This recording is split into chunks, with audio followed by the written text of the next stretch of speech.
Good morning, everyone. I think we're about ready to start. My name's Godfrey Worsdale. I'm the director of the Henry Moore Foundation, and I'm so pleased to welcome you all today. It's a fabulous turnout on a fabulous day for a fabulous session of presentations and talks and discussions about a fantastic subject. And so I'm so thrilled you're all here. I've got a technical instruction from Laura to make sure everyone knows the loos are over there and the fire escape's over there. That's the technicalities taken care of. I just want to say a few words about the Henry Moore Foundation. As you will see when you're here today, and for those who are making their first visit, you're especially welcome. Henry Moore and his family, through the foundation, left us with this incredible legacy of a sculptor's life. So we have studios, the artist's house, we have the grounds, some of the works still in situ as Moore placed them. We have an amazing collection which the curatorial team here tours all around the world as well as presenting here. And that's the very essence of the studios and gardens, but critically and relevant to today, Henry Moore wasn't just a great sculptor, he was a passionate student of the subject. And his commitment to supporting our activities at our other venue, the Henry Moore Institute in Leeds, which was born as a centre for the study of sculpture in Leeds Art Gallery. And then the City Council in Leeds and the foundation came together to collaborate and eventually developed the wonderful Henry Moore Institute. But today and latterly, it's become really exciting for me because what's developed really well in recent years is the importance of research at this venue as well as our Leeds venue. And this springs in many respects from the eventual development of our amazing archive, which has given scholars and our own colleagues here really good access to material that for many years, well, it's always been here, but it's not always been accessible. So we are now not only able to develop our own research work, but we can welcome scholars from multiple disciplines, because Moore's life spread far and wide beyond just pure sculpture. But it interlinked and networked sculpture across many other issues. The other thing I thought is timely to mention on this occasion is our grant giving programme. We're still giving a very substantial amount of money to support exhibitions, to support acquisitions, to support conservation, but in this context, critically, we're still giving money for travel and research for people who want to study sculpture and its history. There is almost no corner of sculpture that we won't support people in their endeavours. So please come to us with those applications and share with your networks. A quick trip to our website will give you all the information you need, but we want to keep supporting and encouraging the study of sculpture all around the world. I want to finally just thank my colleagues and all our collaborators and all our supporters, and of course everyone who you're going to hear from today. Without your creative input and your thoughts and your experience and your years of endeavour, we couldn't host an event like this. Every time I look at that photograph, I am absolutely desperate to read behind Henry Moore's eyes as he looks forth upon Brâncuşi. I'm sure today everyone collectively will give me a slightly better insight to what's going on in that man's mind. So you're all extremely welcome. Let's not only use today to hear great minds share their knowledge, but also to talk amongst ourselves. I'm going to pass over next to Dr. Jonathan Byrne to help us all prepare ourselves for the day. So Jonathan, please. Thank you.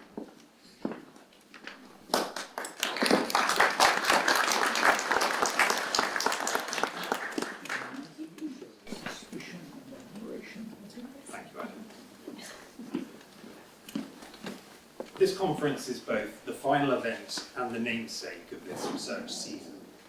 It was the point of departure when Alex Paragoris and I first talked about this project years ago. I think the only way to productively approach the subject of Brâncuşi in Britain is to set a challenge. So here is one. For the catalogue which accompanies Centre Pompidou's exhibition on Brâncuşi, which has just a few days left to run, I was asked to write about the sculptor's reception internationally, both during his lifetime and after. I had about 1,600 words to do this, which is not very much. Under these constraints, I did what I think most people would do. I left out Britain.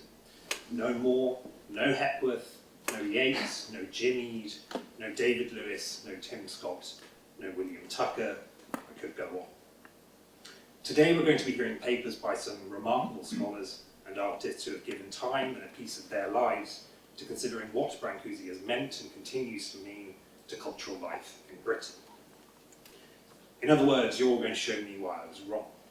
You're going to tell us how we might reconsider and revivify the histories of British art, ideas, language and culture through a figure like Brâncuși, and vice versa. But I still think my omission of Britain in favour of Brâncuși's native Romania, France and the United States says something about the sculptor's reception here. The fact is that there are... Sorry, I haven't paid attention to that. Is it? Can you hear me? Just yell or boo if you can't hear me. The fact is that there are few works in this country, and those that are on public display only fit them. There was no great collector of Brâncuși's work in Britain during the sculptor's lifetime, and the acquisitions policies of our museums were conservative in the times that mattered. As a result, we just tend not to think the story of modern sculpture through Brâncuși. Instead, and I think more interestingly for our purposes, Brâncuși has come to represent something consequential and keenly felt in Britain in moments with a special character. These are the moments when our modernisms have been outward-looking and self-consciously international. They are moments when sculpture seemed to be an especially strong and vital way of imagining our relationship with the modern world as something constructive, embodied, and above all, human. Sometimes these moments are characterized by an urge to fix such experiences in time, but our modernisms have always had their own figures of permanence. Brâncuși is just as often a force of the transient and provisional, a designer of the momentary within the moment. Through all of this, including the intervals where Brâncuși largely ceased to figure, there has always been someone to carry the torch, especially through the unglamorous work of academic inquiry. I make a point of this because in the past few years we have lost two such voices. In 2016, I spoke alongside Sander Miller and Eric Shanes at the Romanian Cultural Institute in London. Both of these scholars are now gone, and both represented ideas of Brâncuși that have structured whatever this season of events has had to say about the sculptor's work. Sander located Brâncuși's language in the handcrafted, embryonic patterns of Romanian vernacular culture. Her Brâncuși was an artist who represented the world as he knew and lived it through the recurrence and development of the motif. He was, like the rest of us, a time-bound creature, one who created and enjoyed, erred, and suffered. Eric Shanes' Brâncuși was less of a creature and more an emissary of the absolute, the sort of artist who sees through the skin of things and walks, if only for a time, in a realm beyond the everyday, altogether separate from the world of appearances. Brâncuși's library included texts by both Plato and Bergson. For Shanes, the former was the key that unlocked the sculptor's project, and no others were truly needed. I can't speak for those who will actually give shape and substance to this conference through their contributions today. But over the past 6 months, we've, I think, ricocheted between Plato and Bergson, essence and difference, singularity and multiplicity, stillness and movement, Shanes and Miller. We've gathered up these coordinates to go beyond them, only to find that nothing is ever really new or ever really lost. There's a passage I think about a lot in a review of 1964, written by Brâncuși's first serious cataloguer, Sidney Geist. He wrote, "It is a matter of regret that the work of one of the great sculptors of our time, of one of the great figures of world sculpture, should not yet have been the object of dependable and disinterested scholarship or perceptive criticism. These tasks should be undertaken, and soon. the facts concerning events that took place less than 60 years ago are fast becoming obscured, and the witnesses of that era pass from us daily. In the intervening years, Brâncuşi has certainly benefited from rigorous scholarship and beautiful criticism, certainly from Geist, but also from a number of figures connected to British modernism that we'll hear about today. But we still face the problem of time running away from us, stories going untold, and the 20th century growing terribly, terribly old. Thankfully, the process of creation renews history for us all. In our first panel today, we'll be hearing more about that from artists who have responded to Brâncuşi's example. I'm delighted to introduce the moderator of that panel. Natalie Rudd is a curator and writer. In her former role as senior curator of the Arts Council collection, Natalie managed the collection's Centre for Sculpture alongside Yorkshire Sculpture Park, and produced many touring exhibitions of sculpture, including Breaking the Mould, Sculpture by Women since 1945. Natalie has written widely on art and artists, including Peter Blake, Erwin Duck-Hauer, Alder Monchot, and Veronica Wright. Her books include The Self-Portrait and Contemporary Art, and her recent essay, Going with the Flow, Ways of Bringing Sculpture to Life, features in When Forms Come Alive, 60 Years of Restless Sculpture. Natalie is currently a Midlands Four Cities PhD researcher at the University of Birmingham, exploring precariousness in sculpture by women between 1978 and 1993. So I'll pass over to Natalie.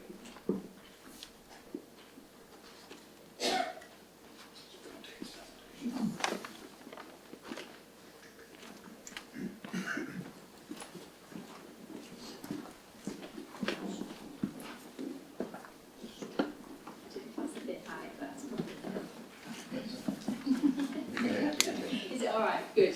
Thank you so much, Jonathan, for that warm introduction. It's a great pleasure to be here today and in such good company.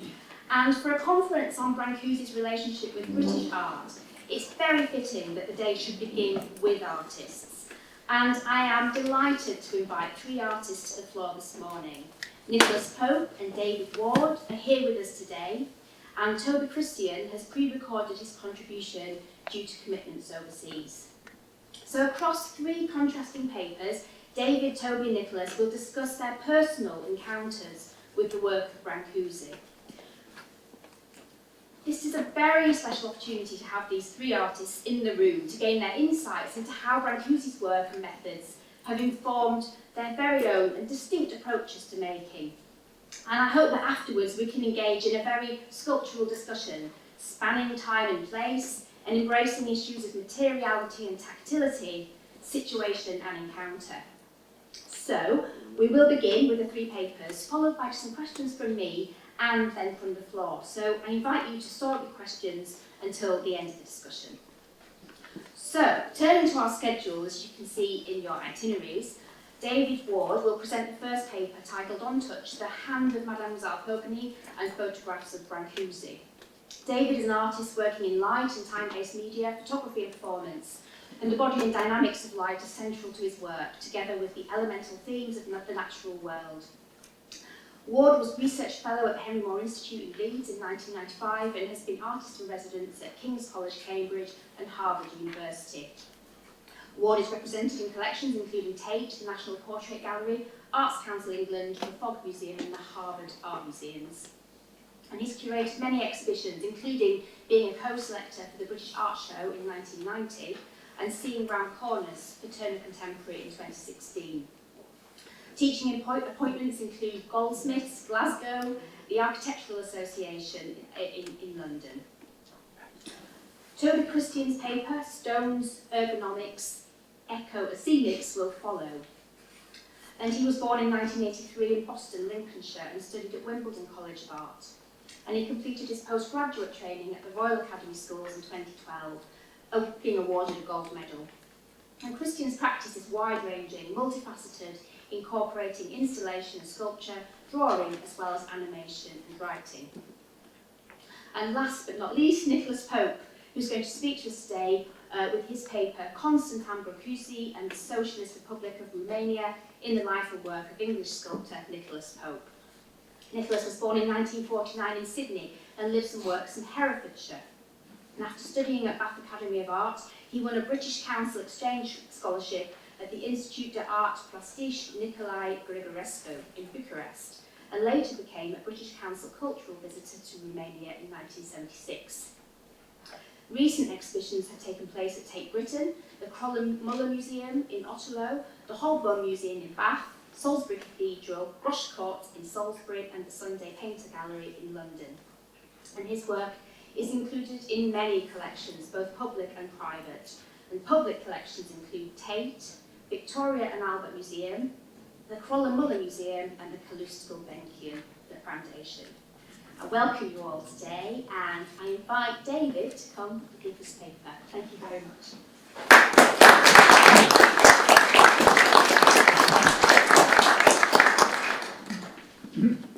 Good morning, full house.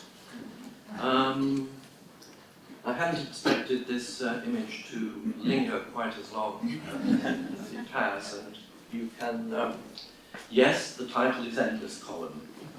It was intended to be incidental. It's a piece of work I made in 1980. And the pedestal, the socle, the foot, the feet are those of artist Susanna Heron. I'm not going to linger longer because knowing where to start is always the question. And it's Britain, and it's Brâncuşi, and it's modern sculpture, and I find myself beginning with a quote by a painter who actually was a painter from the USA, Bryce Marden, much missed. Bryce Marden had a phrase that I think everyone in the room will recognize this sensation, that it reminds me of something and I don't know what it is. I thought it might be a little perverse to begin Brâncuşi, Britain and sculpture with the words of an American painter. But then, just the other day, I came across a conversation between Bryce Marden and his daughter, in which he says, at around the age of 7, he went to the Museum of Modern Art and had an experience looking at Brâncuşi. He says, it was a moment where you figure out something more is going on than you're seeing. I think it was my first real aesthetic experience. So serendipity, as sometimes is the case, came to my rescue in choosing Marden to begin this question. It reminds me of something and I don't know what it is. Well, the something in question is this object. I wish I had permission. If it was a smaller audience, actually, I would just take the chance and pass it around everybody. It's a fragment of a Neolithic flint axe head. It was found near Laverstock, where I live in the edge of Salisbury. It's about 6,000 years old, which in human time, archaeological time even, is of course not very old at all. But this object reminded me of something and I didn't know what it was.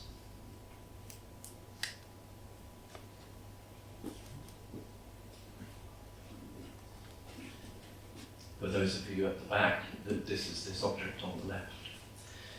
It was after maybe having this object in the studio for several days that I realized what it reminded me of. And it was reminding me of a sculpture by Brâncuşi, or Brâncuşi, that I had first seen at Harvard University in the Folk Museum in 1995.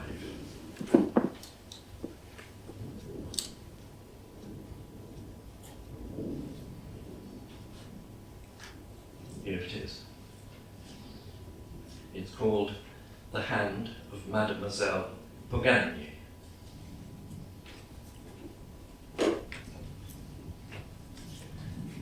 Now this unusual sculpture of Brâncuşi, it's about 12 inches long, relates very strongly to the busts and casts and marbles that Brâncuşi made of Mademoiselle Pugani as a portrait figure.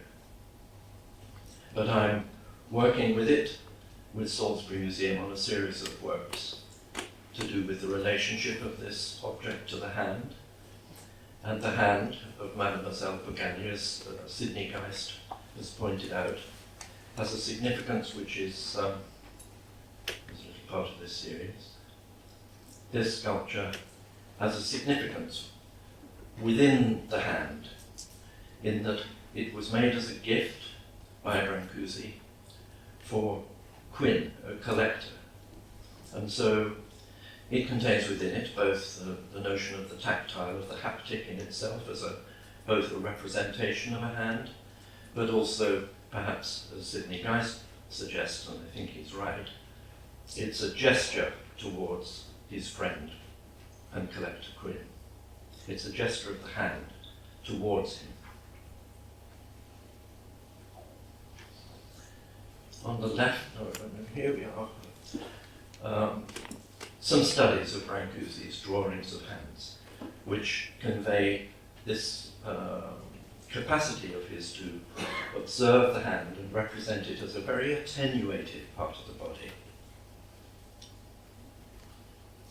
And here we see not a Mademoiselle Pugani bust, but a muse in the Guggenheim collection, in which the hand itself has about it a certain kind of, not independence, but a certain kind of sculptural integrity of its own in relation to the head.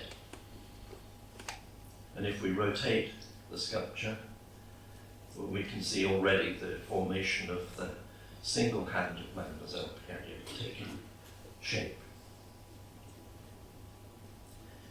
Here's a fascinatingly patinated bust of Mademoiselle P, together with another study of Brâncuşi, another drawing.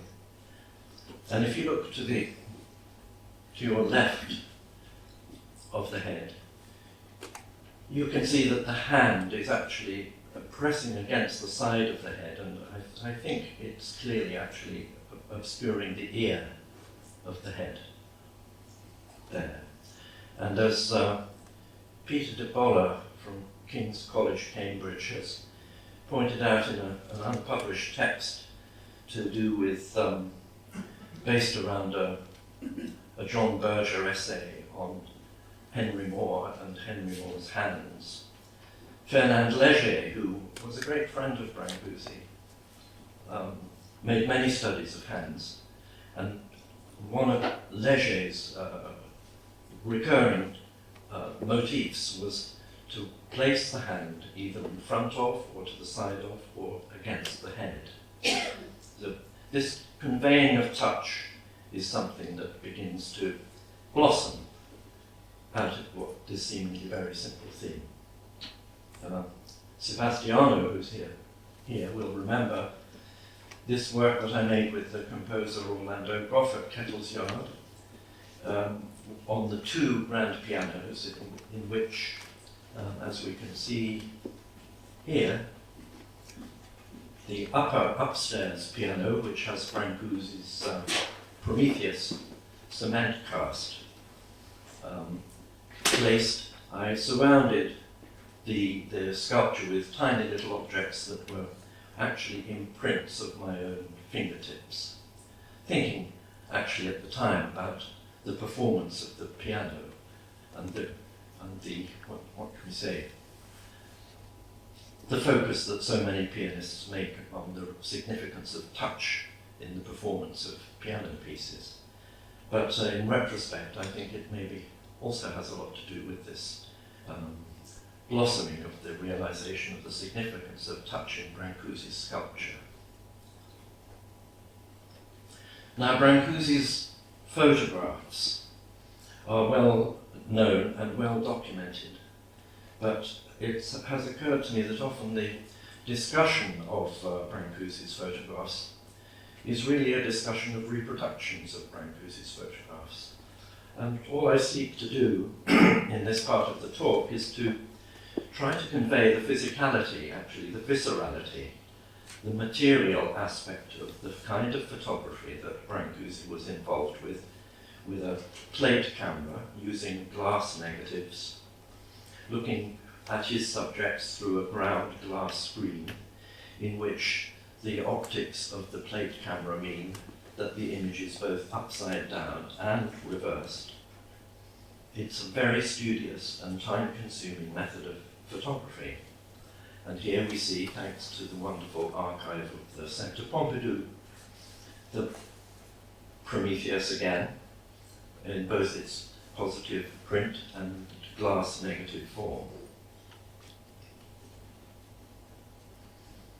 Now here is a reminder of this physicality, of the vulnerability of glass negative photography, a shattered negative. And it's irresistible, or at least I felt it was, to include Duchamp's large glass, famously shattered in transit. And of course, Duchamp was an enormous supporter, a friend, and promoter of Brâncuși, especially in the United States. And here's a positive print of the shattered negative. Just as a reminder,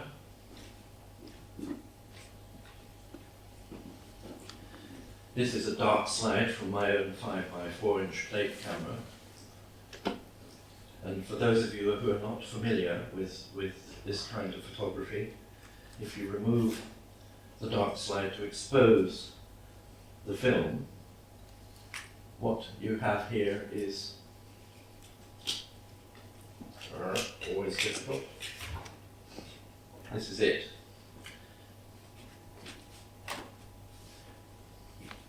And as with all fragile things of this nature, we handle them from the edges.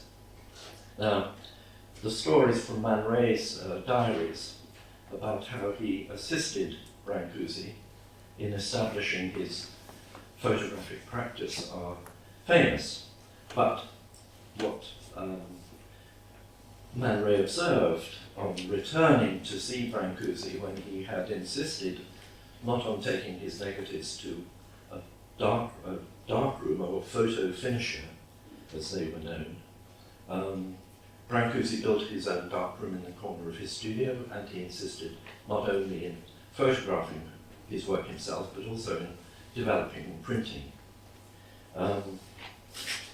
Man Ray says sometimes later, he showed me his prints. They were out of focus, over or underexposed, scratched and spotty.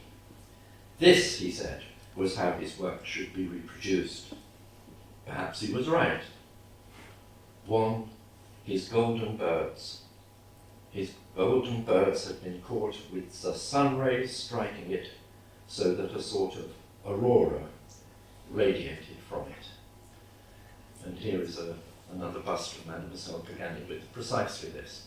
And so if I can establish any kind of poetic in this short period of time, then it is between the haptic and the sense of physical touch involved with the sculpture itself, and the touch of light upon the sculpture surfaces, and I'm sure of this, Brâncuși's recognition of the magic of the touch of light on the photosensitive surface of a glass photographic plate. Here's another beautiful combination of a broken glass negative, positive and negative print. Again with this touch of light.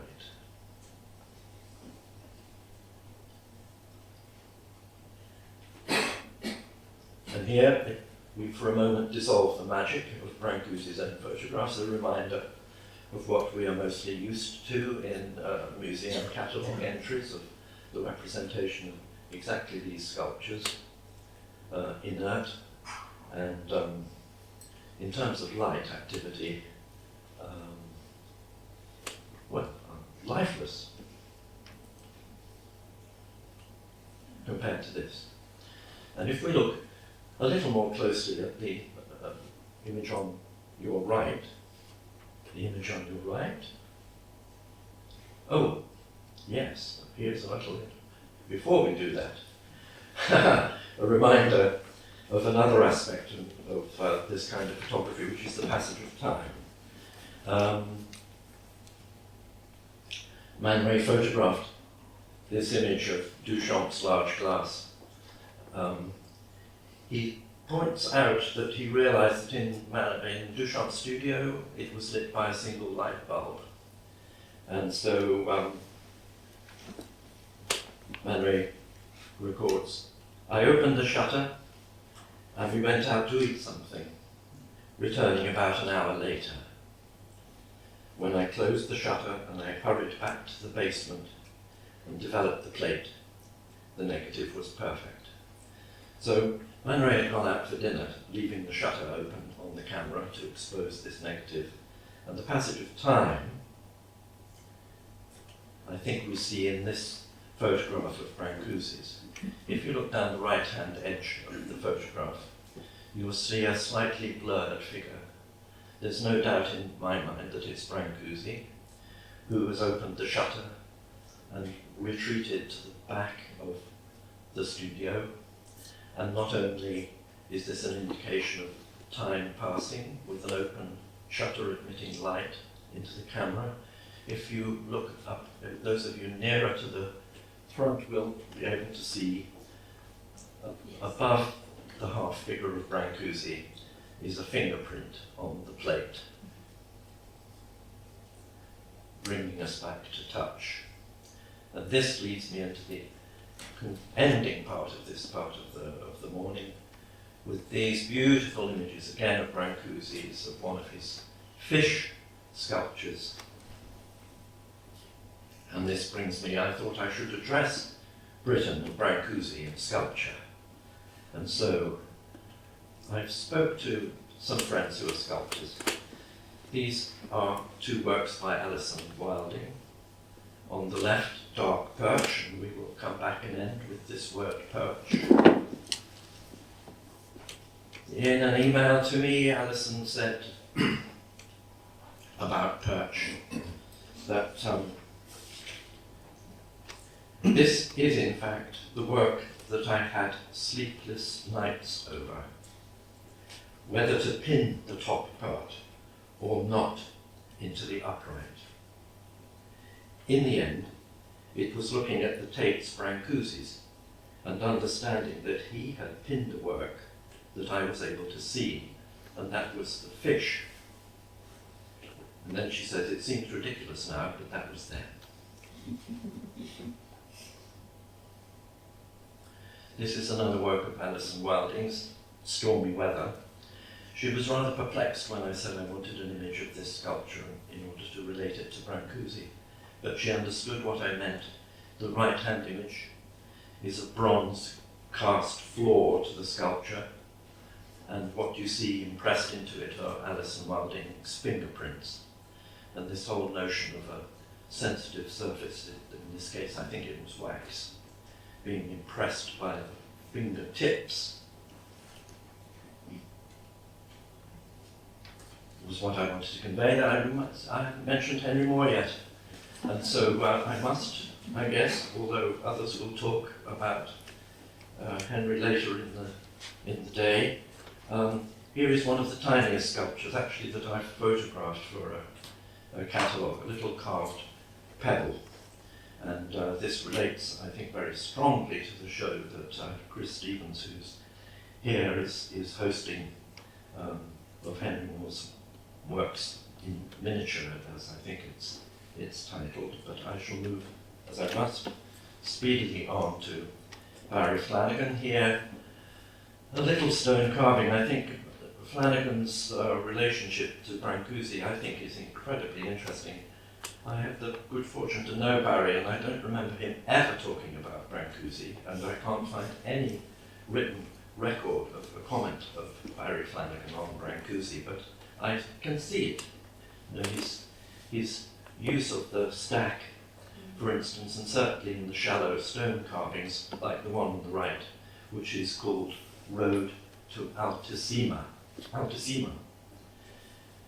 which not only conveys this notion of the hand theme for me, but also altissimo, I think, is a musical term meaning finding the highest register, particularly in the fingering of reed or wind instruments.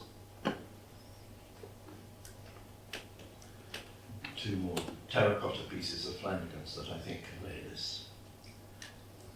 Richard Deacon, I had to include, of course, in this instance, a work that he made for the Atelier Brâncuși in Paris in 2000 and, when was it? 3 or 7? But a sidestep, time is pressing. Here is a group of works that Richard Deacon made in the USA, and he made these, where are we, for the Carnegie International, curated by Lynn Cook and Mark Francis in 1991. These I include, without actually having asked Richard about this, but it seems to me that Richard takes the Brâncuși's the whole debate about the status of Brâncuși's supports, the foot, the pedestal, the socle, makes the sculptures to support other objects within the museum collection. And here we find, I think, this address to the supporting object in this work by Veronica Ryan, which is the a piece from 1991, I think. Veronica said that Brâncuși had been pivotal when she was a student at Corsham, and sadly she couldn't make it here today. She was hoping to be able to come today, but she did send me this rather fantastic slide that I had never seen before of a wooden carving that she had made at Corsham in 1977. You can see 3 elements reconfigured left and right. She said she thought in retrospect she would like to have continued carving. And Nick, who's here, might remember this card. This is a card from the Serpentine Gallery Summer Show 3 in 1976, when I, not long out of art school, was a gallery assistant. First time I saw Nick's work, and remember it well. Here is a beautiful carving. I'm not going to speak for Nick because he's here and will speak for his own work, but this led me to via this extremely beautiful attenuated work by Amy Stevens, who responded to my request to make a response to Brâncuși. 8 pieces of birch cast in bronze, titled Birch in Space.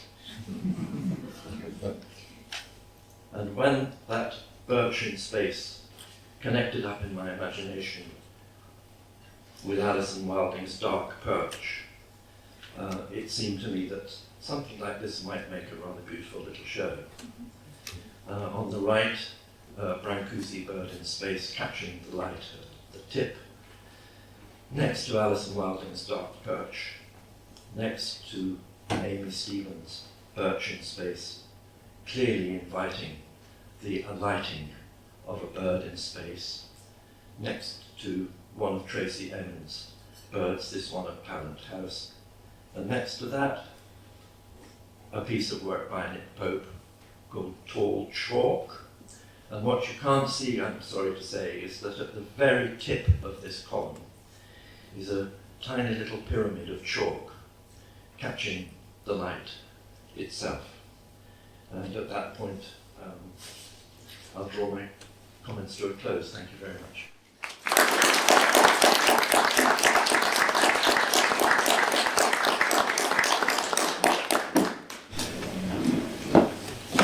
Thank you so much, David, for that wonderful presentation. We're now going to switch to Toby's presentation, which is online. So just, I think Adam's just going to set it up now.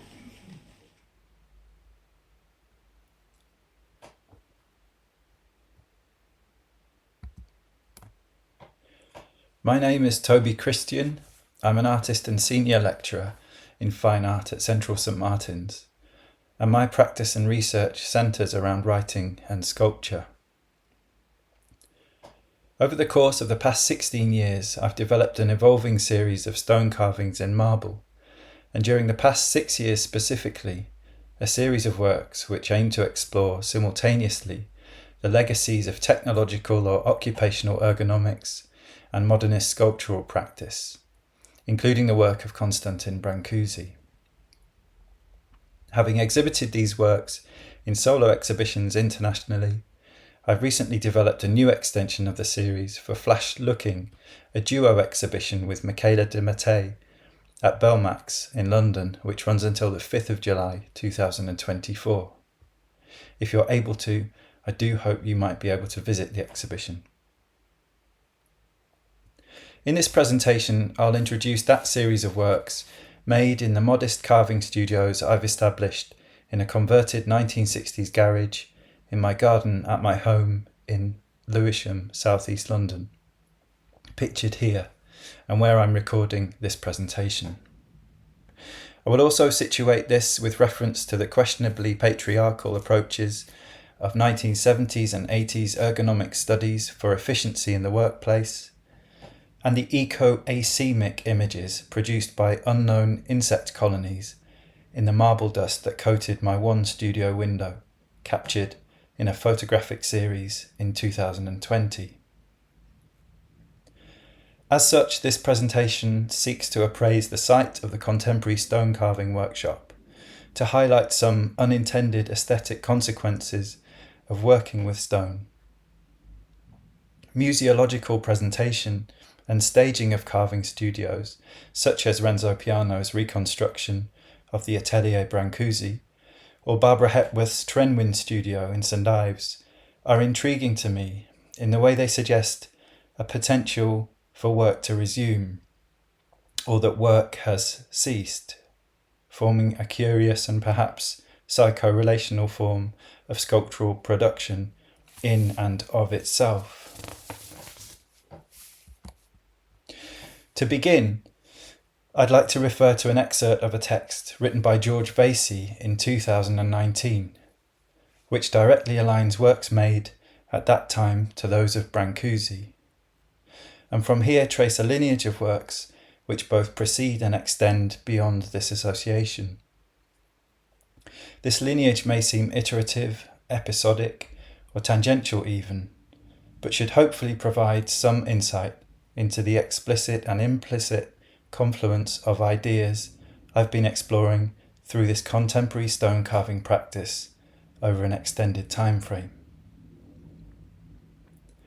In his text, Bruised Stones, Vasey explores a salient quality of my wider practice, which derives from the way we, in our daily lives, constantly oscillate between the practical and the symbolic, with specific reference to a series of small-scale sculptures derived from an archive of evolving ergonomic forms of computer mice dating from 1964 onwards. Vasey writes, "The sculptures are the size of fists, and with their polished surfaces and impeccable ergonomic forms, they recall miniature Brâncuși sculptures. If modernist sculpture was often influenced by the machinery of the factory and the battlefield, Christian sculptures are informed by the prosthetic forms of technological interfaces. By shifting emphasis from the hand to the eye, from something we handle to something we see, Christian cools the object down. The computer mouse is porous and connective. Marble is cold, durable and hard. And his material intervention reifies these objects." In 2005, almost 2 decades ago, I made my very first stone carving, New Potato. The work tried to capture the temporality of a quickly peeled potato, and this subject perhaps stemmed from my birthplace of Lincolnshire and the rich soils of the county, which continue to produce a substantial quantity of the vegetable to this day. Here, the so-called specialist act of stone carving is equated to peeling by knife, the skin of the stone removed. Stones do form skin, of course, and marble which has been quarried years earlier and left exposed to the elements will begin to form a harder outer layer, easily sensed by the transmission of a carving chisel. That same year, I'd extend this inquiry to consider how natural elements such as algae and lichens might interface with such aged carved stone, forming another ecological skin. In an exhibition selected by Sally Shaw, Jeremy Deller and Richard Wilson, this work was carried out by conservators on an existing sculpture, Diana with Fawn. Diana, in the pre-Christian belief system of ancient Rome, is considered to be the goddess of both wild and domestic animals, and also the protector of women during childbirth. This sculpture shows her nursing a young doe. During the short exhibition of outdoor sculpture, the work remained partially restored in this way. Upon closing, the remaining half was also cleaned, and the sculpture continues to be cared for by the team at Cannizzaro Park to this day. Marble was traditionally chosen to depict skin for its translucency. Skin has depth, and waxed or polished marble allows us to see into the stone and through the subtle networks of its veining. A short while after this experimental exercise in conservation, I began a series of works titled Appendages, where sculpted fragments of non-existent works would be shown in broken states, pointing to their fictional originals.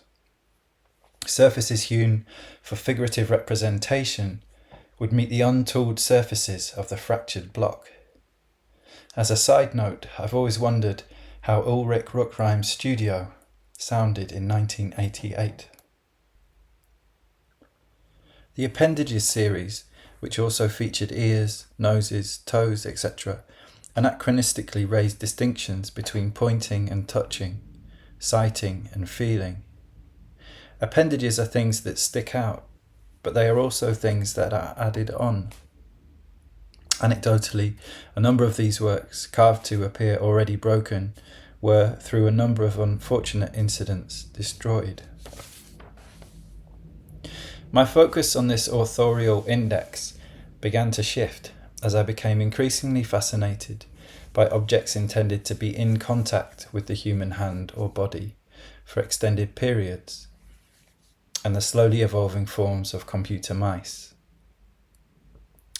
This process, transforming moulded plastic casings into solid stone forms through carving, has resonance for me, albeit inversely, with the plaster and bronze casts taken from Brâncûsi's own carved stoneworks.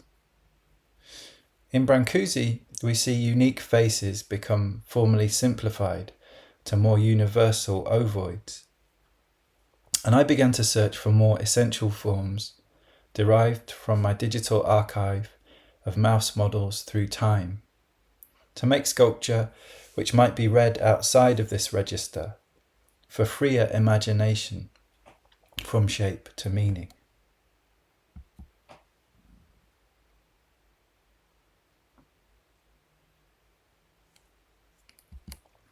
For the News at Swimming Pool in Sofia, curated by David Dale Gallery from Glasgow, 3 such sculptures were shown on floating surfaces made from office carpet tiles made to recall the tones of wooden flooring. These synthetic surfaces had a liminal scale, where rounded corners at once recalled mouse mats or exercise book corners cut to last longer. There was a sense that the sculptural forms on top had been extracted from their usual circulation, from desk to floor, from being held to being observed and placed. Grids of knotted newspaper covered the walls, spaced in units based on my handspan, cubit and fathom, made with reference to Le Corbusier's modular. Titled to pinpoint specific minutes of a traditional working day, this sculpture, 1343, exists towards the final phase of the lunch break. Whilst derived and transposed from one of the most cutting-edge mouse designs in existence then, the work might perhaps simultaneously recall formal rhythms of works by Garbo, Hepworth or Brâncuşi. A redundant technological tool, also summoning echoes of progress, sculptural innovation, temporarily placed at rest and cooling. In 2019, 2 years later, in an installation of more precarious knotted newspaper figures, mounted against the antique patina of the walls of Glasgow's Celine Gallery, a work from the stone series explored this potential further, via a new stone sculpture and a private performance.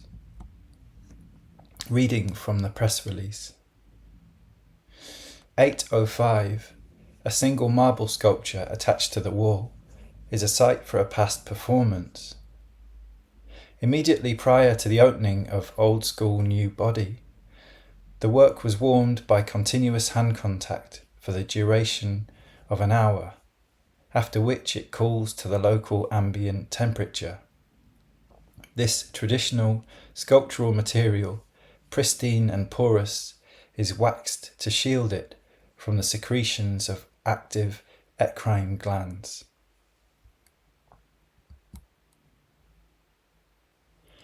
In Etienne Grandjean's 1988 fourth edition of Fitting the Task to the Man, a textbook of occupational ergonomics, the place of the working body is considered through various categories: muscular work, nervous control of movements, improving work efficiency, problems of body size, the design of the workstation, heavy work, handling loads, skilled work, man-machine systems, mental activity, fatigue, occupational stress, boredom, job design in monotonous tasks, working hours and eating habits, night work and shift work, and finally, vision. To me, the diagrams and metrics throughout the textbook seem to suggest scripts of motion and output which feel worryingly almost inevitable somehow. While my sculptures allude to technological devices that a viewer may be extremely familiar with already through their own place of work, they do not and cannot indicate the work itself. A sense of labour then, as an unspecified, dense atmosphere surrounding the sculpture. Trails of information as a speculated stream via new sculptural conduits, where in relation to those shapes, the conjuring of choreographies for hand and body is primary. Transitioning away from the work desk towards the domestic sofa, a 2021 exhibition titled Lazy Bones at Casanova in Sao Paulo featured 3 stone carvings shown inside the gallery, wall-mounted on coloured paper. I started making these sculptures after a visit to Deptford Market, where I saw a trader with a huge pile of jumbled TV remotes for sale on the pavement. These remotes were all vaguely similar in size, with subtle differences in colour and shape, and I was fascinated by these redundant objects which had fitted different hands over time, from maybe the 1980s onwards. So with these remotes in mind, I started to carve shapes in stone, to think about the part of a remote that is cradled by the hand.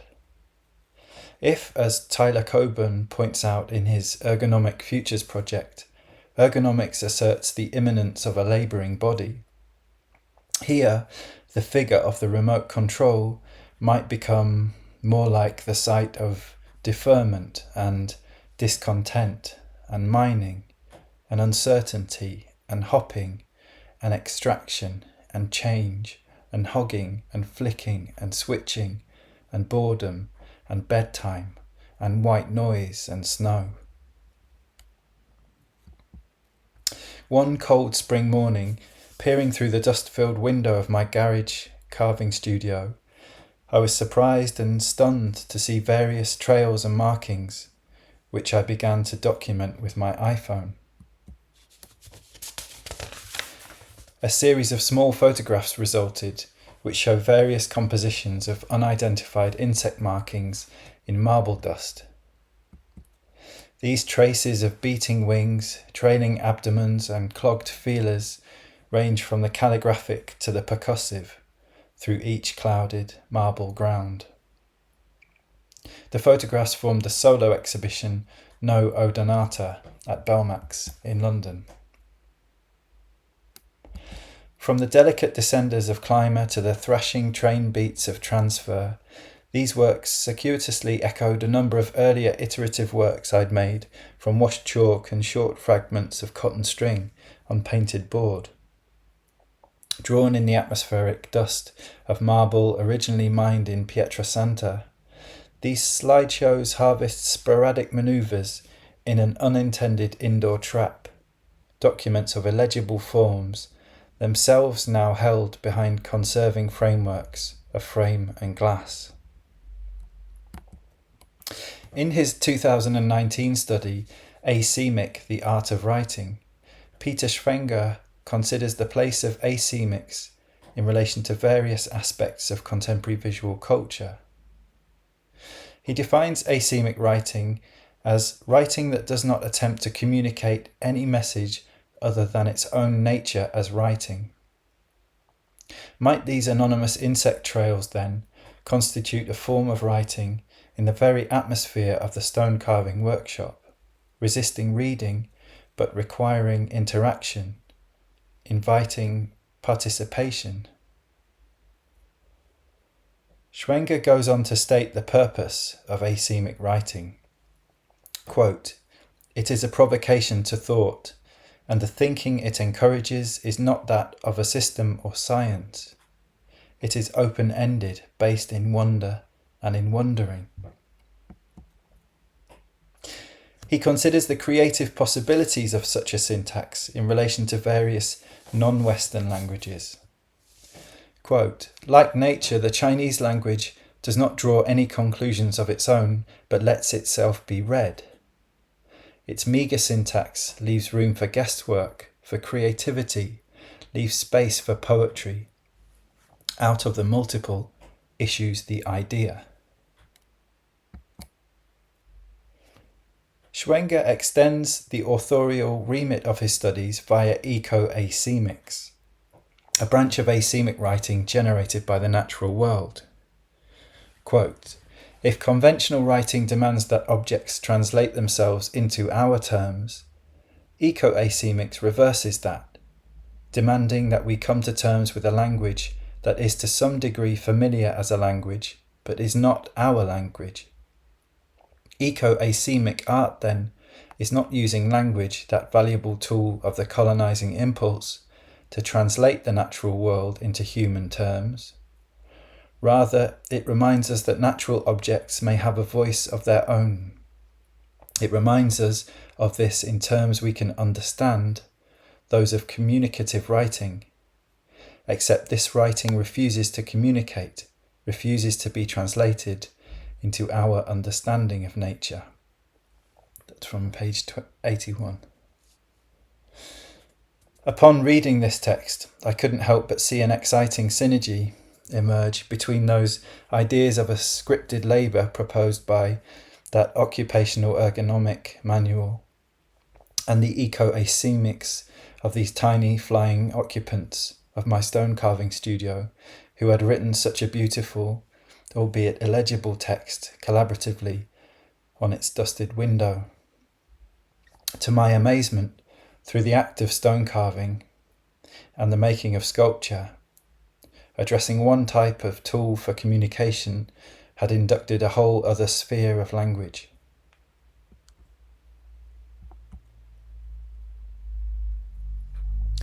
In March 2024, for the duo exhibition Flash Looking at Belmax in London, with Michaela de Mattei, I began Sphinx, one of my largest stone carvings to date.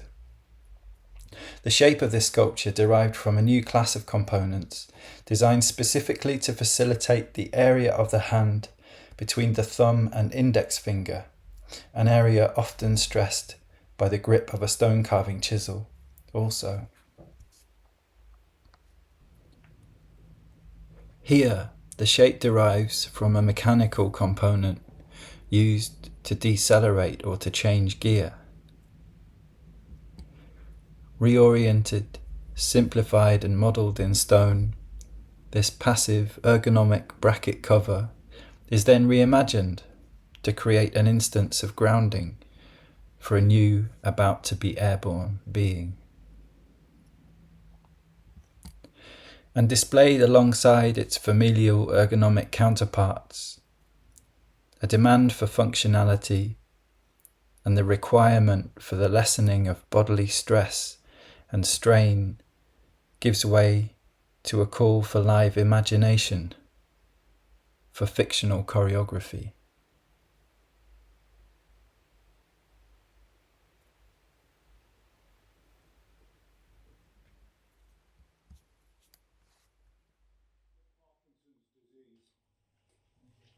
So, my first slide is of Brâncuşi,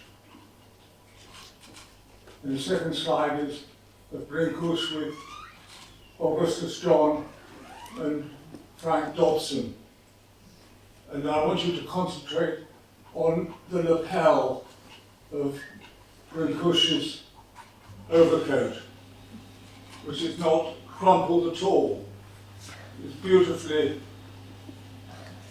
tailored, whereas Augustus John and Frank Dobson were crumpled and worn out. Okay, Peter. And we go straight into Anna Shaban and her family. And I went to stay with her in her village and carve spoons, which I'm going to pass around 6 spoons. And I hope to have 6 spoons come back in again. And also, Peter will hold up a wooden stool I brought in to show you the economy and style with which they handle wood. Could pass that around too. If a leg falls off, they're meant to fall off. The problem with dear Anna was that at the end of every day, I would hand her my scrappy wood carving copied from hers, and she would work on it overnight, and out would come a lovely spoon the next morning. And she kept doing that. She insisted that I went away with nice spoons. And here is Ilie cutting roof tiles with an offset axe. So I think I went to Romania to experience left-wing politics and to learn how to build a wooden house. I certainly experienced left-wing politics, or right-wing left-wing politics with Nicolae Ceausescu. And I also learned how to, just go back one, Peter, look at the detail there. There's a tongue and groove joint at the corner of a box, all made by hand with a simple hand tool or draw knife. Beautiful. These people lived at the same altitude as Hobica, but round the Carpathians a bit. So there was similar landscape to that which I experienced in Poiana de Sus. Here's Ilie again, cutting wood. He used to sing to his children, Tai lemne, which is cut wood, cut wood. And he went off to market once a week, completely covered in roof tiles. and he hung them off his body. And then when he sold them all, he came home again.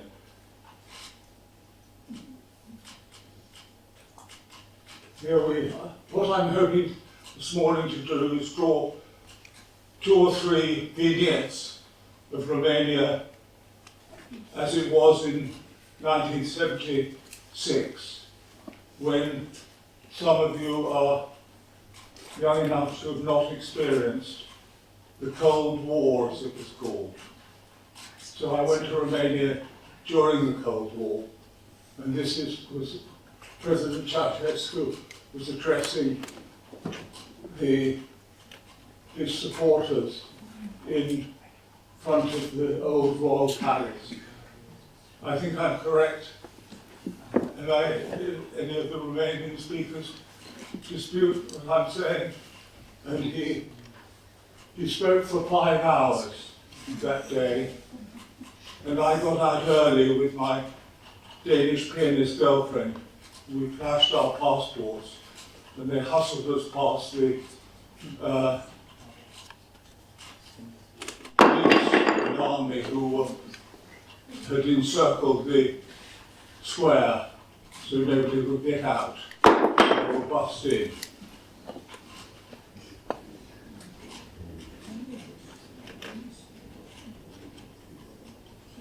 And here is the endless column.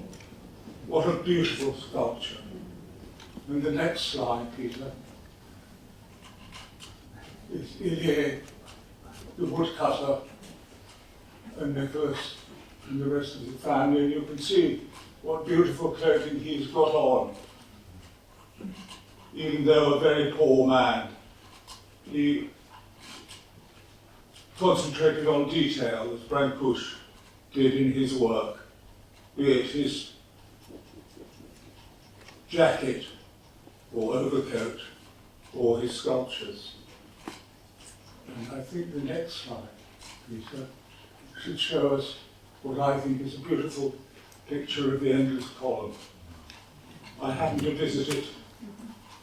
Târgu is a cement producing town. And I went there and my visit coincided with the filtration plant for the cement factory breaking down. And the whole of Târgu was covered in cement dust, including the column. And it gives it this wistful, non-reflective feel. And the scale is beautiful. Here we are building a house somewhere in Satu Mare, the northern part of Romania. I certainly did not get up on the roof like the gentleman top right.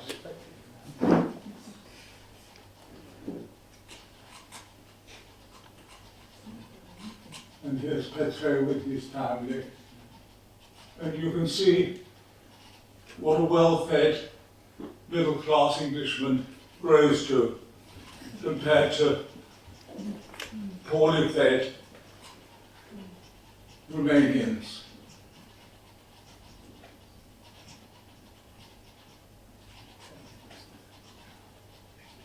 Talemne again, making a straight wooden piece of wood out of a wonky piece of wood, all with a hand tool, not a saw. Although we use saws where one man stands on top of a frame and the other man stands on the bottom, and they cut through the wood with a vertical saw blade.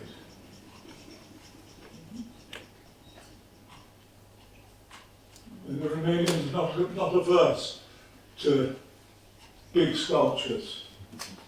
This is a war memorial, but it's absolutely terrific, isn't it?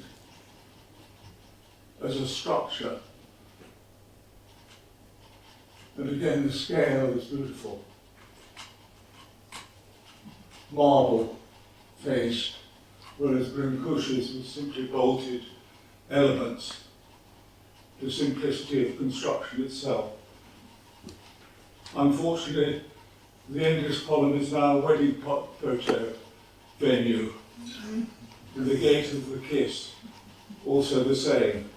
Wedding bride and groom and family throwing flowers on top of the gate.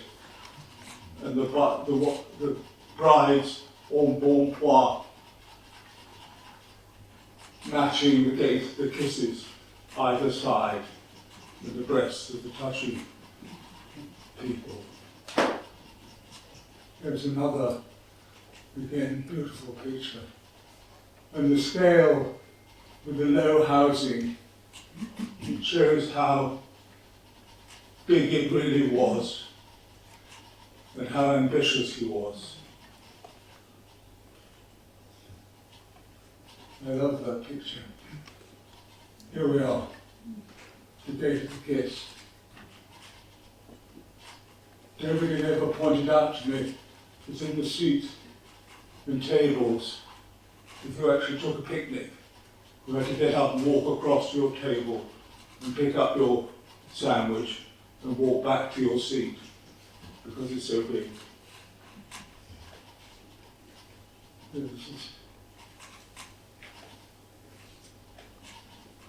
More time in. And this is what I went to Romania for. But actually, I didn't. And if you get a detail of my chairwoman's a text message she sent me the other day of what we were going to be talking about here, she answered why I went to Romania, which was to learn detail, handwork.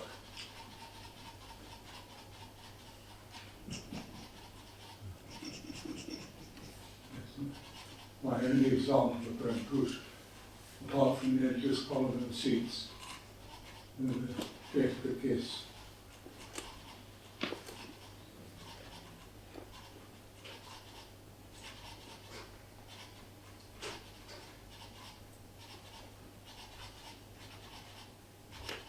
This is again a slide of cutting wood and making straight pieces out of misshapen pieces. So he was ruling his material, and you'll have seen on other speakers' slides, he really ruled his material. And this is what the peasants do, the peasant woodworkers. And peasant is not a rude expression in Romania. Here it somehow refers to people, silly people. But there, the peasant is respected.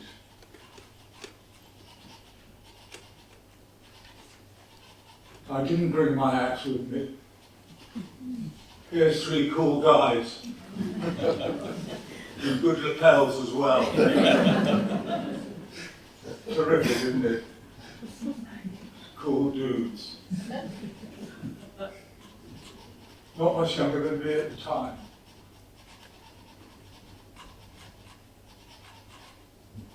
So I used to go out from Bucharest every month for 3 weeks and live in a village and work with the local woodworkers.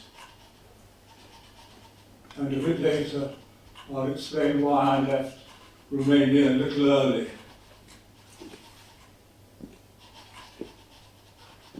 There we are again. I'm explaining now why I left a little early. I saw the same gentleman in 3 different geographic locations in Romania. Each month I went out. And obviously we'd been warned about the securitate.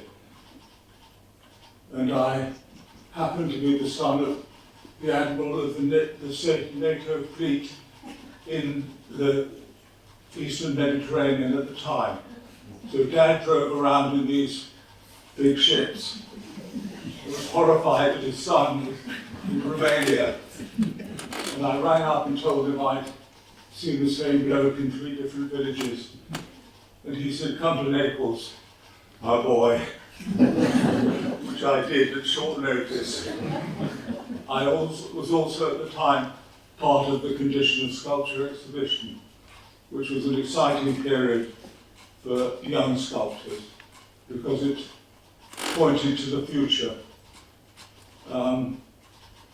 not obliterating the past, but putting it into context. So I took the first train out of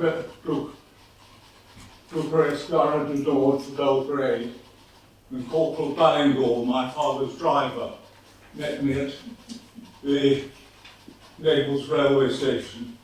And believe you me, the car had a little pennant on it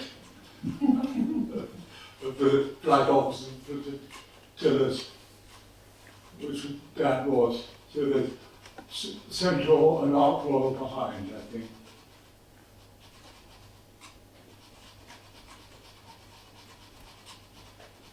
And now, this is a sculpture I could not have made had I not gone to Romania. It's called Weird, and I made it during COVID. And when everybody was using the expression weird, they said it was a weird time.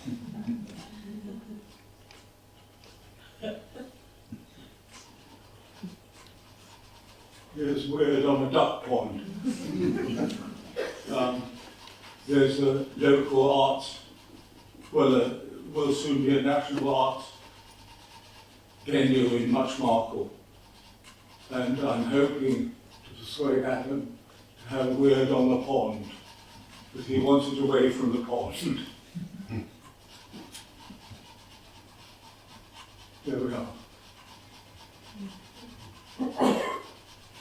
So that's a simple sculptor's journey to Romania. I can recommend it as a beautiful country with lovely people who've had a hard time over the years. I can see the stools still going round. I hope the spoons are not in people's pockets. Thank you very much.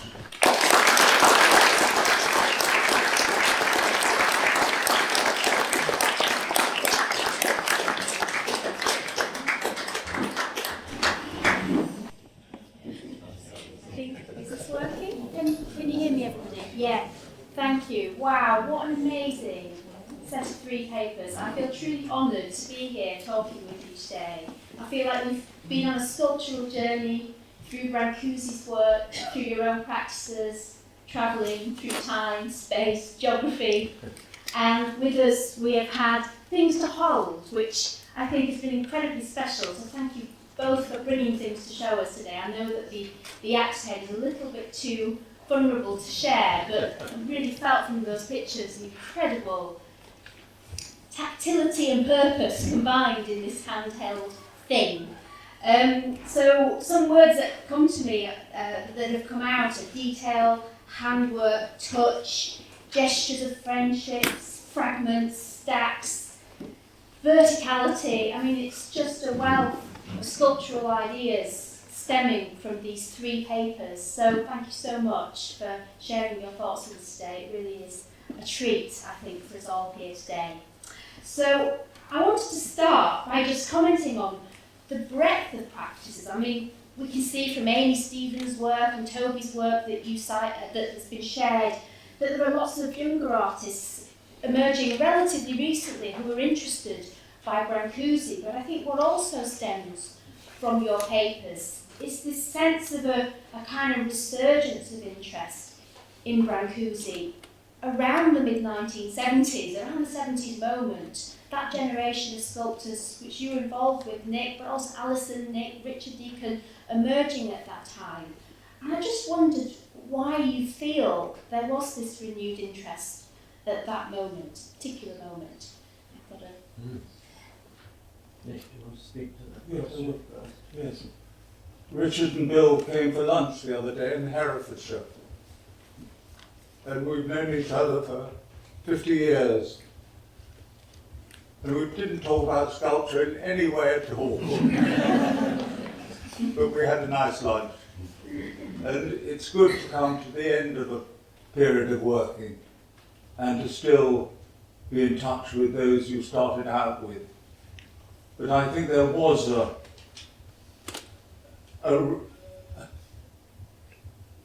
a decision to move on from welded steel sculpture and see what was round the corner. And there proved to be an awful lot. And I think possibly we've nearly run our course in finding out what was round the corner. And we're ready to start searching again with this hand. The young carver, whose name I forget, whose film we've just watched. Yeah. Yes. David. Thank you. Resurgence. It's interesting how you might come to things. I think I probably came to Brâncuşi in 1974 when I saw the then manifestation of Brâncuşi's studio in Paris when it was in the Musée Moderne situation. And that's my first sort of remembered experience, really. And maybe it's a little bit like Bryce Martin's comment of having a feeling that there's more there than you are actually seeing, but you're experiencing this sense of something. And just as maybe a little aside, there's a difference, I think, between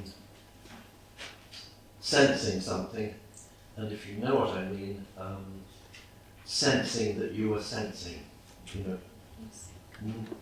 knowing that you're experiencing something, even if you cannot translate that experience into words. You can't explain it, but you know it. Certainly in terms of the conversation that I remember, I left art school in 1973. The conversation I remember in the 70s was certainly enormously boosted by William Tucker's book. And this, I think, is important, that he was writing about Brâncuşi having really looked at and experienced Brâncuşi. And he wasn't a commentator on this, he was an experiencer, and Tucker had this capacity to write from experience, rather than bringing a point of view to bear on an artist's work. He would find himself experiencing something and then trying to find the words for it. It's really interesting that you should mention Tucker, the book published just at that moment, and just how much space he dedicates to Brâncuşi in his study is illuminating. So we've got something there we can really see that links to the artists of his generation. And he writes about how Brâncuşi spans an object and an image and how that interplay happens between object and image. And I wondered if perhaps there might be something around new British sculpture, which, with that interest in object and image, which takes us back to Brâncuşi in quite a neat way.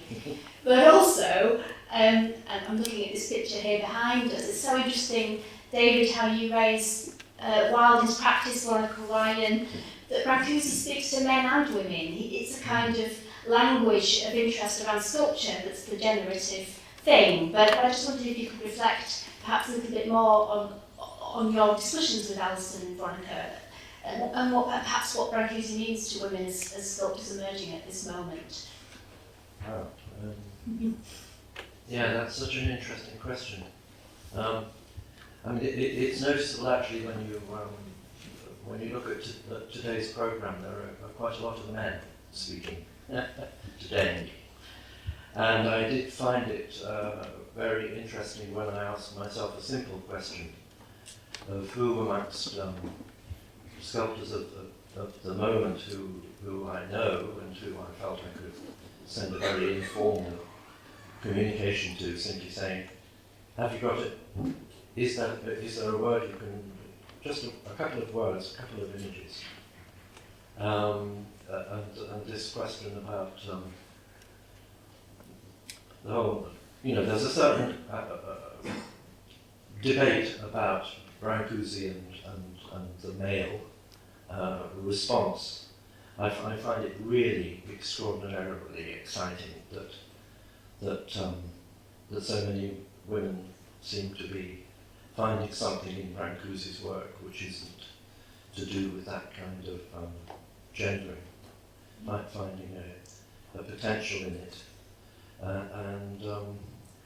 and maybe that brings up something to do with the whole issue of finding permission.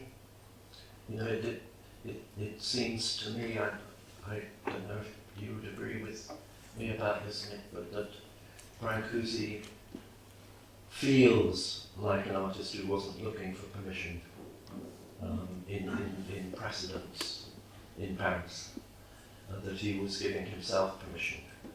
And in that sense, you know, it chimes with, actually it's something you said. This is a quote of Nick's here. We artists can speak, and everyone can understand in their own way what we're speaking about. You know, Barry Flanagan says something very related to that, seeing the artist as what Flanagan called a talisman, somebody who doesn't seek permission in existing social structures, but that grants permission. And in this very interesting and important discussion around gender, I think this question of not seeking permission but giving oneself permission is important. You want to say something? Well, ladies now are taking permission quite correctly. Yes. There is no question.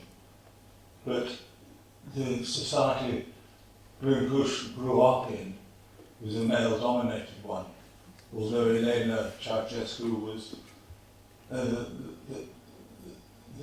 vicious hand behind the throne.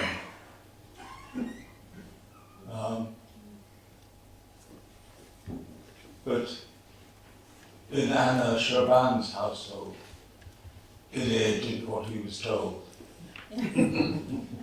She was in charge.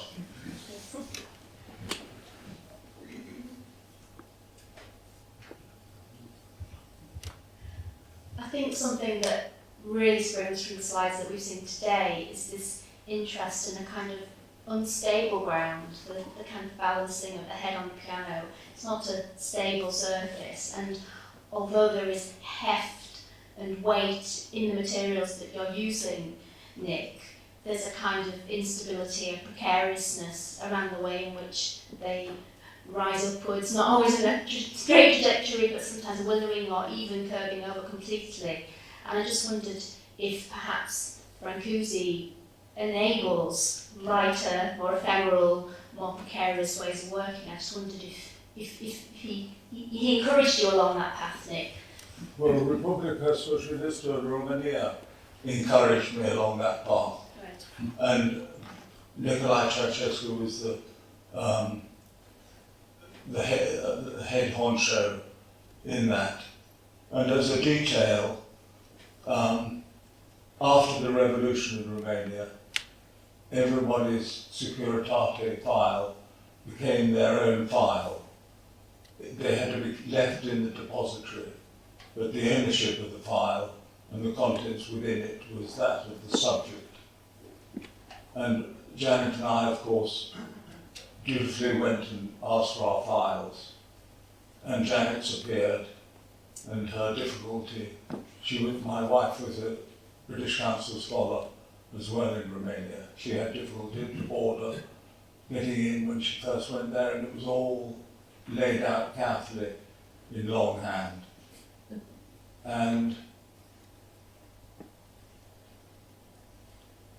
But nothing of me, no file at all. And we asked again later, where was my file? No file at all. And I find that difficult to understand because of my experience there. And if we go back to 1976, the peculiar feeling that Europe had, which it doesn't have anymore, fortunately, of being separated, a wall. The wall was there, the Berlin Wall was there. And it's wonderful that it's not, and I hope it doesn't come back with the current difficulties.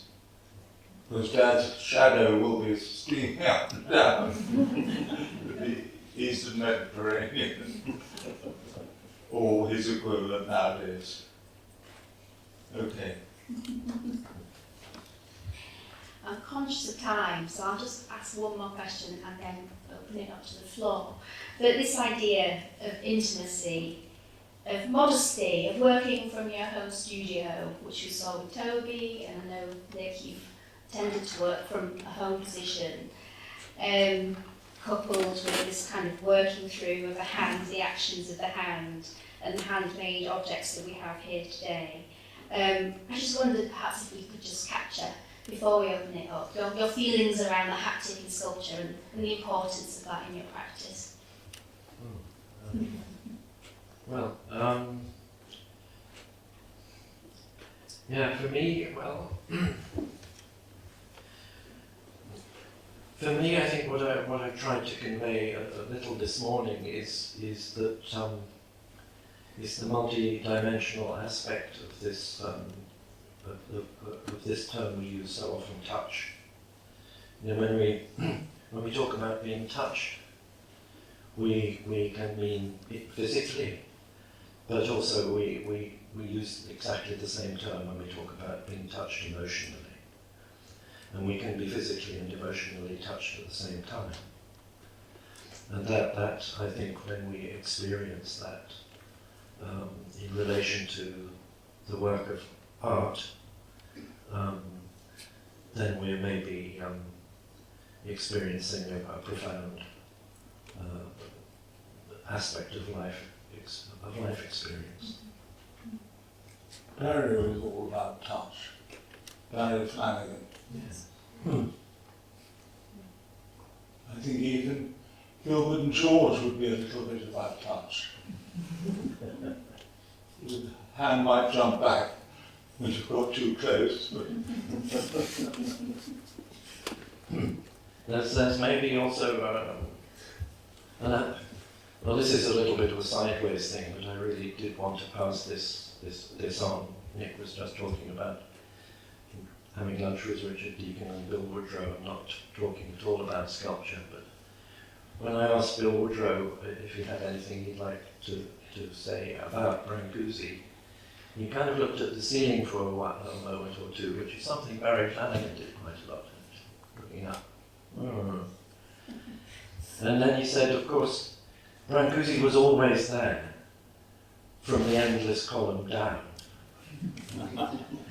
And then he said, actually, what really blew me away were these loudspeakers in Brâncuşi's studio.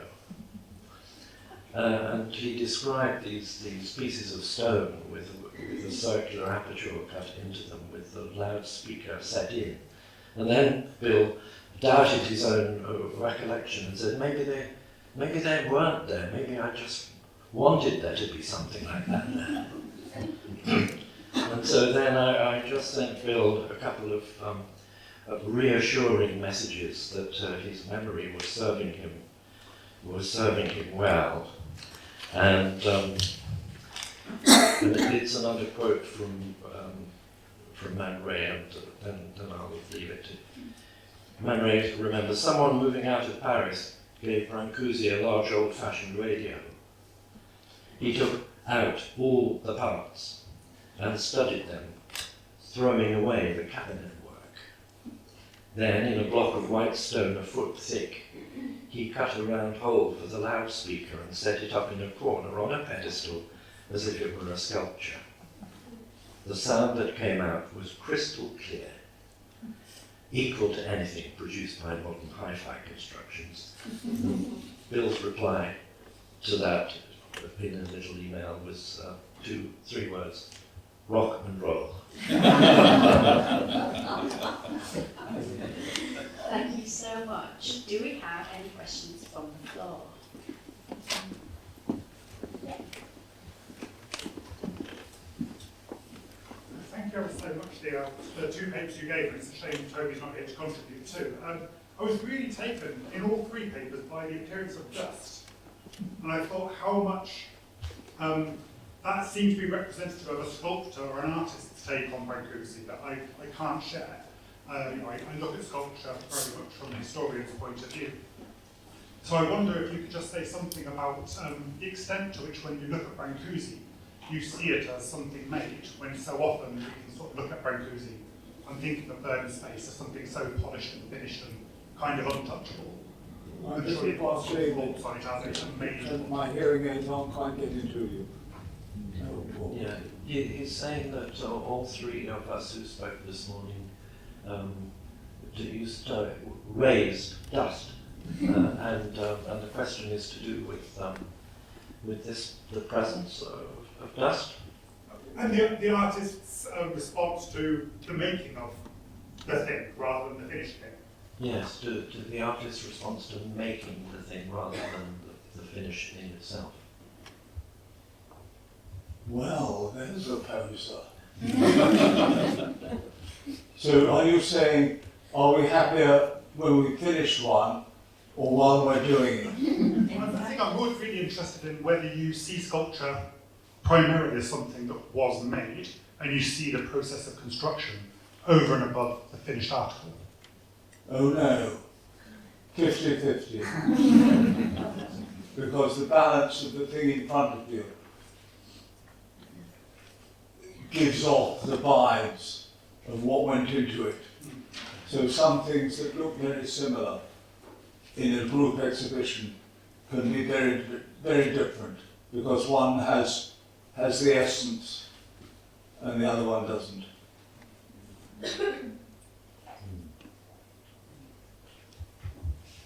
Yeah, that's really something actually, and I think that's absolutely right. I mean, it's interesting though that you approach your question through the presence of dust, or the detritus, the shards of wood.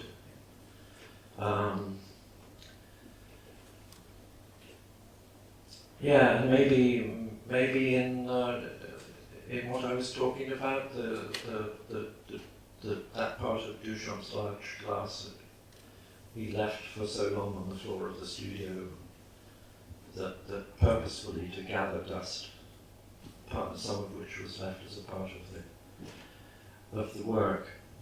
But I think I would try to find something to bring back the question of why photography was so significant to Brâncuși. And don't forget the dust, cement dust on the endless column, and also on the people, on the buildings, the old lady walking across the road, her lungs were lined with it. So it's everywhere. Yes, it's maybe a concern in terms of well, certainly in terms of man-raised take on Brâncuși's incredibly beautiful photographs is actually quite strange. He suggests that because of these what he saw as technical imperfections, focus and exposure and dust, that Brâncuși was seeking to not allow the photograph to supersede the sculpture in the impression of the work on a viewer. And I think with the passage of time we've come to see that actually these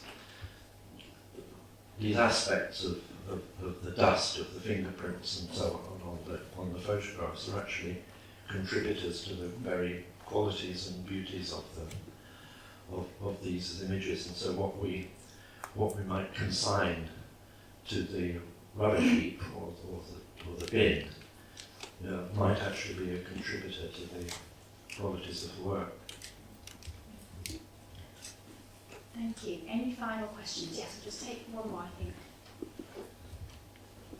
question for David Ward. You mentioned just earlier, touched on an idea of women interested in Brâncuşi. Could you expand on that? Well, I'd like to, but I'm not sure I think it needs expanding on, for sure. I think that maybe there's something about Alison Wilding's little anecdote about having sleepless nights about how to finish a sculpture.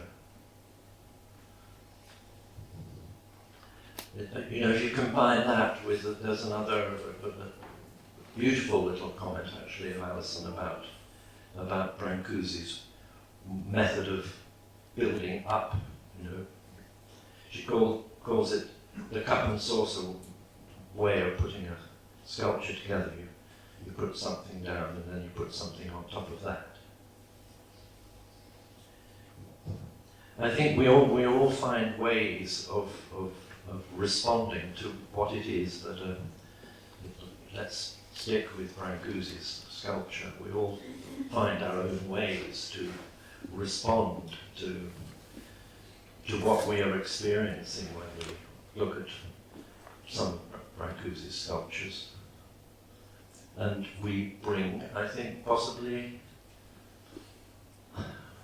now I'm kind of winging this, but I think we bring new eyes, and that is what I think the women sculptors who I have been talking to in the last couple of weeks bring new eyes to looking at Brâncuși. And I think there's a lot of really interesting work to be done about seeing more through those new eyes.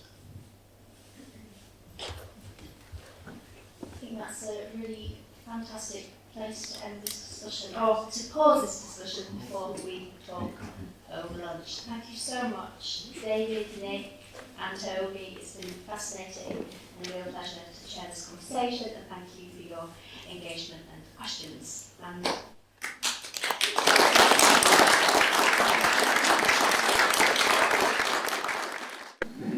Thank you. This one is it. Okay. Wonderful. I'm not going to do too much of a spiel. I'm just going to hand over to the chair of our second session, who is Sam Rose. Sam Rose is a senior lecturer in art history at the University of St Andrews. He's the author of 2 books on modern art in Britain, and art writing and art theory. Art and Form, From Roger Fry to Global Modernism, published by Penn State in 2019, and Interpreting Art, published by UCL in 2022. With that, Sam, please take over. Thank you. So, thank you, Jonathan. When Jonathan mentioned this conference, it kind of led me to reflect on how I had managed to write a whole book on modern art and criticism and theory in Britain, and not mention Brâncuși once. Aside from, it could just be a bad book, but so I thought, well, one thing is the actual presence in Britain, exhibition of criticism of Brâncuși. Fry mentioned Brâncuși in 1913, which actually Jonathan reminded me of, I should have known.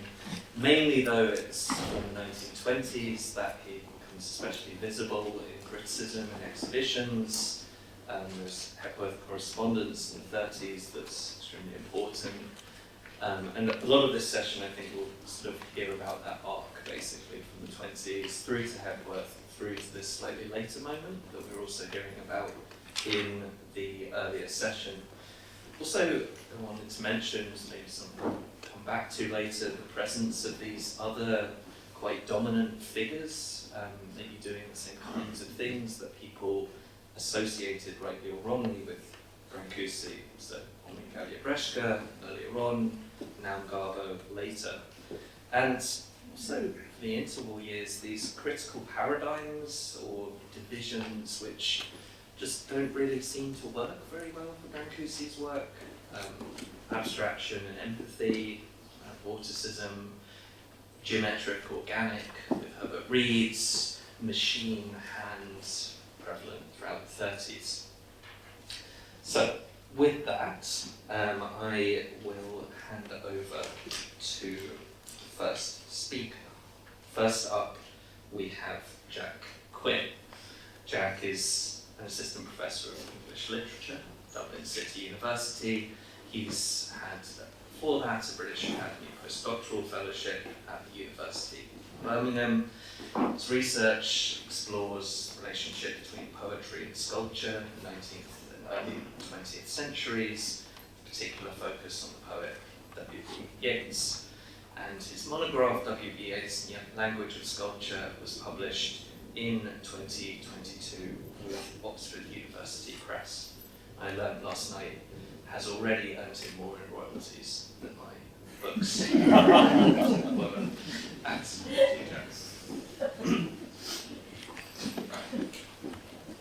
Thanks.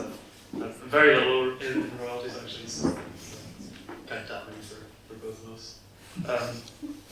Thank you so much, Jonathan, for the invitation to speak here. And I sort of have to confess to being an English literature scholar and somebody specialised in poetry. But I think the poetic incarnations and afterlives of Brâncuși is something that, particularly in the 1920s and 30s, kind of burgeons into its own poetics of sculpture, its own efforts to dematerialise and to complicate the sculptural form in this period. And I kind of wanted to start. Can you all hear me okay? Yeah. I wanted to start with this exhibition catalogue that you might be familiar with. It's the Brâncuși's first exhibition at the Bremer Gallery in New York in 1926. The catalogue opens with a brief essay on Brâncuși by the French Modernist author Paul Morand, an artist's statement by the sculptor himself, which is mostly a list of aphorisms, and then the series of black and white images of the 40 or so sculptures on display at the Bremer Gallery at the time. What follows, though, is a number of poems and fragments of prose testimonies on the sculpture of Brâncuși that I think speaks to that those various textual incarnations of the sculptor and of his work up even by the mid-1920s. We've got here Mina Loy, the American poet's long vertical poem Brâncuși's Golden Bird, which was first published in the Dial magazine in November 1922. We have Carl Sandburg's blocky prose poem Brâncuși, was previously published in 1922 in his collection Slabs from the Sunburnt West. We also have a sprawling poem by the American poet Jean Robert Foster from her 1923 collection, Rock Flower. And all three of these are American poets of very different schools. They're moving in similar social circles and coteries at times. We also get then, beyond these verse fragments, we get a passage from Ezra Pound's influential little review essay on Brâncuși, which connects, or tries to connect, Brâncuși's abstract art to Platonic forms of the ideal, as well as manifesting, I think, in Pound's own complicated crisis of articulating an art form that might be free from modes of representation. This is the passage that Alex Potts in that magisterial, The Sculptural Imagination, has close read and shown those double meanings, those hesitations that Pound has in this very passage that's quoted in the catalogue. In the case of the ovoid, I take it Brâncuși is meditating upon pure form, free from all terrestrial gravitation, form as free in its own life as the form of the analytic geometers. And the measure of success in this experiment, unfinished and probably unfinishable, is that from some angles at least, the ovoid does come to life and appear ready to levitate. or this perhaps merely a fortuitous anecdote, like any other expression. I think it's curious that the exhibition catalogue that quotes it lays out the parenthetical reference and the extent to which Pound kind of goes back in his own initial statement. He's sort of caught up perhaps in his own fortuitous associations, that idea of it being free from terrestrial gravitation becomes this image of it floating or levitating on the reflected surface.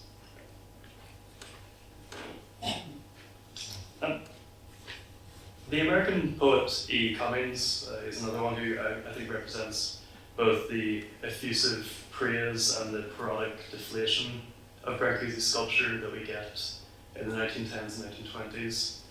Upon seeing Mademoiselle Pogony at the Armory show, Cummings tries to sort of tie the language of aestheticism and the example of impressionism into his praise of the sculpture.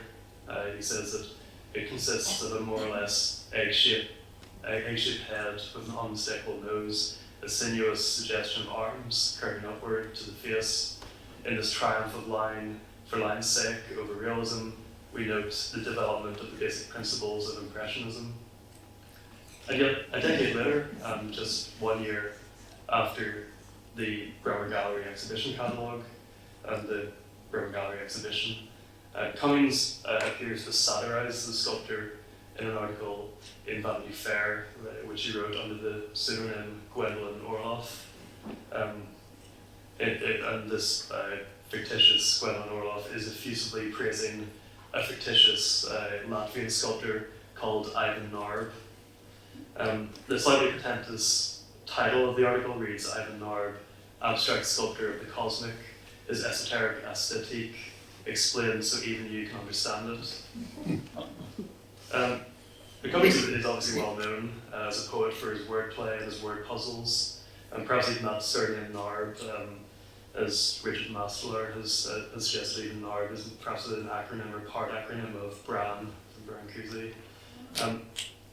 But the article is this fictitious review of Ivan Narb's recent exhibition, which it calls the aesthetic event of 1926. And Brâncuși, as we noted, exhibited at the Bremer Gallery in New York from November to December of 26, with that encodium from poets and prose writers accompanying the exhibition catalogue. And certainly the way in which it talks about this dominance that Ivan Narb now has over the United States, it seems to be connected in some ways to those critiques of Brâncuși. We have these illustrations by Cummings as well that appear to be, certainly hatlessness seems to be similar to Brâncuși's The Kiss, and written underneath by Cummings are lines, Narb has successfully battled with the problems of a fatally plastic ambiguity.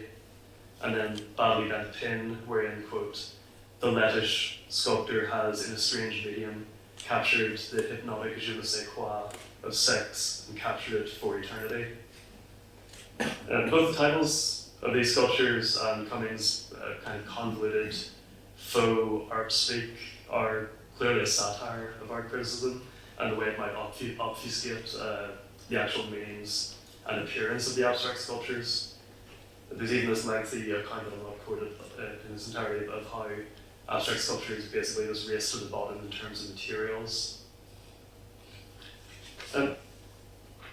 Well, this is sort of a witty and irreverent parody of Brâncuși. It's nothing new. As early as the Armory show, the critics had fun with the wordplay and critique of what these sculptures might look like. Mademoiselle Pogony's sculpture being a hard-boiled egg balanced on a cube of sugar, according to one critic.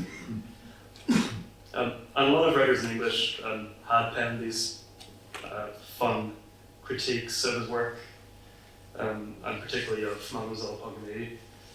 Yet for Ezra Pound and others, that effusiveness of the praise stands out, as it reflects looking at the Paris studio of Brâncuși, that he exclaimed, quote, he is upsetting all the laws of the universe. It isn't like the work of a human being at all. So I kind of raced through here to sort of think about this range of poets. Some I've already mentioned from the Bremer Gallery exhibition, but Brâncuși's work was significant for a range of poets in the Modernist period, from Ezra Pound to W.B. Yeats, Ernest Walsh to Carl Sandburg, and Mina Loy to William Carlos Williams. Of course, the more ubiquitous the use of Brâncuși sculpture in poetry, perhaps the less it might mean anything precise that we can pin down. Is the sculpture of Brâncuși just one subject among many for modern poetry? Or is there something particularly magnetic and paradigmatic about these sculptures? Several of these poets even crossed paths with Brâncuși in Brâncuși's studio and in the various Paris art circles that they're associated with, particularly Mina Loy.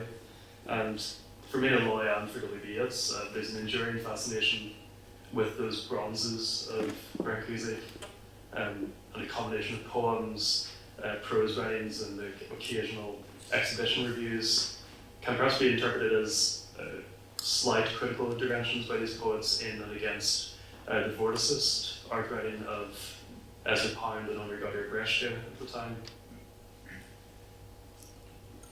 Taken together then, I think this writing about sculpture characterizes, when it's written by poets in particular, characterizes and creates a distinct thing from the material object. The sculpture is rendered as curiously fluid. It's often metaphoric and metamorphic in the hands of the modernist poet, and often that claim to abstract art or to be abstract is resisted in these poems that sort of pull it back towards these terrestrial referents. So, starting with Mina Loy, the American expatriate poet, Loy had a magpie sensibility for various art movements that she lived through. As the critic Sarah Hayden has noted, Loy lived in Florence during the rise of Futurism, in New York for the rise of Dadaism, and in Paris during the rise of Surrealism. I think that Loy's slightly peripatetic but enduring engagement with individual artists like Brâncuși helps to contextualize some of her chameleonic affiliations as a poet between these multiple avant-garde art movements. And Brâncuși, after all, was variously framed as a Dadaist, a Surrealist, a Vorticist, a proto-minimalist, or whatever, despite resistance to those labels. 1 year after the Ezra Pound's Little Review special issue of Brâncuși, Mina Loy's free verse poem, Brâncuși's Golden Bird, appeared alongside a photograph of Brâncuși's Golden Bird in the Dada magazine. It was in November 1922. And Loy's poem mimics some of that tapered verticality, I suppose, of the sculpture by that arrangement of lines on the page. The ekphrastic poem is simultaneously descriptive but also elliptical. It's a slightly tongue-in-cheek equivalent of the effects of the abstract sculpture. The poem begins with this slightly Ezra Pound-inflected vocabulary of Platonic forms, with the sculptor portrayed as a peasant god, that word peasant coming up time and again in these poems, rubbing the, quote, alpha and omega of form into a lump of metal. And that process of refinement, which makes it so distinct from a living bird, is then recounted by Loy, quote, naked orientation, unwinged, unplumed, the ultimate rhythm has lopped the extremities of crest and claw from the nucleus of flight.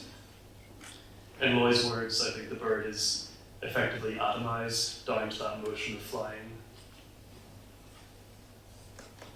In the following stanzas, however, the work of description or of ekphrasis, as we talk about in poetry studies, becomes a bit destabilized. We have this passage, an incandescent curve licked by chromatic flames in labyrinths of reflections.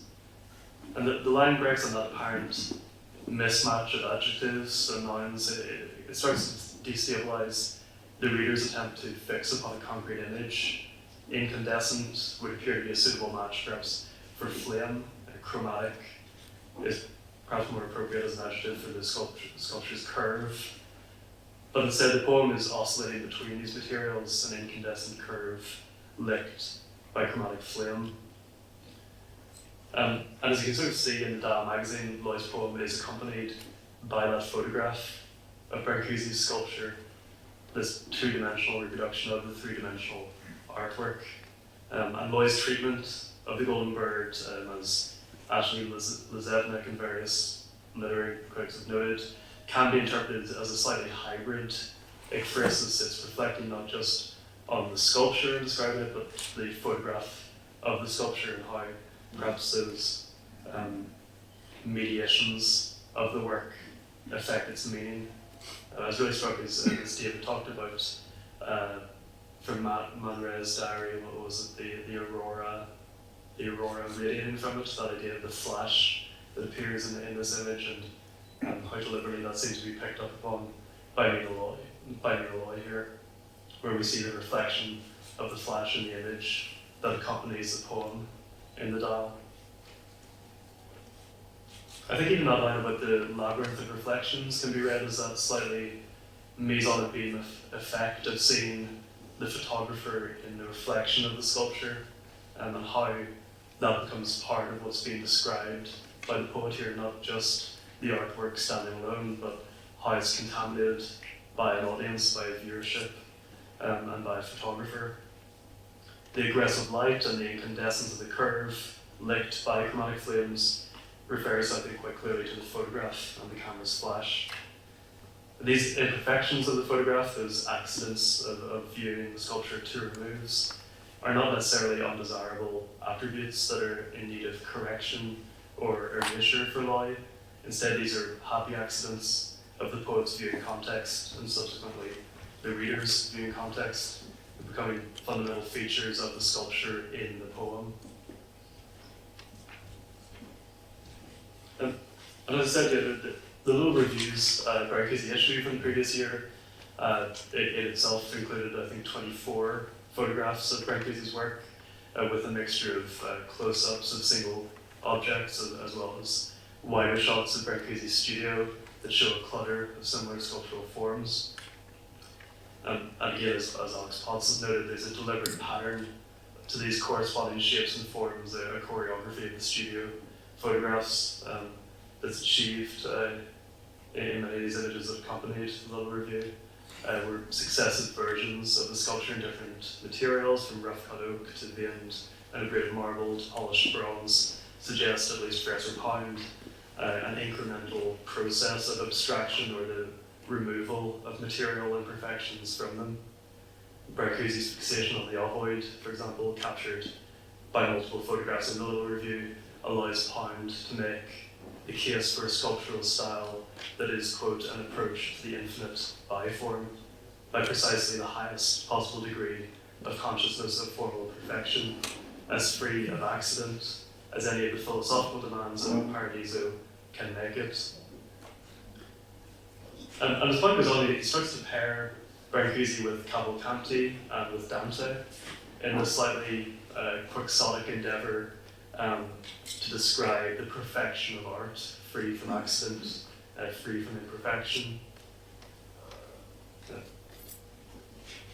And he mentions as well the Paradiso, and as he talks about this desire of artists in different media, different forms, from poetry to sculpture, to seek that formal perfection as free of accident as any of the philosophical demands of Paradiso can make.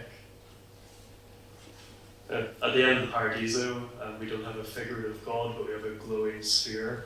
And perhaps Pound, taking that too literally, is seeing the glowing ovoid as some sort of similar paradise to describe through that elimination of accidentals and imperfections. So this language that Pound is setting up of abstract art as being free from accident and imperfection, I think is something that Loy is strategically writing against in her poem. It's that insistence, even as the aspects of the bird are lopped off or chopped off, that accident still interferes at language as it tries to describe the object will return to the bird, that even the title contaminates that free abstract art that Pound seems to be talking about here, and that even the interaction of the viewer or the photographer can contaminate that ideal that might be worked towards by Pound. if this is a kind of paragone of the arts, a rivalry between the verbal and the visual, it's one that Malloy and various poets find to be creatively enabling as they talk about abstract art. The extent to which these terrestrial referents come back, how it still seems to be contaminated by representations, even if it's trying to get away from them, or even if Ezra Pound would like them to be got rid of. And for other poets, I don't want to spend too long on Carl Sandburg, but we get quite a few poets who focus on the personality of the sculptor, and Carl Sandburg's prose poem Brâncuşi is one that repeatedly calls him a galut, but admires that process of abstraction from real objects. Quote, he understands birds and skulls so well. He knows the hang of the hair of the coils and plates on a woman's head. He knows them so far back. He knows where they came from and where they are going. He is fathoming down to the secrets of the first and the oldest makers of shapes. And later, as he directly addresses Brâncuşi, you, Brâncuşi, with your chisels and hammers, birds go into cones, skulls go into eggs. How the hope hugs your heart, you will find one cone, one egg. So hard, when the earth turns mist, there among the last to go will be a cone, an egg. And I think Carl Sandburg's having a bit of fun here, and there's an element of a Gertrude Stein style of prose poetry here that is aphoristic in the way it tries to summarize Brâncuşi, and it almost seems like a kind of effusive praise in a prose poem that would be made for an exhibition catalogue of Inconium for the poet. We also get some really bad poems, like Ernest Walsh's poem Brâncuşi that was published in Poetry Magazine, October 1924. Here we have Brâncuşi, the sculptor, as his hands are vagabonds, loiterers with beast and bird. That connection to the travelling poet and to the peasant associations that some of these poets make recurs clearly here. I'll not spend too long on this poem, and it is quite a long one that goes through many more lines than I've quoted here. But it's also thinking again about the iconoclasm of Brâncuşi, this idea that perhaps he would use the Sphinx and pyramids or the Indian totem poles in North America if no other stone were handy. This idea of extracting from previous architecture and forms to create his own work. For Jean Robert Foster, the American poet, we get a much more mythologically or pagan-inflected presentation of the sculptor Brâncuşi in his studio. Foster was a friend of the art collector John Quinn and of John B. Yates, the father of W. B. Yates, whilst he lived in New York. And for Foster, her own interest in the occult and in theosophy, I think, punctuates her poem. We get these pagan or Greek mythological images throughout an Olympian cave, marmoreal still, the breathing of giants, the white ray undivided, fluted columns vaulting from pavilions of the air. And then this final passage after listing some of those sculptures, including the golden bird, sunbird, bird of paradise, as she describes it, trying to reach for, again, more terrestrial reference that might better describe the bird. Then ends with this line, ostensibly from Brâncuşi, with this form I could move the universe. What we get with Foster, and I'm going to use this to kind of awkwardly segue to W. B. Yeats, is this emergence of the mystical in sculpture, and this attempt to wed abstract art to the occult, to theosophy, or for W. B. Yeats is often about the ideas of mediumship, seances, and crystal gazing. W. B. Yeats had a slightly ambivalent relationship with the sculpture of Brâncuşi. There's a famous anecdote in Anne Salomar's biography of W. B. Yeats's wife, George Yeats, about his first encounter with the sculpture of Brâncuşi during his stay with the art collector John Quinn in 1920. And Georgius recalled how WBS went through the various rooms in Quinn's New York apartment, quote, turning all the Brâncușis over or face down on sofas and cushions. All those ovoids, those smooth, curved faces and rounded figures with their egg-shaped heads seemed to put him off. I think this idea of going through the rooms and that collection that Quinn had at the time, including Prometheus's and Mademoiselle Pogony's and Sleeping Muses, and that idea that Yeats couldn't look them directly in the face, or perhaps that the familiarity that emerged from the abstract art was something off-putting to him. But beyond this anecdote, Yeats comes back to Brâncuși a couple of times as he writes his really ambitious study of art and literature through an occult lens or a spiritualist lens in A Vision.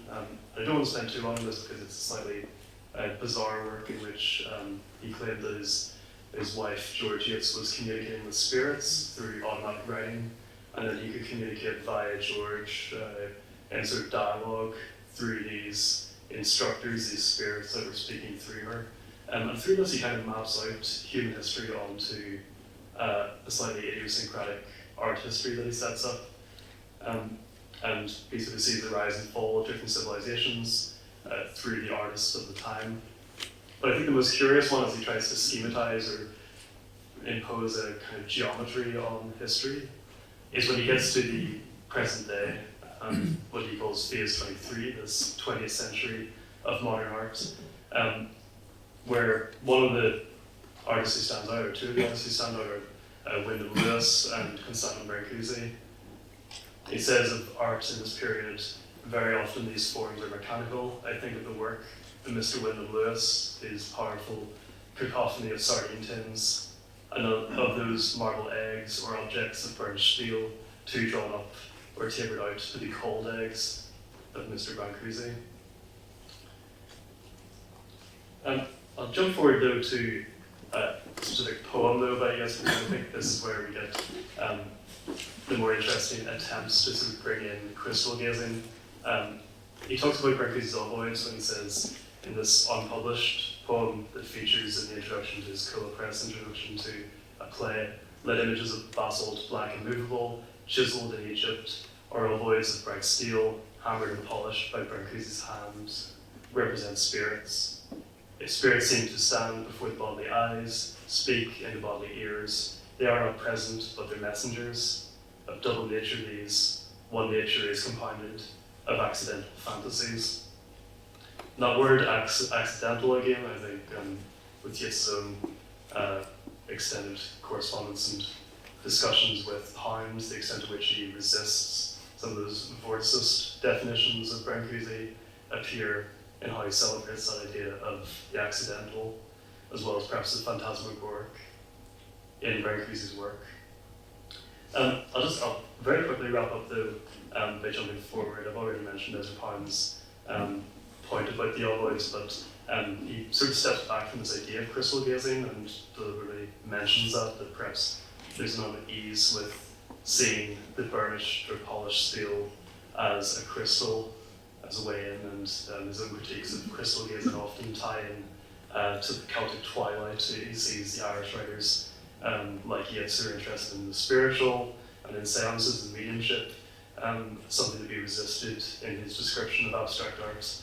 In his unpublished, posthumously published Brâncușian Human Sculpture, he's trying to separate the white stoneness of marble, the rough eternity of the tree trunks, no mystic shilly-shally, no spooks, no goddamn Celtic twilight, no Freud, no Viennese complex.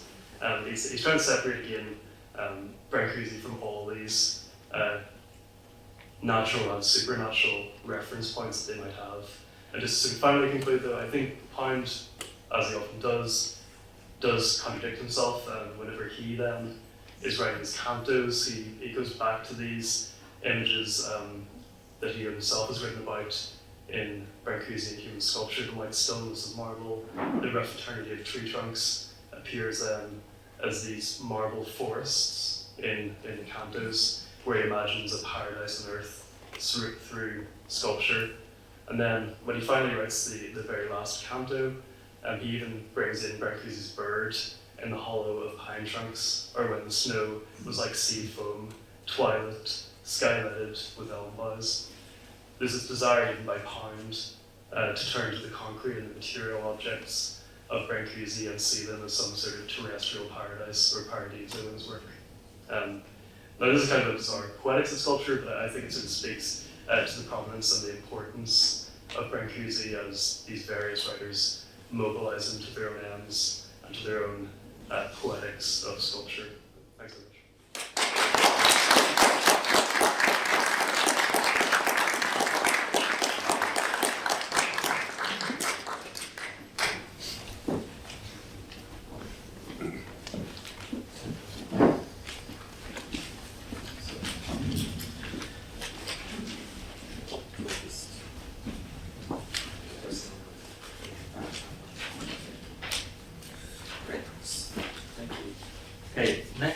Our next speaker is Pamela Yankee, who is an art historian specialising in the relationship between arts and architecture, history of exhibitions and display practices.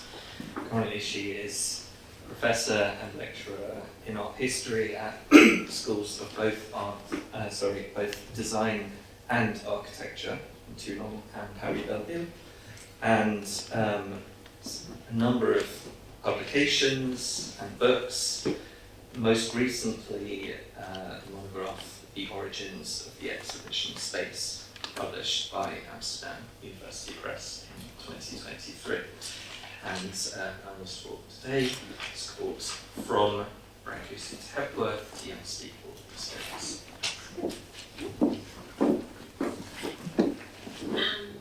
Thank you for this introduction, and I'm really pleased to be here today and share with you part of my ongoing research. And indeed, has briefly introduced my research field concerned with the relationship between art and architecture, and above all, the hybridization between disciplines and the current creative processes in contemporary art. Let's say sculptural assembling, system-oriented culture, and the large idea of installation. And my presentation today is extracted from an ongoing study on the interdisciplinary permeability of contemporary media and narratives, where the boundaries between the creative processes and the exhibition-making practices are completely compromised. And particularly, I'm exploring the changing ontology of exhibition design processes, arguing the role of new grading approaches, let's say hybrid installation and speculative narratives, in the definition of new creative way. And Brâncuși, of course, is part of this critical study, which I'm constructing through an historiographical analysis. So primarily of Brâncuși, I'm focusing on his way to question the conventional status of the pedestal, of course, but also on his sensitivity towards the icon dimension of forms and the abstract sense of reality, and of course also his semantic approach towards composition and creation, which led him to anticipate the concern of modern and contemporary artists. We can just evoke Jocelyn Chewett, Barbara Hepworth, who grounded abstraction in matter, but of course also other contemporary visual artists, Jess Dowling, Sam Starling, of course, Rich Brightly, why not? And why not also Tastadina, regarding precisely the idea of narration and semantic and random assemblage. So my presentation today is a simple and humble attempt to look beyond the Brâncuși practice, and so explore the Hepworth momentum that allowed him to go beyond the forms themselves, to explore what was called their unspeakable nature. So, to start, I want to focus on a series of photographs that reproduce some compositional attempts begun by Brâncuși around mid-1917, but also anticipated by a few years before by the creation of bench and arch between 1914 and 16. And indeed, I think that when Brâncuşi created bench and arch, the artist defined a turning point in the ontological understanding of his artifacts. These shapes, made in salvage architectural remnants of an architrave, experience their random nature. They were simultaneously exhibition supports and unique forms in space. And they have been intended as visual accents, and so they evolved over the time. In Brâncuşi Atelier, around in 1917, arch framed first steps, that at the time actually was still in progress. But when arch was integrated in the collection of Walter and Louise Arnsberg in the 20s, was framing Princess X. Bench, on the contrary, in the Arnsberg collection, one can see pre-Columbian sculptures displayed to completely fit the entire surface of bench, and eventually also surrounding the keys, which was placed in the center. And I think that these two first images suggest the compositional freedom that the Arnsberg also gave themselves when installing the works, which in a sense echoes Brâncuşi's home practices. Brâncuşi was used to say, you should not respect my sculpture, you have to love them, you have to play with them. So, meant to surround, it's a little bit, sorry for that thing that So, meant to surround are the sculpture, as Brâncuşi explained. The two pieces will integrate upon the death of the collector in the 50s, the Philadelphia Art Museum. And there they were always considered as accompanying furniture sculptures. And for this reason, never exhibited individually as autonomous shapes. Arch is now no longer on display, but at the time it was framing Mademoiselle Pogani, and while bench supported Prodigal Son in the 60s, and in a second reconfiguration we have the torso of a young girl. Coming back to the end of the 1917, at the time when Brâncuşi began to question compositional strategies, the artist also proposed to John Green to buy a trio that was called the Child in the World Mobile Group, carved in the wood and including the little French girl, an endless column, and a cap. And Queen will decline the offer, and the trio will be dismantled. So on the works are composed, only this one photograph remains today. Yeah? And here, of course, what is relevant for me is the primary role of photography as a creative device. We were talking this morning about that. No? The creative device, the photography has a creative device to imagine new meanings, new forms, and thus suggest the narrative dimension of the assemblage. And also, in this precise case, we have to notice also that the word mobile precisely appears at Brâncuşi in 1917. So, and he anticipated Duchamp formula in 1932 when Duchamp defined Calder's suspended sculpture as mobile during the exhibition in Paris at the Gallery Vignale.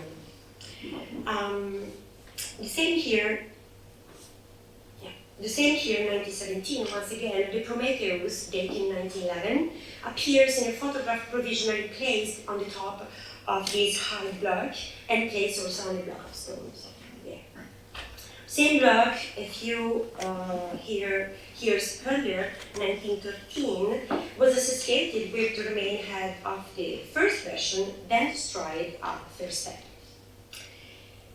Another bench, made in 1923, became the door spot of his Studio 36, we know that. But what is interesting is that this bench was even pictured vertically during the preparation of the Brâncuşi exhibition organized by Duchamp at the Brummer Gallery in New York in 1933. So, you know, we could evoke other examples, we could continue, we know that. But among other things, here what is relevant is the various strategies implemented by Brâncuşi to question the pedestal. And in fact, as we know, Brâncuşi did not try to suppress the pedestal as Rodin tried to do. Rodin was used to say, je voulais aucun pédestal à ces statues. I didn't want any pedestal to my statues. And Erdogan did that, say that in 1914. But Brâncuşi, on the contrary, attempted to make it an integral part of the sculpture to the point to elevate it, sculpture itself. And for me, actually, the innovation here does lie in the way in which Brâncuşi tried to achieve his goal. So we know his methods, the multiplication and the overlapping of hybrid forms, as we have here in Maestra, where we also find the symbolism of the caryatids, used by Brâncuşi rightly to undermine the hierarchy between the supporting element and carrying element. Then we have the exploration of what he called the truth of materials, using some reflective basis to exploit the reflection and doubling of images or even the repetition of the same materials. But beyond all his plastic solutions, the use of furniture stands out. Indeed, by using furniture as sculpture and at the same time as base, Brâncuşi made the status of furniture and its form undefinable, so that the use value coexists with an aesthetic and object dimension. And eventually, in 1917, Brâncuşi embodied Duchamp ready-made, but also he went beyond by exploring the pure forms of reality through sculpting. And enter more precisely in this idea of an unspeakable nature. If we think about the historical time in which Brâncuşi worked, artists were mostly following the decomposition of forms to move towards an abstract dimension, often disconnected by reality. Brâncuşi, on the contrary, remained anchored to the almost romantic idea of a symbolic object, exploring the idea of simulacrum. And indeed, far from abstraction, Brâncuşi abstracted in the sense of bringing out from the model the sensitive qualities of natural shape, which then become what Umberto Eco has defined as a stimulus of substitution, capable of acknowledging new dimension of experience and other ways of existence of the forms. More than that, his works have been defined as iconic augmentation of reality, where forms finally emancipate themselves from themselves, exploring new ways to represent this unspeakable experience enclosed in all shapes. And following this reflection also, Jean-Pierre Créqui, curator in the collection department of the Centre Pompidou, sees in Brâncuşi forms as partial objects that are neither icons nor any other evidence of reality, but simply hallucinative shapes, symbolic objects of attachment, the object of attachment, understood as a part of a whole. And it's not by chance, and maybe we can discuss after, because actually Ezra Pound emphasized Brâncuşi's ability to generate difficult exploration toward getting all the forms into one form. So eventually Brâncuşi's sculpture seems to ask themselves, what next? What remains of reality? And the answer here might be found in the words of Pontus Hulten, here, who in 1995 defined Brâncuşi's sculptures as object with emotional supercharge. I'm very sorry about I don't know what happened with the PowerPoint, it's just a mess, I'm sorry. So actually this strong connection with reality, together with his radical gesture of simplification and the figurative titles he used, go hand in hand with the process of assemblage and the idea of timeless compositions. Forms in Brâncuşi are activated in a play that expands their mode of existence, moving them away from pure mimesis and finally turning them in hybrid form. At the same time, matrix and simulacrum that, however, had no original. So between continuity and denial, between sameness and otherness, Brâncuși's structure can be understood with a paradox between addition and subtraction. Between the addition of compositional variation, depicting though the impossibility of the original form and its uniqueness, but also on the other hand, the subtraction, so the simplification of forms that lead to the idea of extraction, has poetry intended. So has the ability of these same forms to suggest intrinsic qualities. And that hence had emphasizing the denial of all details to only accept the primary detail, the only one capable of testifying to the very essence of reality. So, possible repetition, lost object, nostalgia are the keywords inhabiting Brâncuși's approach and representing his effort to continuously live the idea of first time, first encounter, first image, first feeling. Stuck in a state of permanent waiting, so waiting to become always another of themselves, his forms made visible the tension line in between reality. And precisely this last aspect, this almost nostalgic feeling and this sensitive relationship with reality can be found in Barbara Hepworth, bound with nature, with landscape, with sea and rocks of Cornwall, and her ability to go beyond the unspeakable to give shape to the feeling that emerged from the encounter. And indeed, it seems to me that is precisely the fascination for the unspeakable intended as a main word that relates with two artists, and not simply has often been highlighted their formal and plastic similarities. Hepworth herself suggested he immediately after having met Brâncuși in 1933 in his Parisian studio. Struck by the perfection of what she called the living joy of forms and their intrinsic humanism, Hepworth saw in Brâncuși form a miraculous feeling of eternity.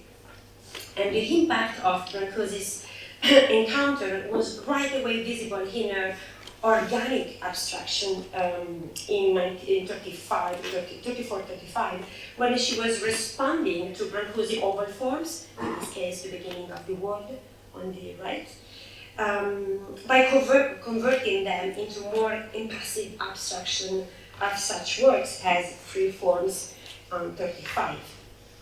However, when Hepworth created two forms in 33, and then free forms in 35, and then two forms again in 37, she did not simply radicalize her forms in search of the right relationship of balance between volumes, but like Brâncuși, she revealed the feel emanating from their own relationship. We don't have to forget that actually Hepworth in these three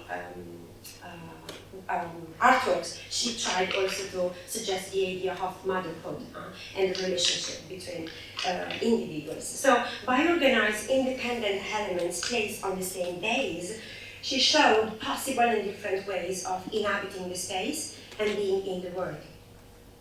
And speaking of which, I will just briefly evoke the brilliant study that Helen Rosnow made revealed in 1944 on Barbara Hepworth, conoid, sphere, and hollow, for which the art historian was able to recognize the essential character of Hepworth. She said, for Barbara Hepworth is rather the absolute form, which represents the aim of her inspiration. Here, two factors are identical, she continued, the endeavor to reach a level where the accidental is left behind, and the expression of the transient in forms of timeless character. So eventually, Hepworth, more than anyone else, seems to have captured the essence of Brâncuși's work. In the primitivism of the forms, in the ancestral memory that they carry with themselves, and the compositional freedom of forms, gesture, and materials. So between waiting and becoming, eventually their works were a perpetual development in search of the last image. So, the study could continue just in clear connection between the two artists, but to try to conclude a more contemporary approach, would like to add a more general reflection, just a minute, linked to the current context, which allow us to reveal, if it wasn't already clear, the anticipatory character of Brâncuși's entire work on contemporary art.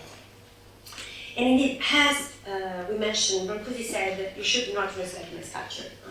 You have to love them, you have to play with them. And indeed, Brâncuși himself played with the forms. And by diverting the ontological status of the elements used, by setting a plastic collage regulated by the semiotics of montage, by using the photographical frame as a means to anticipate shapes, by fostering dichotomies, modularity, and reading discontinuity of materials and means. And all these aspects are eventually have been embodied in contemporary artistic concerts. And indeed, we can recognize this idea, the way in which Brâncuși worked, in this idea of constellation paradigms. To take up a Walter Benjamin concept related to the contemporary art system, where actually nowadays we are experiencing a kind of the appearance of meta-works and meta-spaces, generating experience and knowledge, thanks to their mutual arrangement, and more importantly, thanks to the hybridization between curating and exhibition-making processes. So nowadays, a series of artistic practices, often based on visual narration, spatial dramaturgy, or post-media approach, are implicitly questioning the ontological limits of their component, i.e. artworks and exhibition design elements, that are actually gradually denying the hierarchy between subordinated and autonomous elements. So the artifact, for me, is no longer the only integral part of an exhibition. Elements of design and architectural imprint matter too. And eventually the artifacts no longer exist. What exists is a random and often temporary combination of significant elements arranged in a given or constructed space in such a way as to suggest narratives and meanings, as Brâncuși did. So, and then closing, the question here is probably not so much how it is possible to differentiate between sculpture and pedestal, or more precisely between artistic practice and exhibition-making practices, but rather whether it is still possible or, and above all, relevant to differentiate, as Brâncuși suggested. Thank you.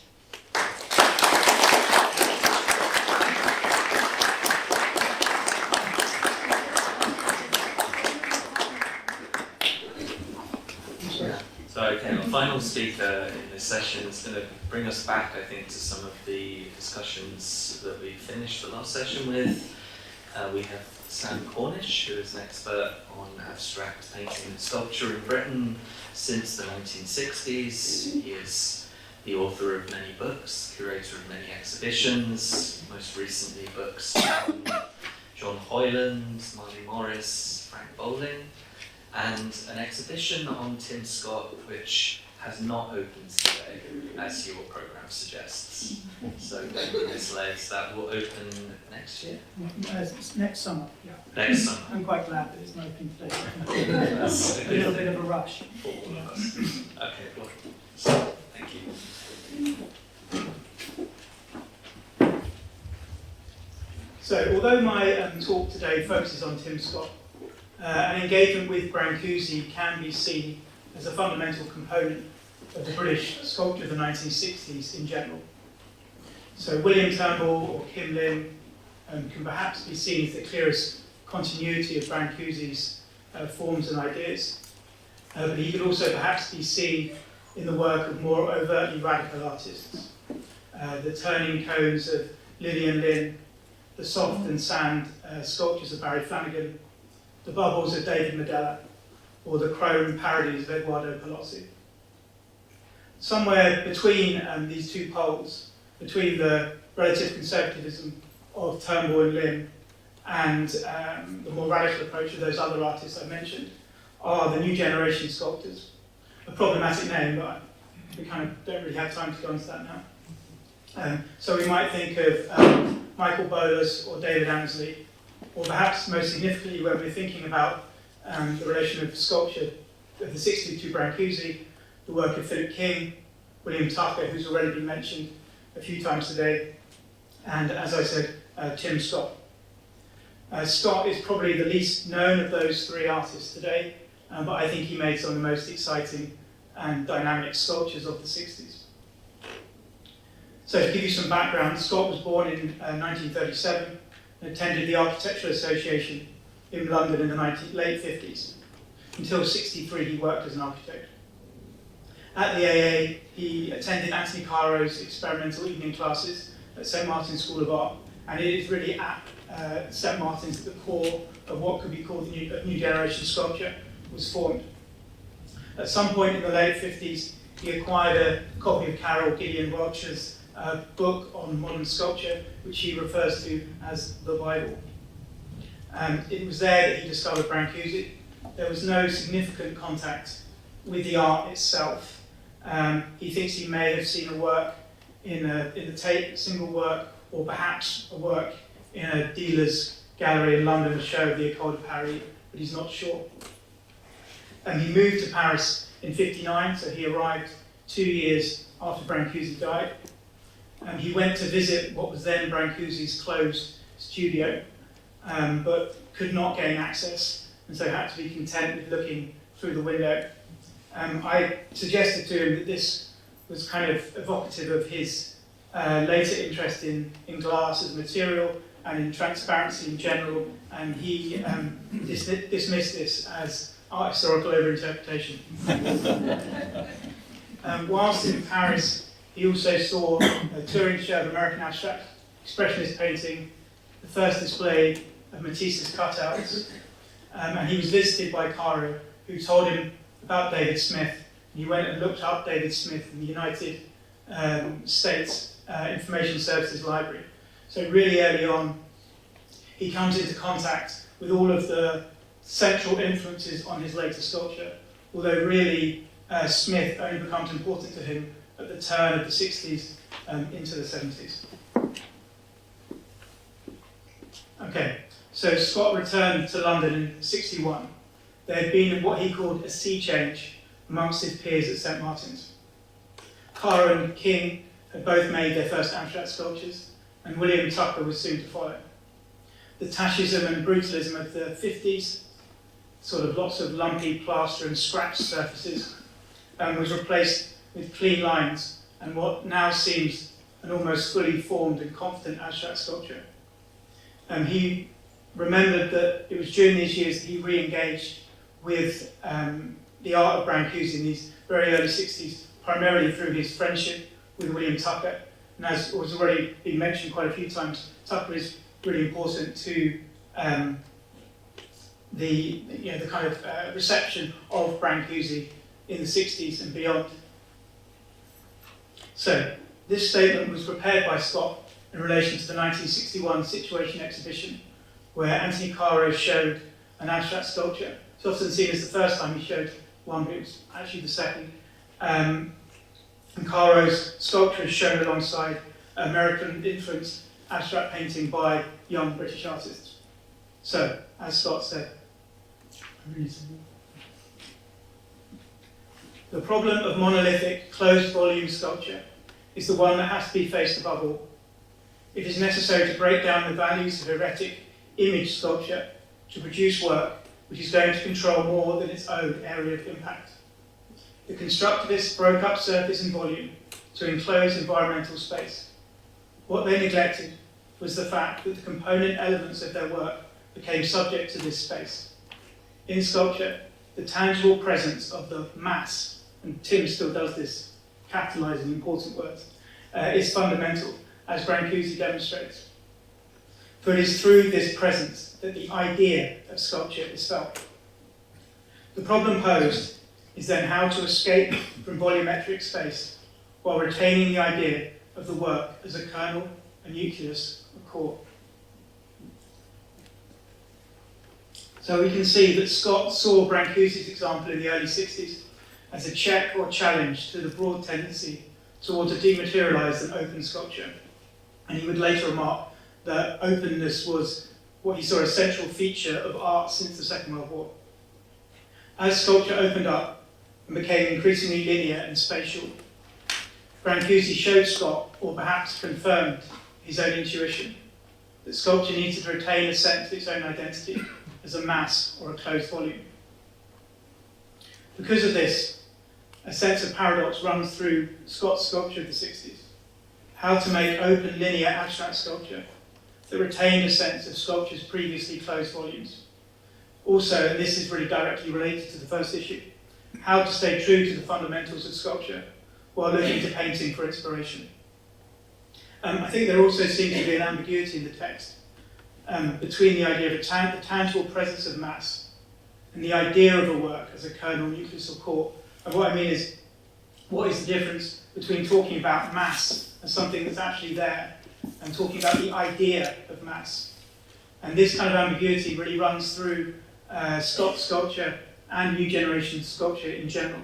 So they are kind of distinguished by the fact that they see sculpture as both a manifestly physical object and in some way a mental or imaginative object. Scott's statement can be compared to Clement Greenberg's prophetic essay, Sculpture in Our Time, written in 1928 and then published in Art and Culture in 1961, so the same year that Scott made his statement, although he told me that he hadn't read Greenberg at this time. I think it at least shows that Greenberg's ideas were in the air at St. Martin's at the time, or at least ideas that strongly dovetailed with Greenberg's ideas. So Greenberg saw that Brancusi exhausted the monolith by joining it to its opposite, the pictorial, so turning the volumetric into the graphic. And in Greenberg's account, this sets the stage for a more linear, more open sculpture. Brancusi was superseded, or would soon be superseded, because it's, in a way, what Greenberg is describing hadn't actually yet happened, he just saw the potential for it, would be superseded by the open sculpture that Brancusi had unwittingly ushered in. In contrast, Scott sees Brancusi as a check on this brand new world of open structured sculpture that Greenberg sees coming over the horizon. For Greenberg, Brancusi is relegated to the immediate past, whereas for Scott, Brancusi is a sort of living presence which will aid the creation of new sculpture. Looking at Scott's sculpture for the next 5 or 6 years, and don't worry, I will be talking a bit more directly about the sculpture in a moment, it is as if Scott wanted to arrest the progression of the dialectic that that Greenberg described. So his work is constantly moving from the volumetric to the pictorial and back again, creating sculptures that are graphic and image-like, but also physically imposing and space displacing. This might sound sort of like a rather dry kind of thing to be doing, or kind of limitedly formal thing, but for me, at least, the effect is kind of often miraculous and kind of exhilarating. So Scott's early work is not entirely, but in general, marked by a sense of concision. Peach Wheels, which I think probably remains his most well-known sculpture, is structured around this one here, structured around a single pane of glass, or pane of glass. We could see the glass as the ultimate pictorial monolith, as theorized by Greenberg. So literally pictorial, that we can see through it. But it also becomes a sort of perverse mirror. So the two pink elements on it arranged either side of the mirror are kind of misaligned in scale and orientation. In the flesh, the sculpture has, which is kind of funny considering the colour, I hadn't thought about that, has a distinctly singular physical presence. But where might we locate its kernel, its nucleus, or its core?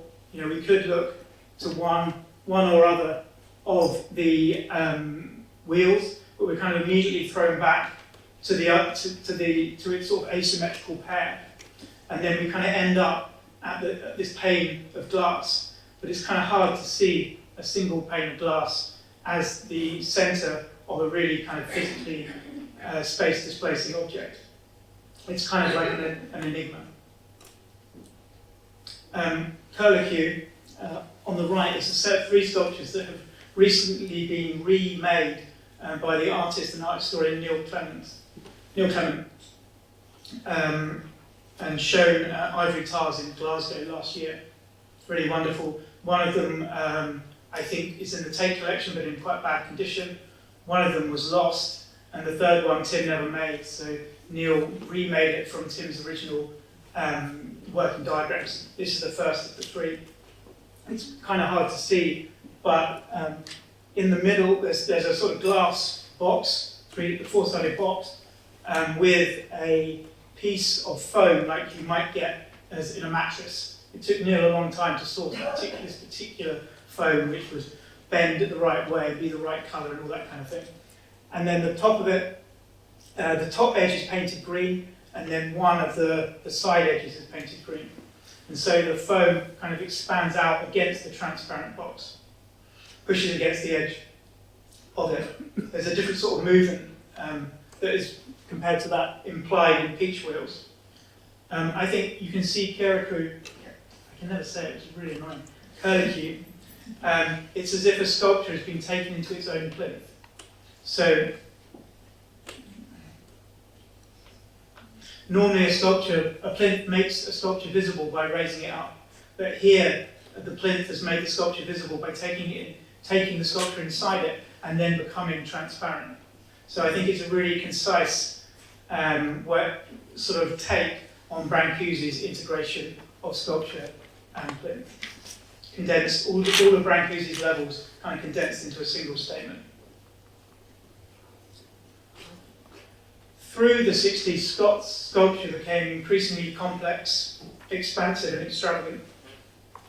Trireme and quadreme of the later 60s, 66 and 68, take what we could call his pseudo-plinths in a different direction, influenced in part by the cutouts of Matisse. And I think you can also see a greater engagement with American post-abstract expressionist painting, specifically the kind of dream space, what Scott's contemporary John Hoyland called the dream space of Morris Lewis, but also the formal diamondism and incision of Kenneth Nolan. Yet, I think Brâncusi became even more active in Scott's work of these years at the middle 60s. And I think this is one of the things that makes Scott's work so exciting, is that he's pushing in these 2 diametrically opposed directions at the same time. And it leads to these really kind of exciting, strange, wonderful sculptures. Trireme here also points to the more linear sculpture that Scott would make at the end of the 60s, his Bird of Arras series. And I'm really kind of kicking myself for not including one of those, because it kind of tells you the kind of full arc of the story in a way of how he broke from Brâncusi. But you should go and look them up. There's a few of them on the Tate website. They're never ever on display at the Tate. But you can see the picture. So Scott and his peers, such as Caro and King and Tucker, placed their sculptures on the floor to give them a greater sense of physical immediacy and a more obviously apparent relationship to human scale. But they also, and this is really crucial to understanding their work, they wanted to retain a sense of sculpture existing in a special realm, both in and out of the everyday world. And we can see that plinths have a kind of dual identity. They're both, I mean, this is why so many artists are so fascinated by them, I think. They're both practical and symbolic. So the plinth physically protects a sculpture from damage, but it symbolically also takes the sculpture out of the everyday world and puts it in the special realm of art. In these sculptures, Scott completely abandons the practical aspects of plinths while sort of reimagining their symbolic aspects. I mean, in a way, this is one of the reasons why they're not on display at the Tate, I think, because it's really difficult to actually display them. So normally we think about plinths as concerned with height, as in Brâncusi, with raising a sculpture upwards. But in these sculptures, by laying these sheets of perspex on the floor, Scott is thinking about plinths as staking out an area.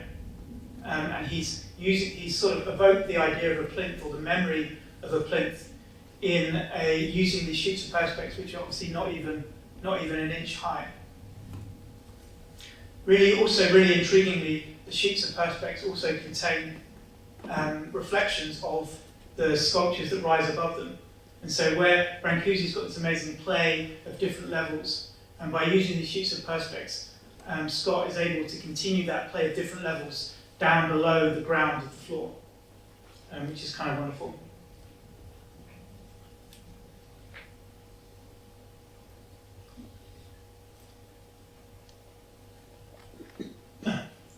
Didn't happen for a while. Okay, so this is the last one.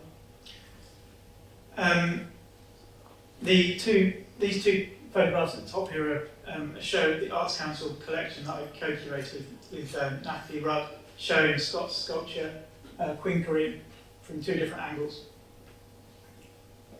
In the late 70s, Scott looked back at the influence of Brâncuși on his art.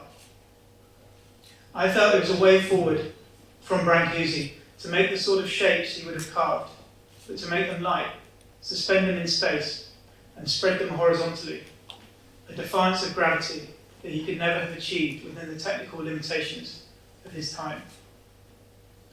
So one of the biggest, the most obvious sort of moves that the new generation sculptors, and Scott in particular, made was to spread Brâncuși's units laterally rather than vertically. So the sort of rhythms that Brâncuși was enacting through his sculptures and from plinth to sculpture and all that kind of thing was, instead of going up and down, went side to side. It has, and actually thinking about it, I've sort of always thought about this in relation to the kind of panoramas of American abstract expressionist painting. But here today, looking at Henry Moore, there's kind of another precedent for doing that, for working on the horizontal rather than the vertical. Quinkering is, in a way, the most dramatic conclusion of this kind of what could be called a horizontal Brâncușism. It has 5 wings. 2 are arranged in sort of pairs, like butterfly wings, and the 5th one breaks the symmetry. The sculpture suggests a kind of succession of partial spheres, enacting perhaps like a set of overlapping kernels and nuclei or cores. The wings suggest a sense of suspension, as if the sculpture was just floating above the ground or had come just to rest just above it. And in fact, this idea that the sculpture in some way continues beneath the ground and that we could hopefully see in the sheets of perspex also appears in the kind of these volumetric units here, which suggest that the sphere continues beneath the floor. What I think is most wonderful about the sculpture is that despite its great kind of literal size, it's kind of 5 meters, 6 meters. Actually, you should know. 6 meters across, I think. There's something really mirage-like about it. And one of the wonderful things about walking around it is that with all the reflections in the perspex, some of the things in the reflections seem more real than, in a way, the things themselves. There's this wonderful movement in and out from the visual to the physical. Horizontal Brâncușism can also be seen as a feature of American minimalism. New generation sculpture of the 60s has a kind of bit of a PR problem in which it's often seen as following American minimalism. I don't really think this was the case, but I think at least some of the similarities between what they were doing can be attributed to the fact they were both working out of Brâncuși in different ways. The new generation sort of I'm really simplifying about the minimalists, but that might be a question for the discussion. The new generation maintained, compared to the minimalist sculptors, a much closer relationship to painting and to a notion of sculpture bound up and with illusion. You could say, in a way, that the minimalists in the new generation took off from Brâncuși in different directions. So the minimalists exaggerated his literalism and the kind of manifest physical presence of his sculpture, and the new generation exaggerated the illusionism of his sculpture, the different relationships which seem to exist between the parts of the sculpture.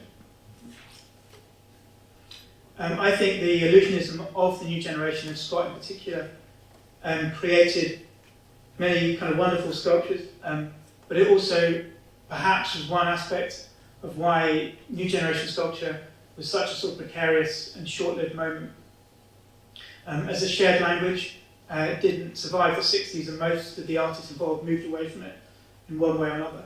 One of the things that's been really interesting so far, amongst many other things, is this interest in the artists of the 80s, in a way kind of reviving Brâncuși.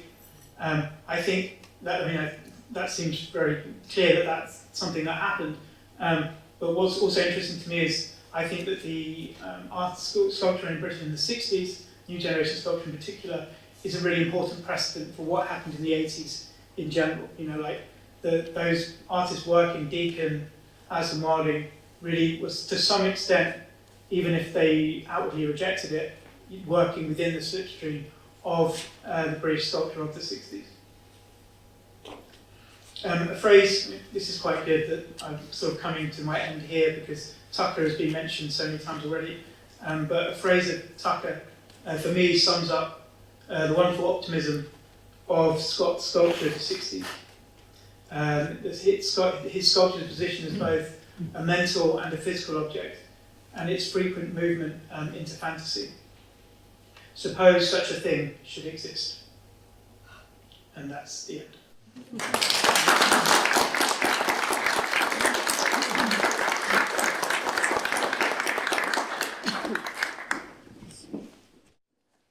Thank you everyone for 3 great papers. We're running a bit over time, so I'm just going to offer one kind of reflection question for you 3, and then I'll open it up to the audience. It kind of maybe gets to something about the lateness of the take-up of Brâncuși or the revivals in Britain that we've been talking about, but I was really struck by this difference between the way that, say, Scott is thinking about Brâncuși or Tucker is writing about Brâncuși, and poets or the philosophers. Particularly, it seems like the poets, and sometimes the philosophers maybe refer to, they really have no sense of the process or the making when they're talking about these works. Nothing about the kind of, the practical or the artistic problem solving that actually goes into making sculpture. Instead, they tend to just dwell on all comments or jokes about what things look like or what things symbolize. Another way to put it is say that like Scott and Tucker would understand why you would hand out carved spoons at a Brâncuși conference, and the poets and philosophers would just get caught up making jokes about spoons, or being like, what do spoons mean? Let's metaphorize about that. And Hepworth's writing I find difficult always, but seems sort of somewhere in the middle. I don't know, does both things sometimes. So I just wondered if that feels true to your experience of reading these figures, if there are other poets who do completely different things, or if you have any thoughts about that in general. One of the interesting things in a way about Scott and about his later work, and another reason perhaps why new generation sculpture has kind of, I think, not been valued fully, is that Scott and a number of the other members, they weren't members, but the other people involved in what was happening at that time kind of rejected what they had themselves done in the 60s. And that was in part to do with this idea that it wasn't in some sense made enough. That when Scott was constructing these things, a lot of it was sent away to fabricators. They were designed a little bit like he might have designed his buildings at architectural school. And what he wanted to do in his subsequent work was to get involved in the physicality of actually making things. So part of the kind of the whole feel of the work in the 60s is, although he had to be there to physically make it, to make it real, the kind of mark of the artist was kind of not there at all. I don't know how that relates to the poems, but No, it's a brilliant question. I think it sometimes does speak to poetry and sculpture being apples and oranges. Is the case. I mean, I think for Pound, it's his proximity to Annie-Gaudír Breische, and I think direct carving is something that can get their heads around, but I do think for some poets there's a relative naivety to the processes and practices behind sculpture compared to, say, painting, and that can be seen in the poetry and in the occasional art writing that they do. Yeah, I think that in my case, all the words I use by taking from Umberto Eco and the others, it's just my interpretation. The stimulus of substitution is coming from an incredible, work made by Umberto Eco on the roles of images, and I think that it's all about the relationship between action and forms, the way in which we look at an image and the way in which we get into the process and the action. And sometimes has, for Helen Rosnow, the art historian who wrote the incredible reflection about Hepworth, I think that she had this brilliant capability to enter into the process of Hepworth and just embody and feel the process Hepworth she was describing and doing. Can I? Yeah. Just add that when Tucker was thinking about what they were doing in the early 60s, he wrote that the precedents of the new sculpture they were making were not in sculpture but were in painting and poetry. So maybe the relationship is not always poets looking at sculpture, but sometimes sculptors looking at poetry. Quite a lot of Scott's titles are also taken from Bird in Arras is a line from a poem, and I'm sure there are others as well, to people who are more knowledgeable than I am. That's interesting. You could also say something about the kind of legacy or shadow of Herbert Reed and people trying to get away from that kind of poetic, associative writing to something in the 60s. But that's another topic. Okay, can I open it up to questions? Yes, do we have a roving mic?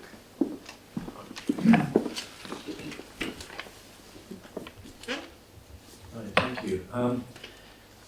First of all, to the last point, I'd have to say myself that I think perhaps one of the most significant literary relationships in relation to regarding Brâncuşi might be with James Joyce.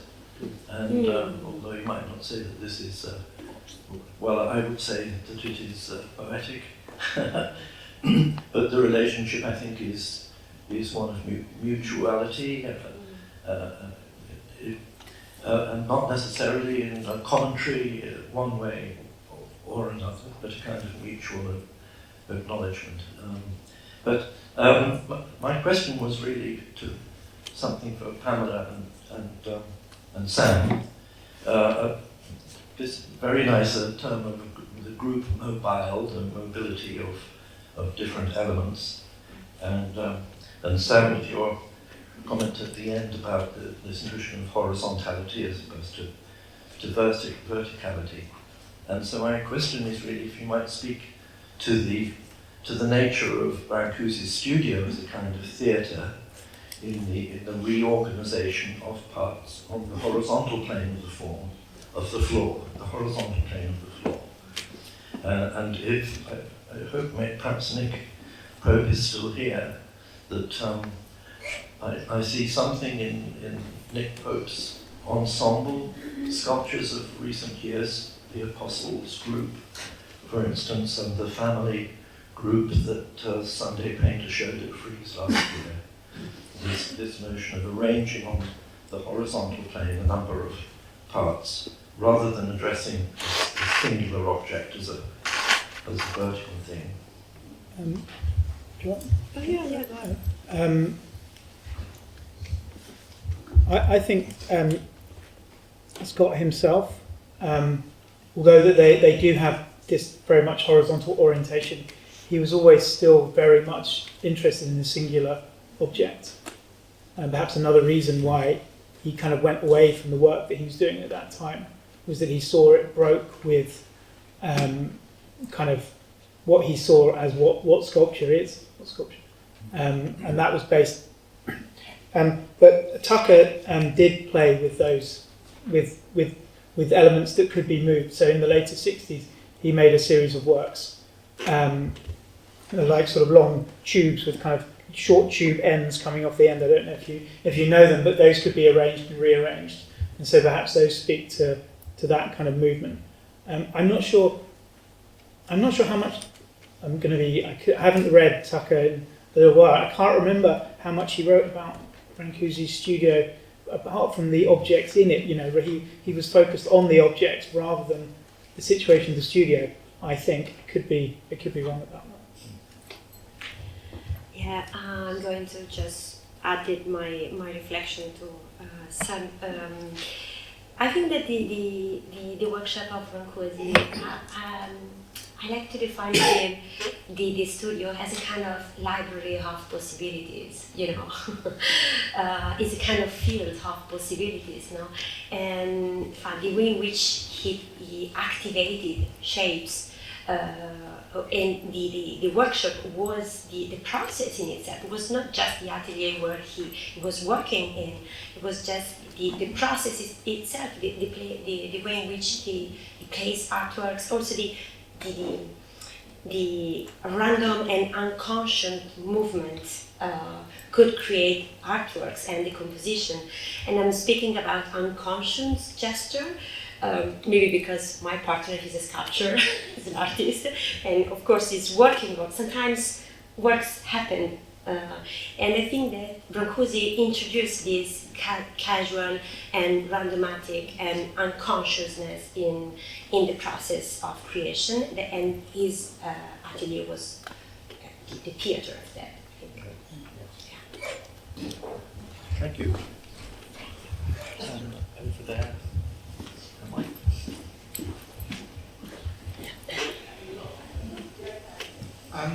So, you go. A question again to Sam, sorry. But what was, I'm curating along with Aaron and Claire O'Dowd at the Henry Moore Institute an exhibition on blindness and sculpture. And I just wonder what Scott's attitude was to touch, because Caro was famously dismissive, saying the idea of sculpture for the blind is nonsense, and I hate the touching of the works. And yet with Caro's work, I always feel that they benefit from touch, even if you have to do it when there's not a garden room.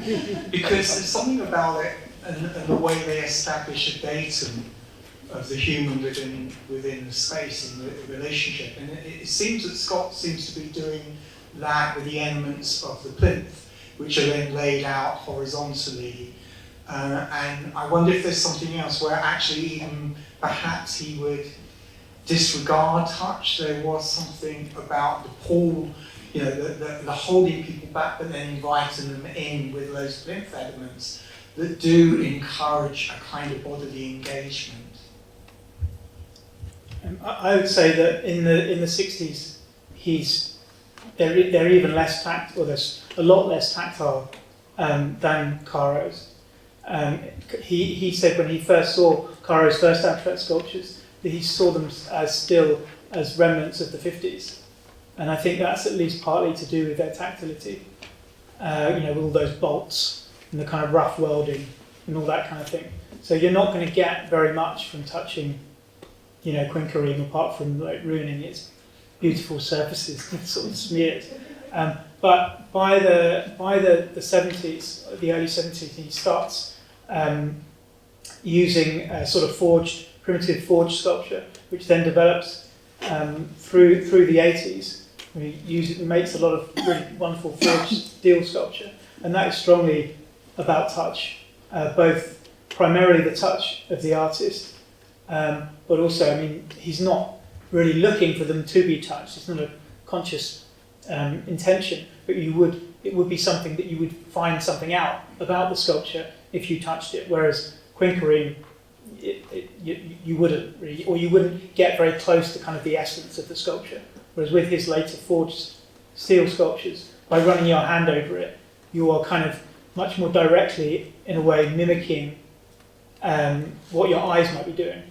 Whereas in quinkering, or the other sculptures, your eyes kind of, the effect of the sculpture is because your eyes can see over these wide distances in one go.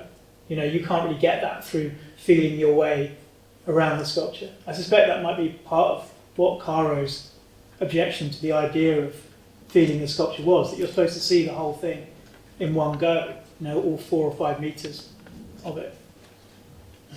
I have a question. Thank you so much for your presentations. I'm interested to hear your observations of the relationship of transparency, reflection, and mass as they may relate to a sculptural vision of the image. Okay. How much time we have?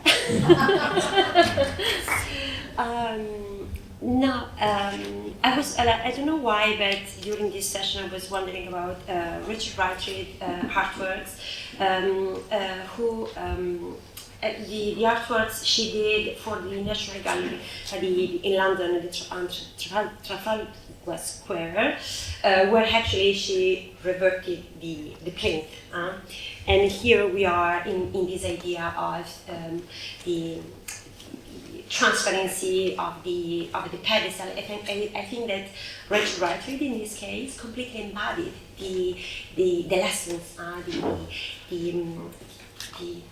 the ideal understanding of Brâncuşi about this very horizontal hierarchy between pedestal and sculpture that is becoming, that she was capable to introduce in this idea of immateriality and transparency and the disappearing of the hierarchy and the connection that we can have between sculpture and pedestal. But actually we could, I don't know how many examples we could, just mention. So yeah. Shall we? Well, if you want to say. I was just say we're going to wrap up soon. So if there are any last questions. There's one. Yes, there is one. Yes.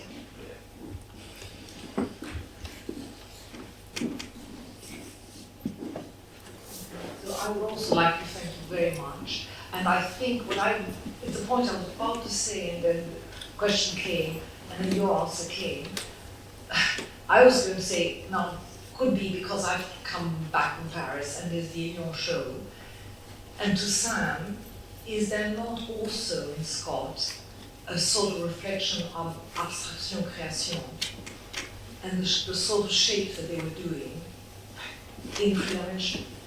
It's for the quintessence, the way you were talking about it, and you were insisting on Brâncuşi and saying, on quintessence, I'm not sure if it is quintessence, yeah, quinkering, yeah. I have a feeling there is something so, let's make the things we think, which are laid out in a good abstraction création, still live. Let's bring a bit like, let's bring a Ben Nicholson's forward, but all those planes. Yeah. To go with the translate earlier, but I do accept the original white leaves. I'm accepting liberally white leaves. All the languages, which it's a good section of articulating what we see, what we think. I think the short answer to that is going to be yes. I think the short answer is definitely going to be yes. That's a long answer will be a long debate. So we can break now and take a coffee for this. So just one more time if we could thank our speakers.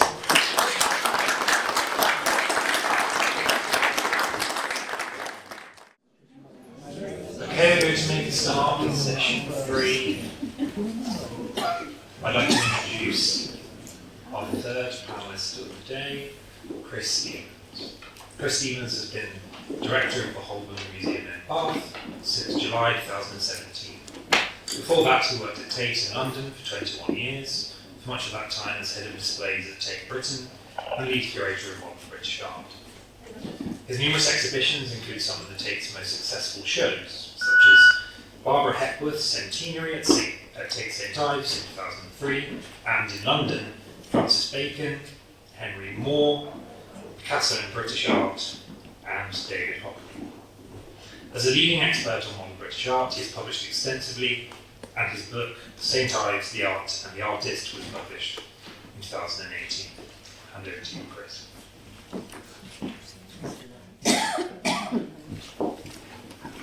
Welcome back, everybody. Thank you, Jonathan, for the introduction, and thank you for the invitation. It's very nice to be here. I don't do this kind of thing very often, so it's nice to be in an academic environment again, but without too much responsibility. So, anyway, so this is the third session, and thank you to all the speakers so far for, it's just so fascinating seeing how Brâncuși's sculpture has been sort of manifested and responded to in Britain, both by writers and by artists of different generations. We're taking a step back in a way now from into that little space in the mid-20th century where modernism comes together with a particular kind of rural English culture in St Ives and Kettle's Yard. So our first paper is from Dr. Inga Fraser, who's an old colleague of mine.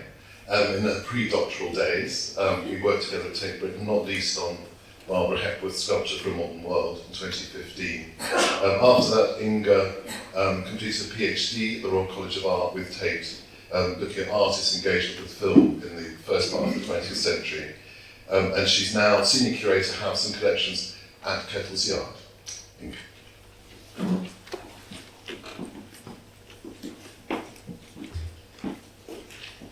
Thanks, Chris, and thank you to the conference organisers, and thank you to my co-speaker Cassia for lending me her clipboard, because I didn't have a staple. And just to say that there's been quite a lot of resonances and things that have come up in the earlier papers that I'm going to touch on in my paper. So in David Ward's, the particular hand, there's a paper knife that's very like that at Kettle's Yard, so we'll come on to that. Thinking about Toby Christian's video, when messages from another world become illegible. Thinking about Nick Pope's discussion of tactility and sculpture as something to be played with. I referenced the Sandberg quote that Jack mentioned, and also Pamela's discussion of plinths, and constellation is a word that I also use, sorry I'm crinkling too much. And then Sam's discussion of this tension between sculpture as a dematerialised and a materialised entity in the latter half of the 20th century. So, stop crinkling. Some other thank yous just to my sister-in-law, who is French, who's been helping me translate various illegible bits of handwriting over the past few weeks, and also to Marietta Cambareri at the MFA Boston for answering my various email inquiries. So the focus of my paper is this sculpture by Brâncuși, known as Fish, the Golden Fish, or the Poisson d'Or. It was a sculpture previously in the collection of Jim Eade, the founder of Kettle's Yard, later sold, then copied, and finally stolen. I'm aware of time, so I'm just going to kind of skip a big chunk there. So I'll just skip through my slides. I was going to take you through all the versions of Fish, but I'm sure you know them all anyway, so here they all are. Here is Jim's letter to Brâncuși, written on Tate or National Gallery Millbank headed paper, which is where he received the sculpture. Obviously, this sculpture by Brâncuși didn't come into Tate's collection until 1996, but we know from this letter that it was in the building at least slightly earlier, not the same one, different version. So, the photograph on the left here is from the archive at Kettle's Yard, and it shows the fish on a small table, which is still on display in the upper sitting room, and that table is listed in the Kettle's Yard inventory as an African table carved à la Brâncuşi from a single piece of wood.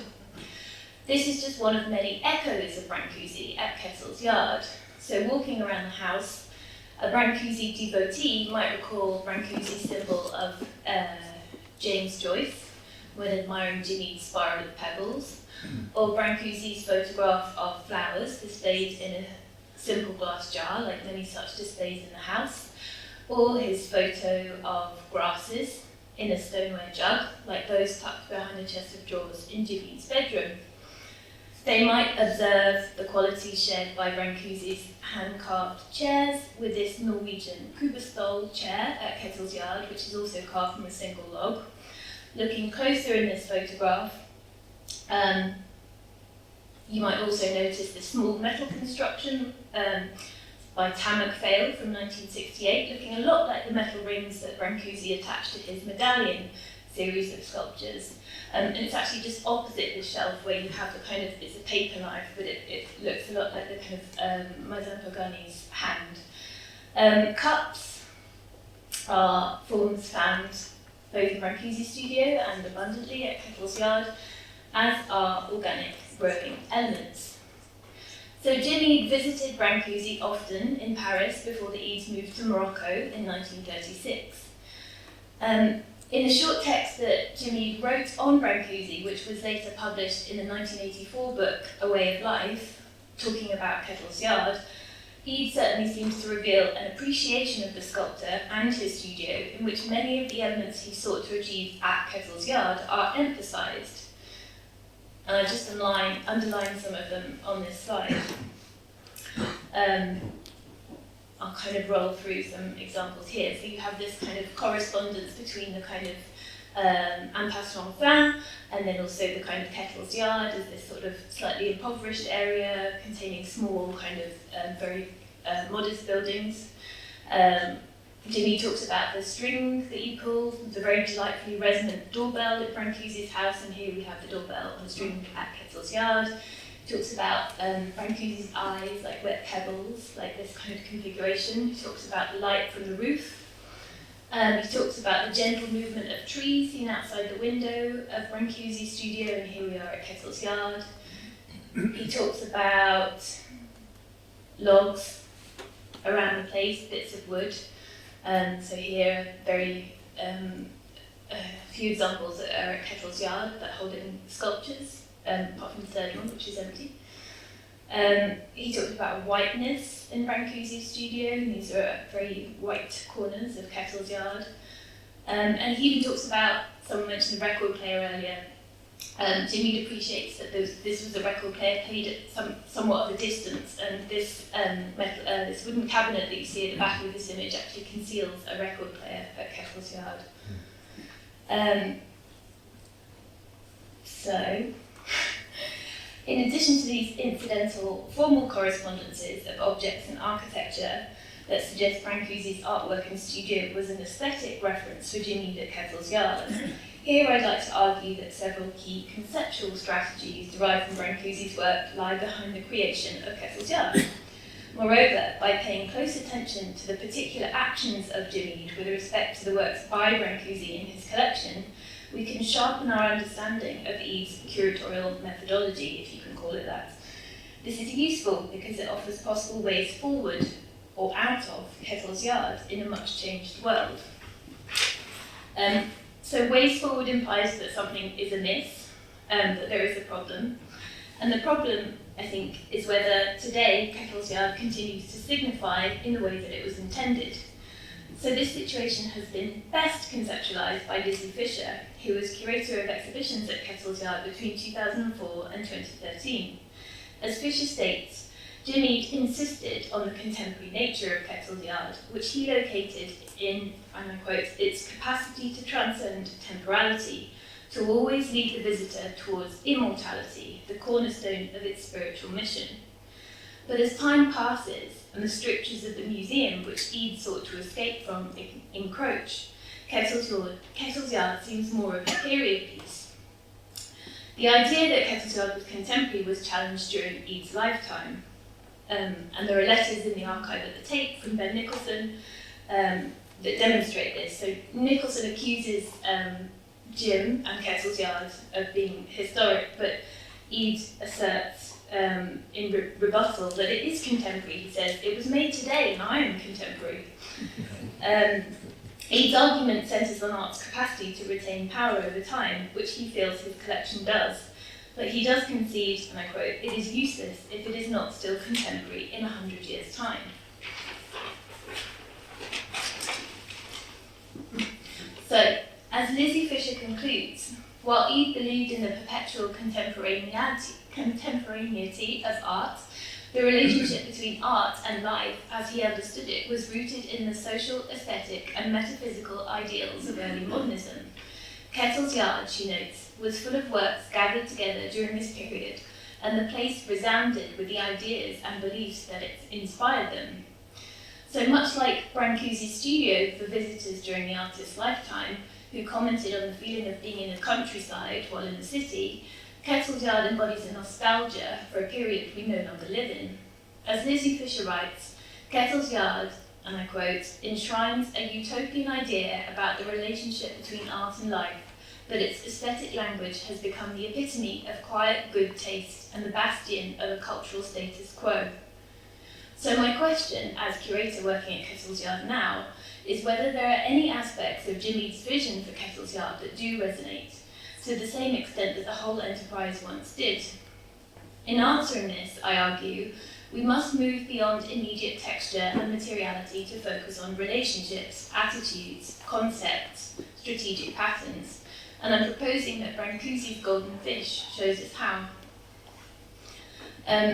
As Sidney Geist writes, the polished fish on its reflective base creates an image, indeed a universe, whose limits are not confined by the skin of form. So 1957 is a big year. In 1957, Brâncuși died, bequeathing the entire contents of his studios to the French government. In her book on Brâncuși, the art historian Carol Gideon Welker, who knew the sculptor well, posed the question, where should Brâncuși's sculptures be placed? And concluded that the answer was neither in the sterilised order of a museum, nor in the intimacy of a private home. Jim Eade had discussed Brâncuși's legacy with the sculptor, and I can't help but find echoes of Brâncuși's story in Eade's description of the founding of Kettle's Yard, also in 1957, in which he recalls, and I quote, dreaming of the idea somehow of creating a living place where works of art could be enjoyed, where young people could be at home, unhampered by the greater austerity of the museum or public art gallery. The other event of 1957 of relevance here is, of course, the sale of Golden Fish to the Museum of Fine Arts in Boston.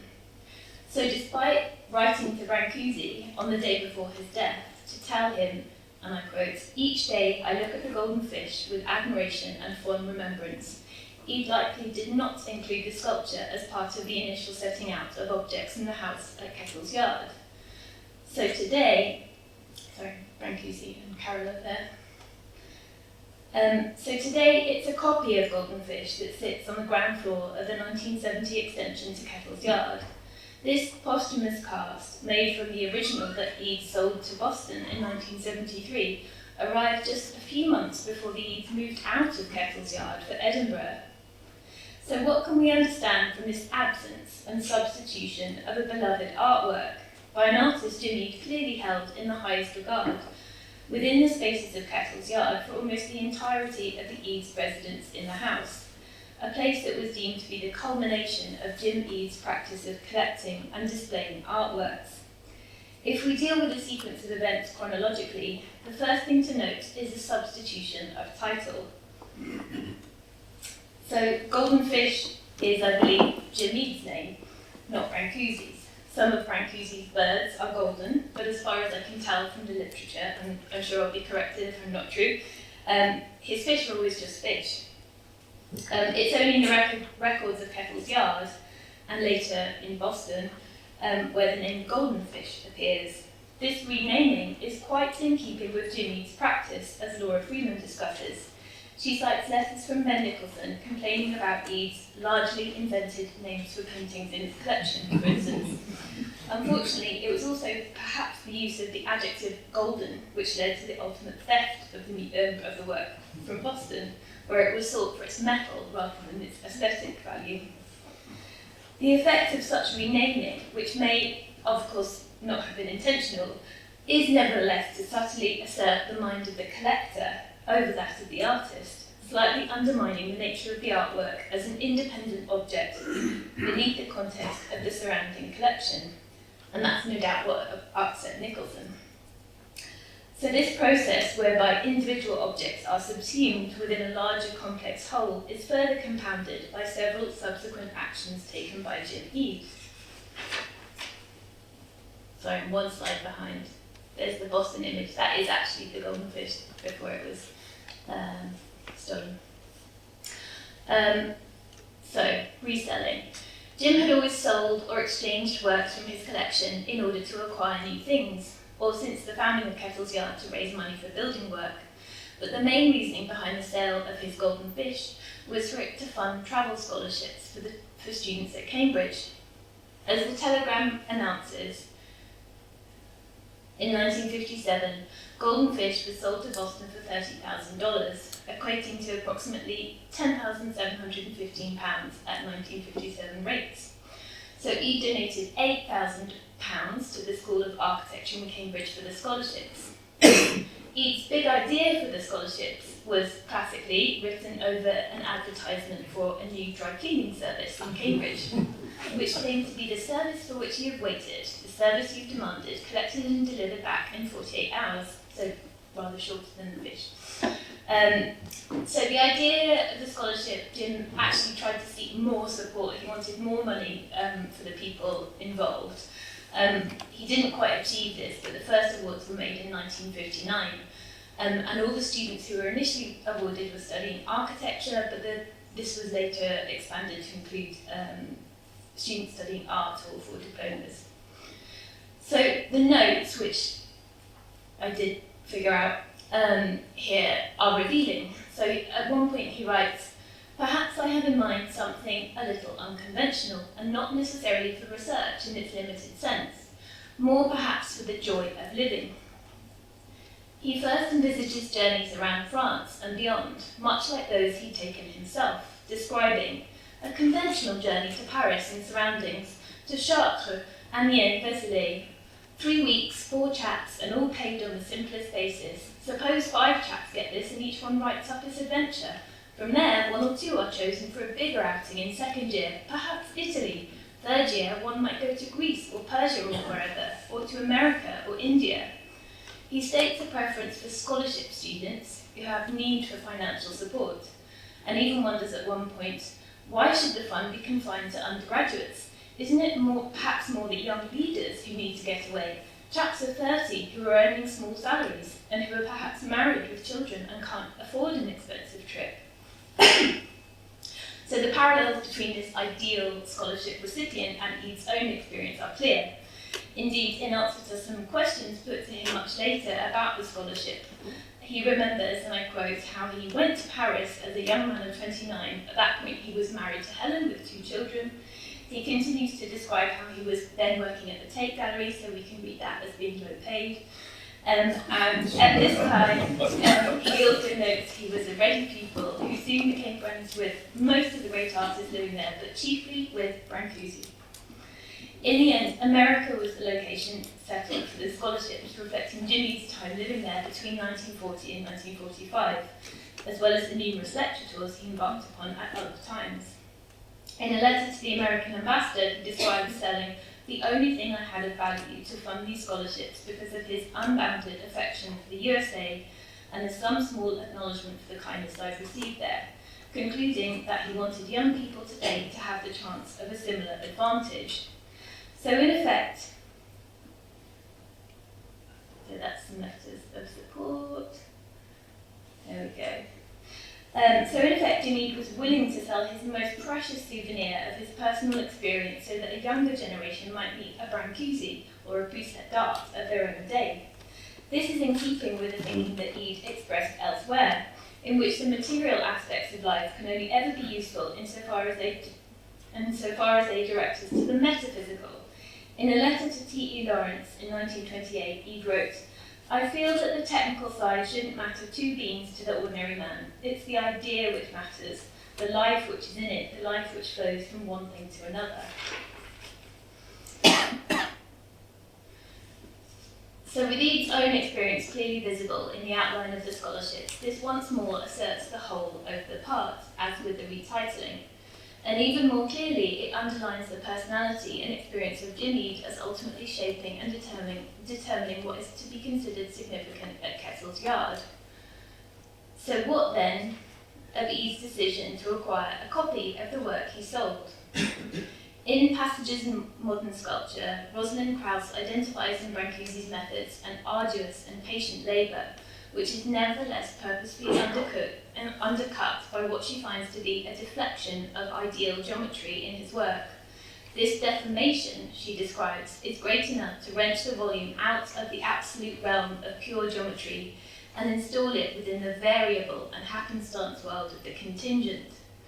In the book, she positions Brancusi's work alongside that of Marcel Duchamp, arguing that both the former's heavily wrought work and the latter's ready-made objects result in a shift of analysis from focusing on formal construction and the relation of parts, and instead prompting the viewer to a circular or spiral mode of contemplation in which placement is all.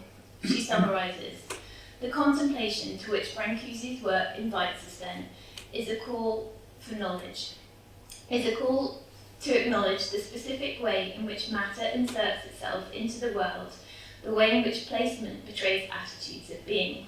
By this logic, a cast of the golden fish is still functional, and in its very status as a replica reveals much about Ede's attitude or concept of artworks within Kettle's Yard."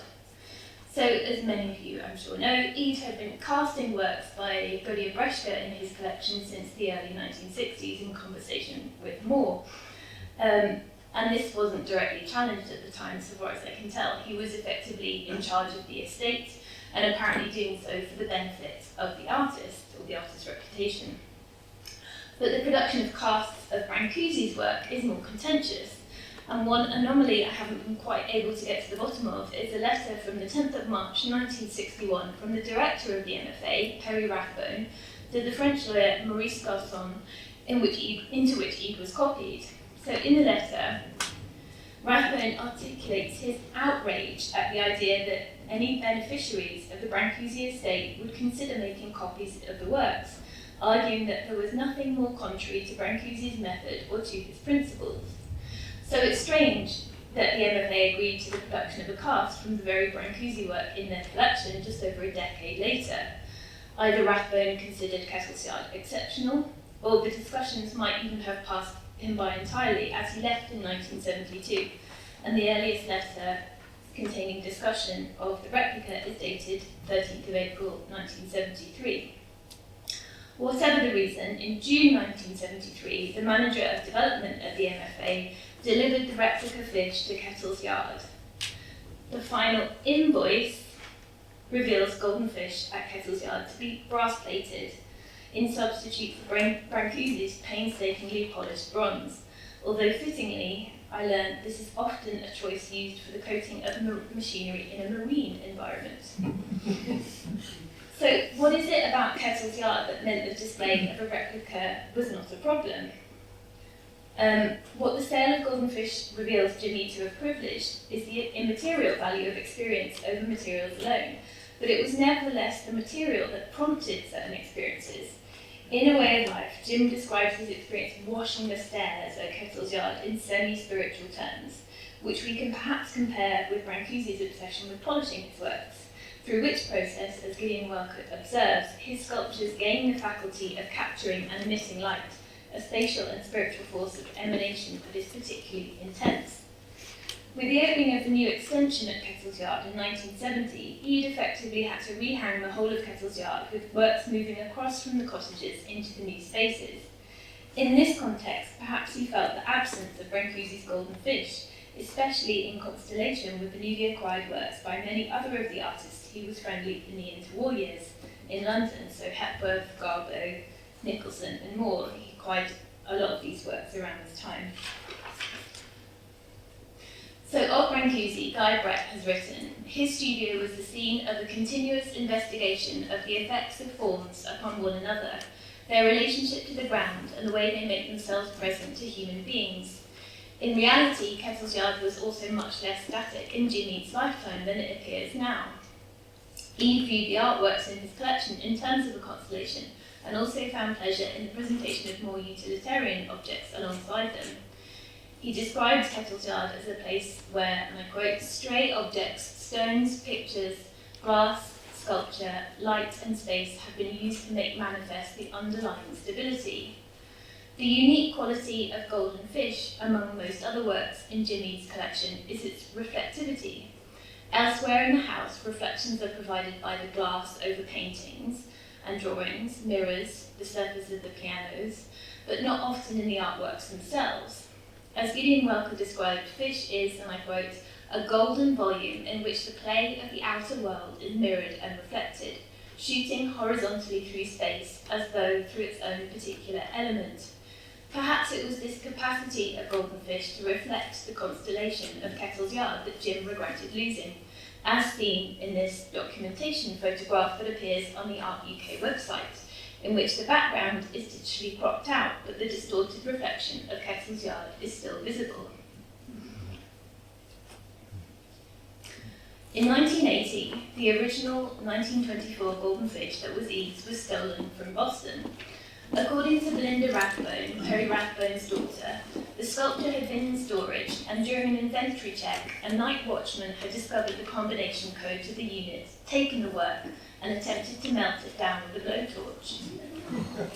In the Brâncuși literature, there is a prophecy of the eventual loss of works and of the erratic studio, in which only one or two hard kernels of Brâncuși's lifelong work as a sculptor remains. Jacques Doucet exclaims what a miraculous piece of evidence one of Brâncuși's heads might be if future generations were to unearth one among the ruins of the past. And the poet Carl Sandburg, as Jack mentioned earlier, predicts, when the earth turns to mist, there among the logs will be a comb and egg. What would remain of Kettle's yard in this scenario? Certainly not the carefully placed feathers or the already many times replaced sacrificial rugs. If the hard kernel of Kettle's yard is a composite in which materials are to some extent interchangeable, we can view it in much the same terms as conservators view complex contemporary artworks and installations. Here, the intentions of the artist are key, just as Jim Ead placed himself as the ultimate arbiter of what goes where at Kettle's yard.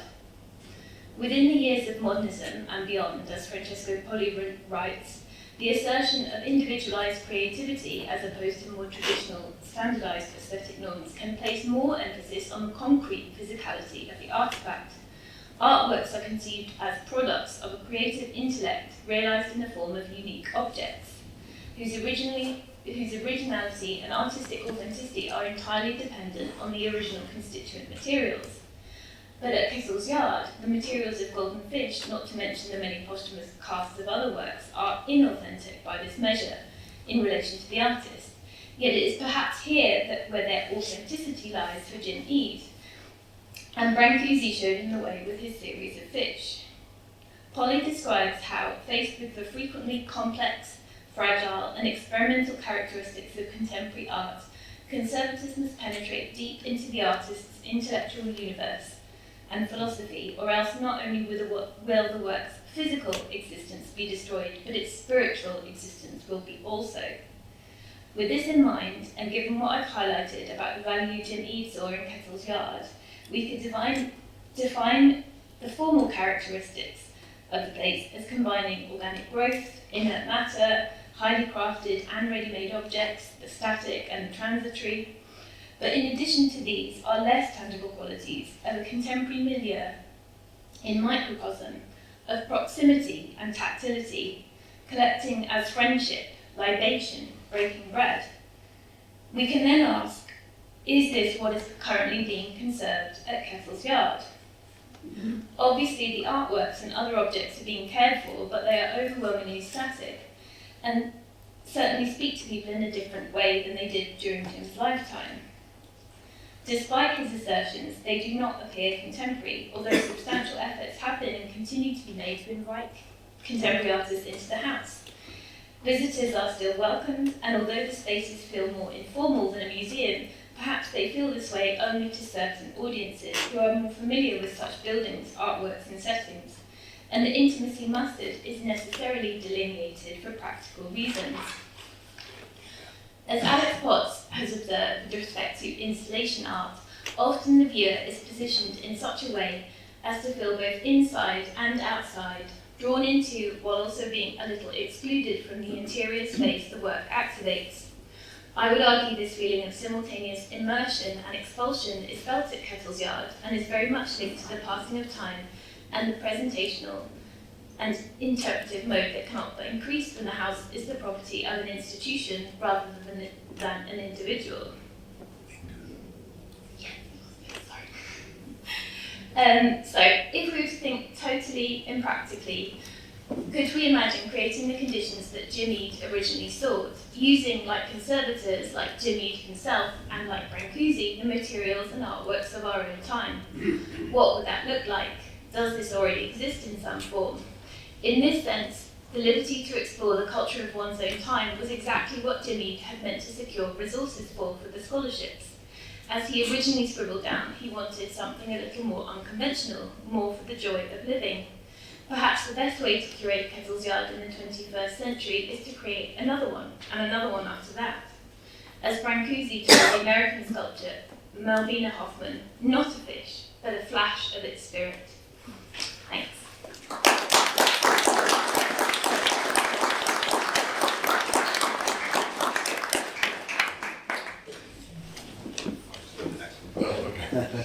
Brilliant. Moving straight on. Thank you so much, Inga. When Jonathan contacted me, whenever it was, to ask whether I'd be interested in taking part in this, I said I didn't have a paper to give, but I hope that someone would talk about David Lewis. And I was very pleased to hear that that was already on the radar. David was a friend of mine, so I'm very pleased to welcome Cassia Pennington, who's collections manager at the Wilhelmina Barnes Graham Trust in Edinburgh, to speak about David Lewis and Willie Barnes Graham's visit to Brâncuşi. Cassia was previously at the National Museums of Scotland as the National Programme Coordinator, where she worked on several huge successful exhibitions. So, Cassia.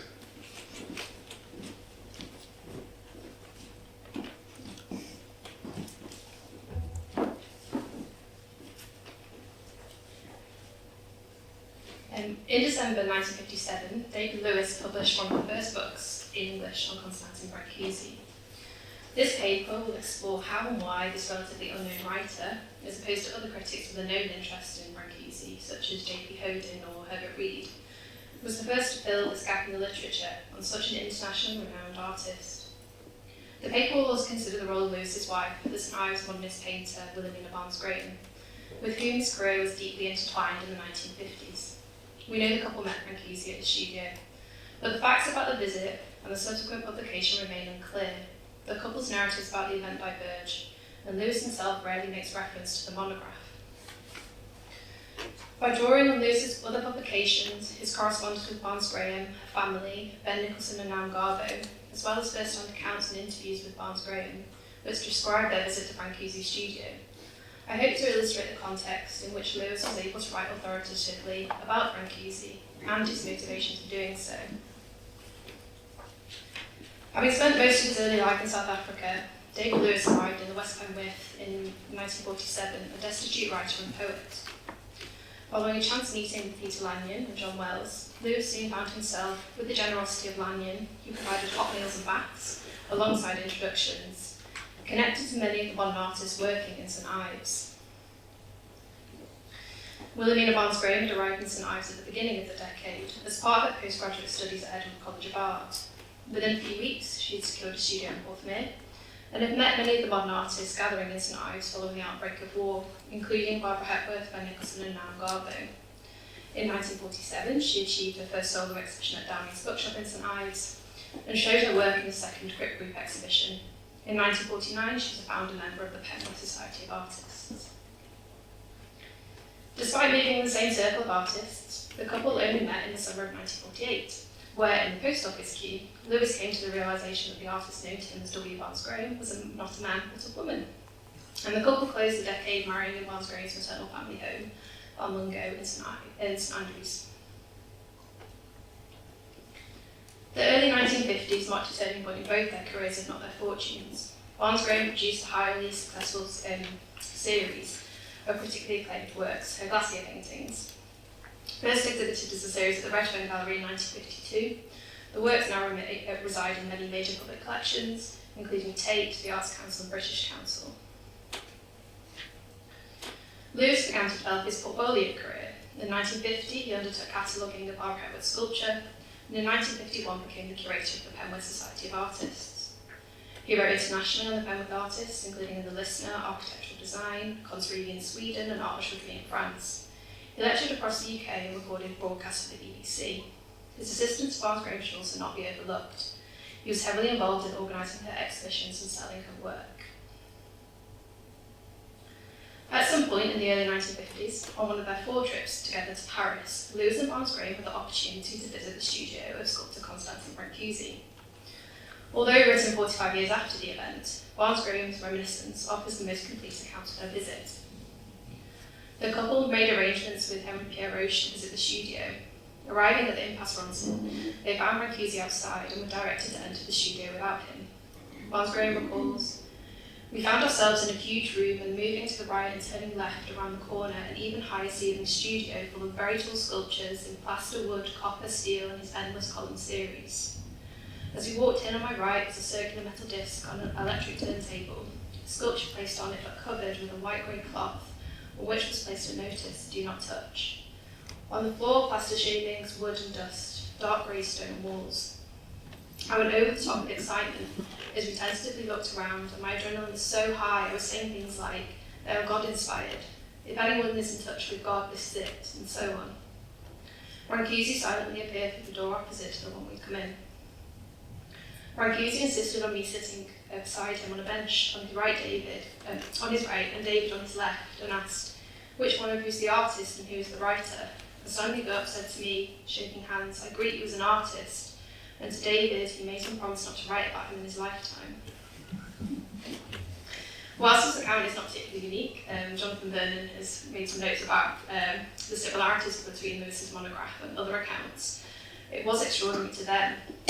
It's clear the visit had an immediate impact, particularly on Barnes Graham, who wrote in the 90s, "I can still feel the strong grip he kept on my arm. I felt elated, walking a foot in the air for days." Whilst Barnes Graham makes no explicit reference to the influence of Brâncuși in her work, none of the Sunrise artists do when directly questioned. For example, their responses to J.P. Coden's artist questionnaires in 49 and 64 that held in the Tate archive. It's easy to imagine why the distilled abstract forms of Brâncuși's sculptures appeal to her in her own practice. For Lewis, the impact can be traced in his writings, which I'll go on to discuss. Those familiar with Lewis's Brâncuși may be surprised to learn that he did not attend the studio alone. Barnes Graham's presence is only referenced briefly in a footnote, where describing the scene on Brâncuși's bed bench refers to his wife being seated.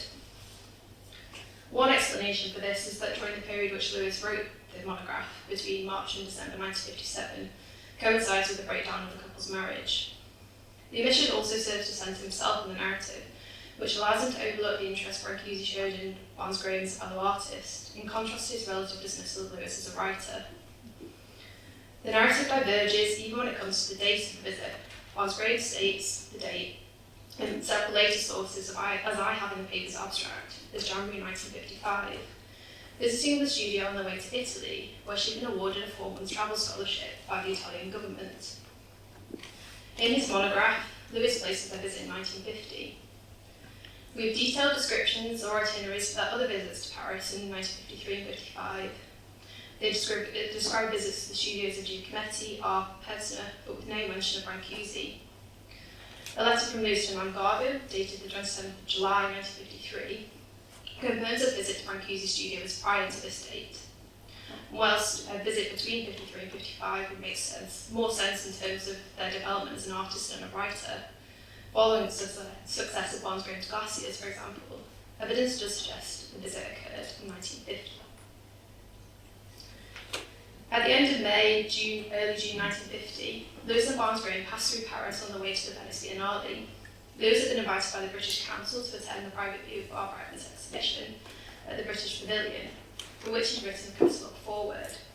Although struggling financially at the time, the couple were able to pool funds from the first sale of one of Barnes-Graham's Garcia paintings, Garcia Grindelwald, to the Arts Council, and a wedding gift from Lewis's father. In a letter to her aunt, Mary Niche, Barnes-Graham justifies the expenditure. This chance is too good to miss. It may be very valuable to both in the long run. David will meet all the critics, and Ben and Barbara are very anxious for David to go. The involvement of the British Council, who made some of their arrangements for Venice, and of Ben Nicholson, who encouraged them to go, also explains the different perspectives of the couple and who was responsible for facilitating their visit to Brâncuși's studio. Barnes-Graham is clear, Ben did this for us. However, Lewis reflects it was Frank McEwen, the British Council, who was instrumental in my being able to see him. The disparity in the recollection was perhaps completed by the 1955 visit to Paris, which involved attending private views of Nicholson's exhibition at the Musée National d'Art Moderne with Frank McEwen. Both Frank McEwen and Nicholson would have been in a position to make an introduction, McEwen having befriended Brâncuși in the mid-1920s, and Nicholson, who had made a visit himself in the early 30s. Although both knew Frank McEwen from his visits to St Ives, Lewis shared interest with McEwen, separate to Barnes-Graham, such as the development of local artistic scenes in Africa.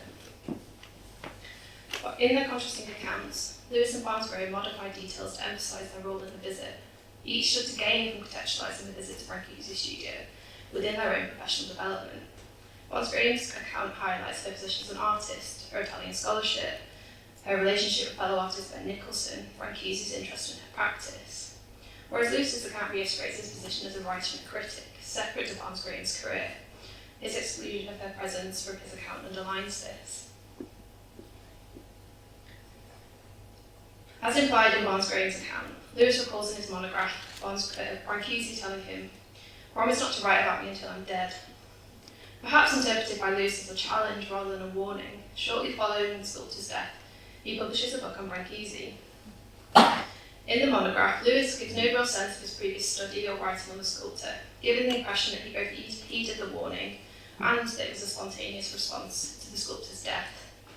In fact, Lewis increasingly writes and lectures about Brâncuși from the moment they meet.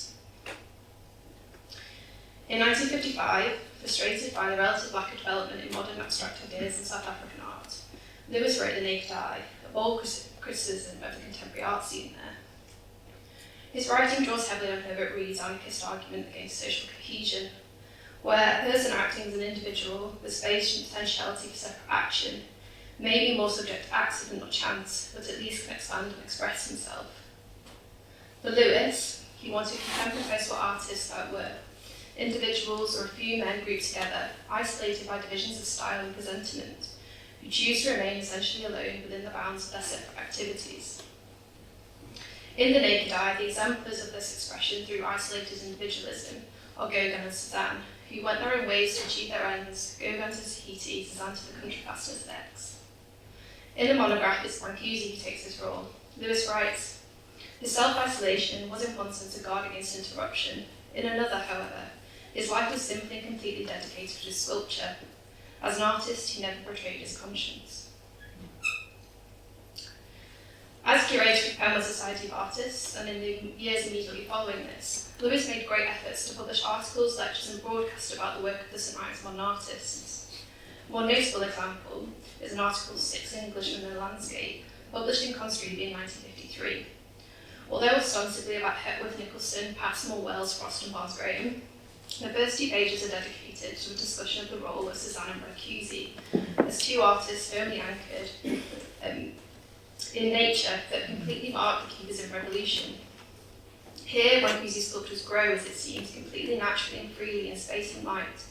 They are heightened and intense feeling, which gives a sense of the sculpture's empathy in their world of form. The inclusion of Cézanne and Brâncuși is to reiterate the other artists in an international modern context. This ambition to create a broad cultural context and advocate for the international importance of the pen with artists was one Lewis took seriously as curator of the society. My big effort was to somehow create a cultural climate, a sense that the town, the landscape, and the sea, the people, the history, and the heritage all made a community, an interrelationship, a living context out of which the individual expressions of painters, sculptors, writers, musicians grew. It also had some personal benefits. As curator, he received commission on the sales of home with artists, and any sales of Barnes Graham's work provided direct income for the couple. An image of Barnes Graham's painting, Glassy Bristol, is included in the Constantly article without any direct reference to her work, which perhaps indicates the importance of promoting her work in this particular moment. Alongside his role as curator, Lewis toured with writing a book about contemporary painting and sculpture for much of the early 1950s. His research allowed him to expand beyond the pen with artists, meet and correspond with international modernists such as Anton Persner and avant-garde. Interestingly, his wife Nicholson was providing the introduction to the latter rather than his wife, who also knew the art as well. Perhaps another way for him to separate his career from hers. Conversely, it's from the correspondence between the couple that we learn most about the development of the book. It's littered with references to its writing, ideas, attempts to write, collecting images.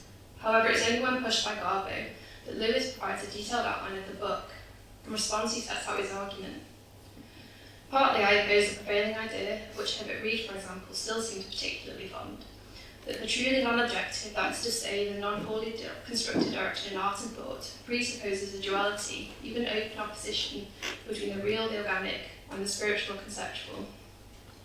We stand in the presence of a decisive change in historical direction, towards a preoccupation with whole and wholeness in art, thought, and life. It seems to me that the tendency is towards whole and responsible action, towards the achievement, on the part of each individual person, of whole creativity. Thus it follows that the goal of this striving is not outside us, but inside us, in the breast of each of us, and the striving, the realizations, creations, the wholeness which are, as it were, the concrete images of our striving, are of our own making. This book never emerges, but some of the themes are echoed in Lewis's Brâncuși, where the emergence of an artwork comes from within through the wholeness of person. He writes, "He's not carving a formal idea in stone, but working with the stone, with the life, the plastic light space expression of the stone's form. This life at once within the stone and sculptor, unborn, slowly awaits from its external state for the waiting of consciousness." Ironically, it's the very mechanism of criticism which satisfies Lewis, that of creating paradoxes, which is frequently used in the monograph. For example, of the kiss, Lewis opposes its awkwardness and grace, death and life, in male and female forms.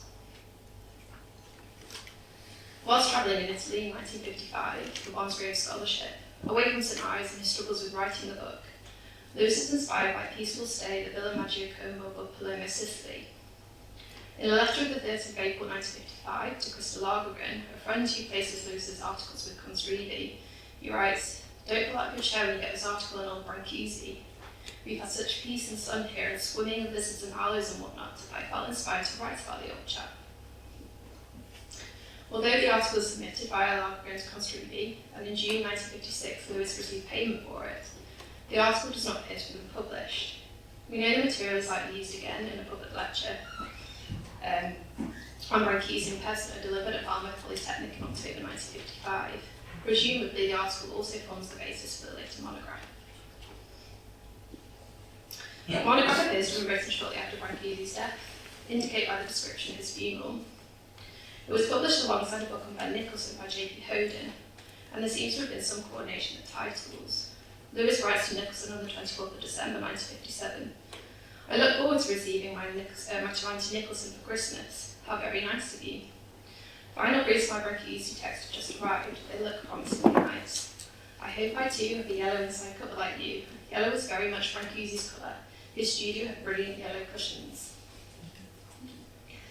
In the year prior to the publication of Brâncuși's monograph, Lewis moves to Leeds to study architecture, published his book on a book with favour on Mondrian. His relationship with Barnes Graham began to break down. His life in St Ives, his roles in art critic and artist husband was coming to an end. So why did he pursue the Brâncuși publication? In some ways, the book had been years in development. His attempts to establish international profiles for the pen with artists, his dissatisfaction with other criticism of contemporary art, and an unpublished article and lecture notes ready to develop. In other ways, the book provided closure, a final statement on his involvement with everything to do with art criticism in St Ives.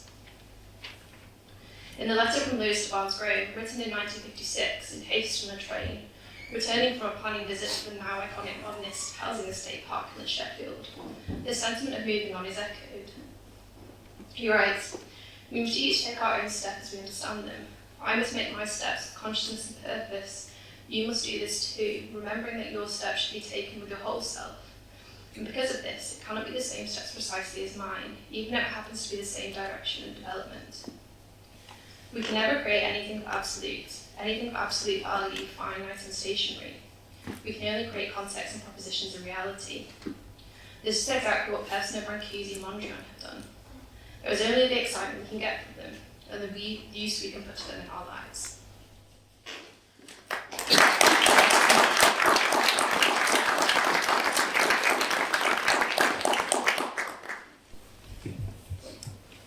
Thank you both so much.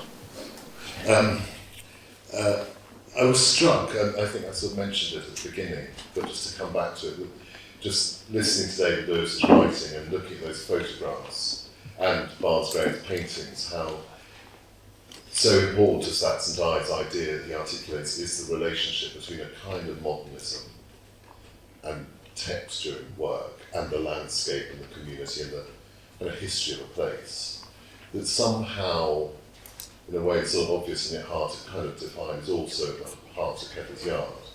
And I just wondered whether the two of you had any reflections on how Brâncuși in particular's work kind of speaks to that combination of kind of modernism and a kind of rural craft tradition in a way.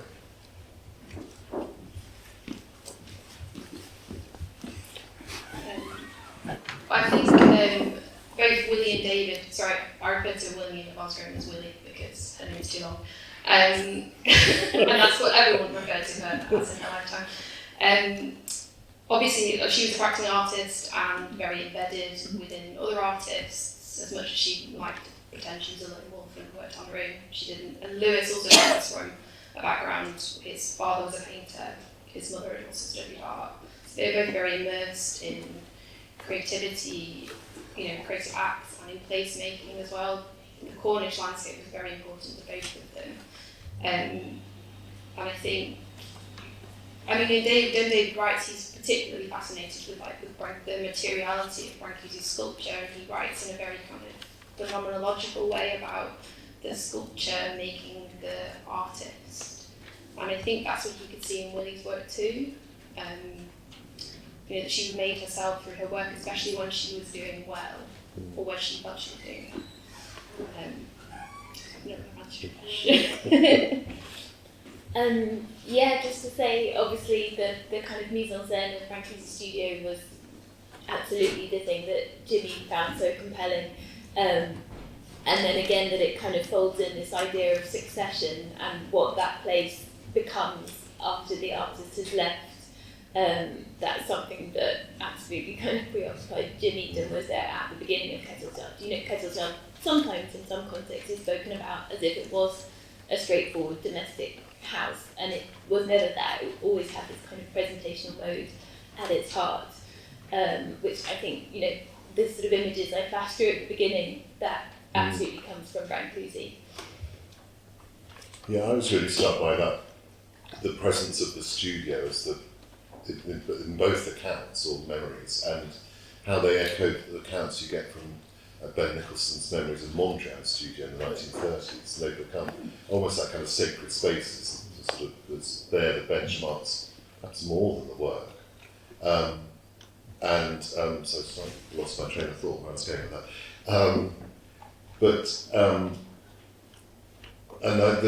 Is there some sort of relationship between, not quite with the domestic, but that sort of a way of life and living, but also a kind of something that has some sort of, I'm very struck by Willie talking about the sort of God-inspired feeling of Brâncuși's studio, which isn't the same, but sort of is echoed in Jimmy's hope for sort of a kind of eternal relevance in Kettle's Yard.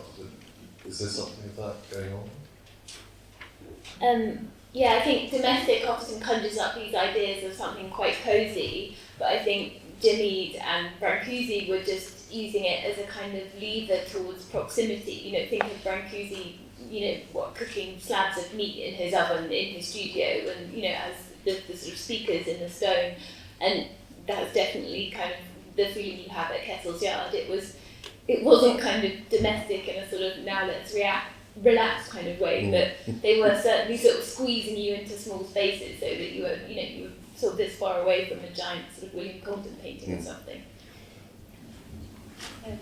I think, did you visit Willie's studio? She was very precious about people being in the studio, and I think she maybe had quite a different take on.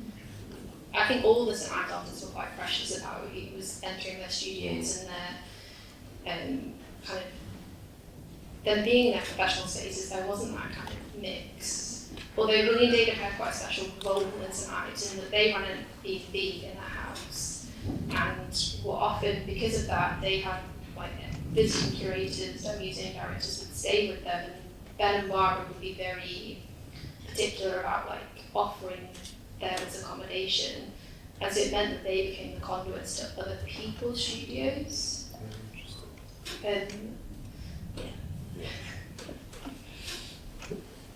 But I guess that Ede called his book about Kettle's Yard a white light, didn't he? And that sort of is in both, isn't it, in different ways. And that's living the art integrated into a kind of personal and social way of life. Should we, short of time, should we open things up? There's a hand very quickly at the back.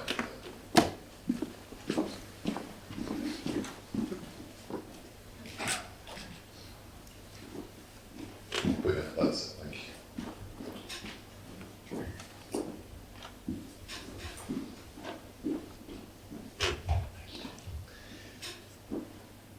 This is mainly for Inga, but both presentations were absolutely fantastic. I just wondered if you could say a bit more about function, and I'm thinking here about the famous import duty situation with living space, and thinking of Ede selling the work as a kind of fulfilling a function, and I'm also thinking about the kind of function that Kettle's Yard has as a space today.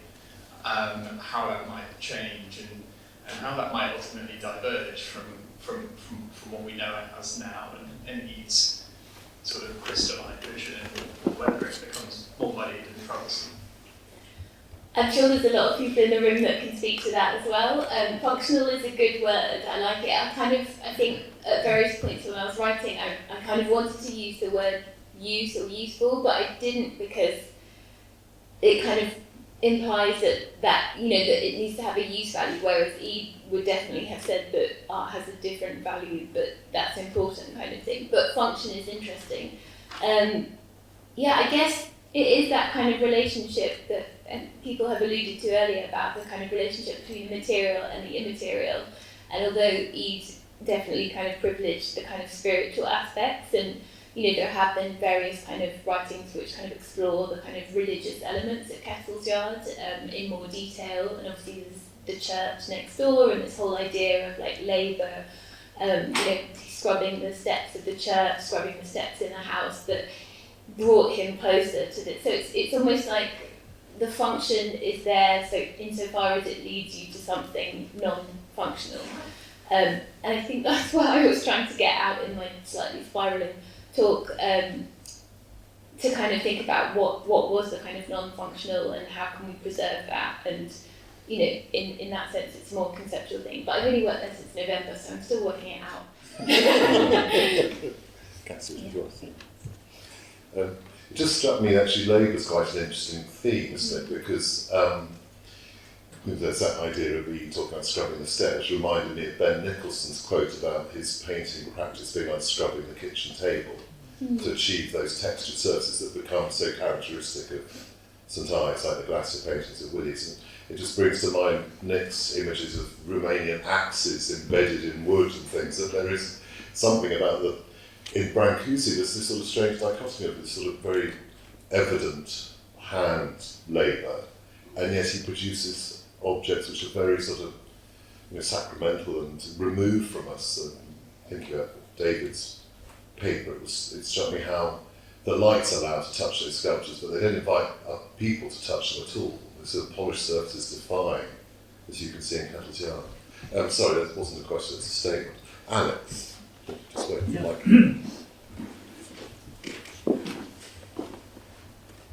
Thank you. I think that both papers raised, I think, quite important point about these sorts of displays which are definitive, at one level definitive public displays, but subject to ongoing transformations that can be shifted around and have a certain sort of informal quality to them. Now the Brâncuşi studio is an interesting case in point because I think sculpture studios are slightly unusual, historically have been unusual, in that they are often quite self-conscious displays places. I mean, there are older sculpture studios often had two studios in effect, a place where stuff was made, and then a room where their work was on display. And of course, sculptors, if they work particularly with bronze cuts, could have almost their collective works in this. Now, Brâncuşi is a very interesting case in point, because I think one could see it as a very self-consciously staged display, which has then been, people have attempted, I think in some cases quite unsuccessfully, to replicate it, particularly the latest Renzo piano version of it, which I think looks more like a diorama than a studio display. But there's something very curious about it, that it's that strange mixture of feeling that this is a very performative, self-conscious display, but anything could be moved around. It's a sort of informal, provisional place. And I wondered if you wanted to talk about that, and that may have some relevance to Giroud's sort of notion of what a place for showing art might be. I'm going to give you the microphone to talk about Jimmy, but someone from the Henry Moore Foundation might want to join that conversation. Yeah, movement is a kind of contested thing at Kettle's yard. The idea is that it doesn't move, but you know, you can see the kind of big square book that he published, A Way of Life. There is movement within those images. You know, there are several sets of images, you know, prior to the extension and after the extension. You know, there are images where Jim's actually trying out different variations. But I guess the point with that, and also with Brâncuşi's studio, is that you're lacking this kind of authorial, this kind of curatorial, artistic presence who decides, the kind of mind that decides what goes where. So anything else feels like something of a transgression. And in addition, you have this kind of religious element where, you know, if you were to kind of focus on the church and everything in it and preserving the seats and the pews and the altar, but not to have the kind of spiritual aspect, then that also seems somewhat disingenuous. And I think that's what I'm kind of coming up against at Kettle's yard and thinking, what were the things that he really privileged? And the travel scholarships is the best example, that he privileged other people having these experiences, being able to explore the world, meet their contemporaries, think about art. I think I'll just go back to William and David when they went to Brâncuşi's studio, and I left out sections of William and David's accounts, but I think they were very aware that they were being performed to by Brâncuşi. Like Brâncuşi, he let them go in and then he hid from them and just listened to what they were talking about.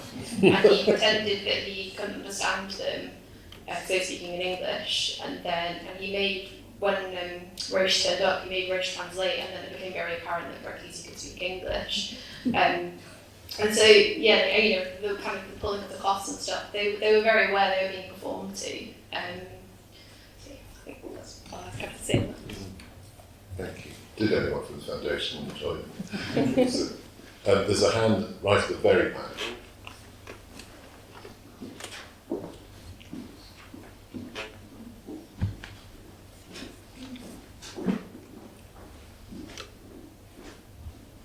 I'm just curious to,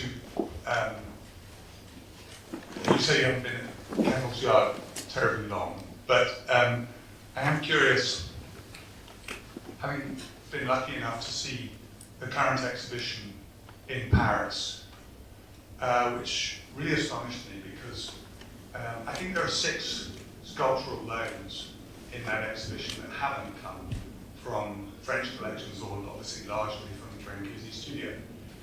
And suddenly, in recontextualizing those works into the museum adjacent to the studio, the whole way that Brâncuşi is viewed is completely different. Objects become individual rather than part of a mise en scène. They're no longer part of a diorama, which, as you say, Brâncuşi carefully orchestrated himself in these very theatrical visits that were made. I just wonder if temporality is important in Kettle's yard, and whether over time the objects themselves, not just the Brâncuşi objects, but all the objects there, become out of context and very dated. And I think that the Brâncuşi show in Paris definitely makes it possible to rethink objects on an individual basis once they are seen out of the context of the surrounding objects. I hope that makes sense, and I hope you understand there is a question there. Yeah, no, absolutely. I mean, yeah, for me, Kettle's Yard definitely encapsulates a period of time, quite a long period of time, but it's definitely a period of time. Works are loaned out of the collection, and then you sort of see them in kind of exhibition context, as obviously we saw the kind of Brâncuşi exhibition, so that you are able to sort of see them on their own terms. But I think the whole point of Kettle's Yard is to kind of hold them in this kind of tension where they all kind of relate to one another. So in a way, you have to just go with that, and it's quite hard to trouble one aspect of that, and maybe Sebastian can speak about his experience at Kettle's Yard as well. Yeah, sorry, that's not a very long answer. Yes, there's a question right in the middle, and then we're going to start for I think it's a comfort break on the program. We've seen 3 images of the fish. The photograph that Brâncuşi took, it is on a small piece of round wood. In Lewis's book cover, there's a little pin. Does the Kettle's Yard, or did the Kettle's Yard one have a pin, or was it just on a surface? And was it designed to spin? And how many versions of the fish are there? These are good, specific questions. So yes, the replica that is on display in Kettle's Yard now has a pin. I believe the original 1924 also had a pin. So there is the original marble, the first, so I'm getting like nods from Jonathan here, this is helpful. The first bronze on marble, or is it on mirror? No, there's bronze on mirror, bronze on marble, and then four that are the same as the Kettle's Yard, roughly, and then the really big marble at the end.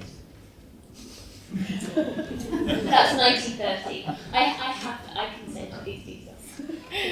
You can count those up in your head during the comfort break. Okay, we're running sort of roughly 15 minutes behind the printed schedule, which means we're going to have less wine later, I think. But, so let's very quickly thank Inga and Cassia for 2 wonderful questions.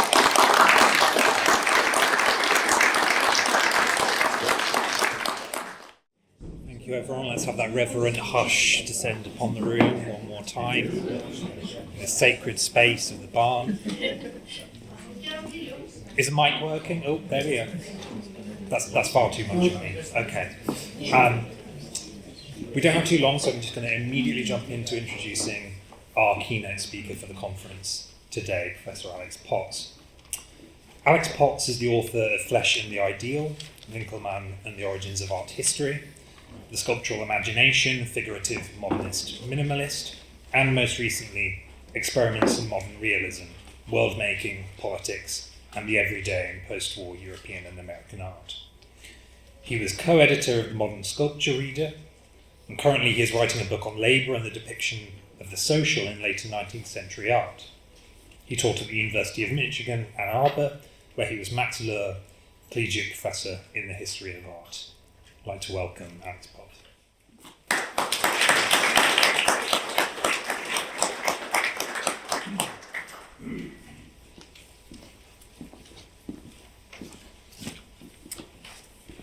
Well, I'd like to thank the Henry Moore Foundation and Jonathan and all sorts of other people who were involved in the organisation. I very much enjoyed being here, and it's been a very fruitful and interesting day. I was kind of charmed by the idea of giving a paper after a comfort break. So I hope you're all sitting comfortably and are not making connections with the comfort station idea of what comfort stands for.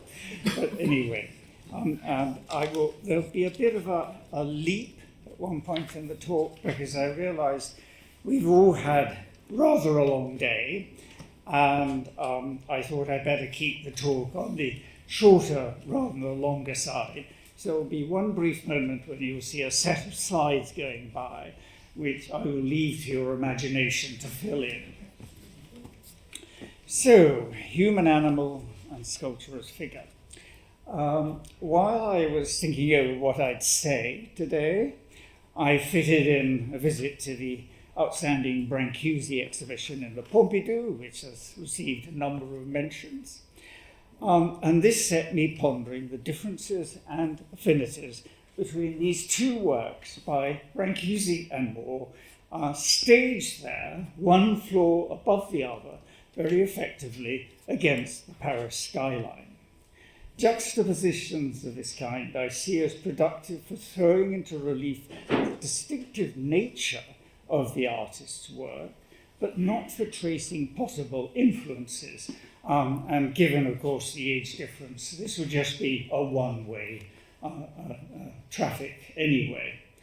And I'm not particularly interested in talking about which is the more characteristically modern or significantly modern sculptural work. So I think it's really saying, provoking one into thinking about these. How does it tell one about differences and parallels between their work by way of a juxtaposition like this? So, in fact, looking at Brâncuşi is a way of looking at more interestingly, in a sense, and reverse. So you have the slender, sleek, delicately balanced form of Brâncuşi's bird in space, being suggestive of liftoff into the sky surrounding it, while Moore's reclining figure, while looking upwards, is decidedly earthbound and apprehensive, possibly, about what might be dropping from above.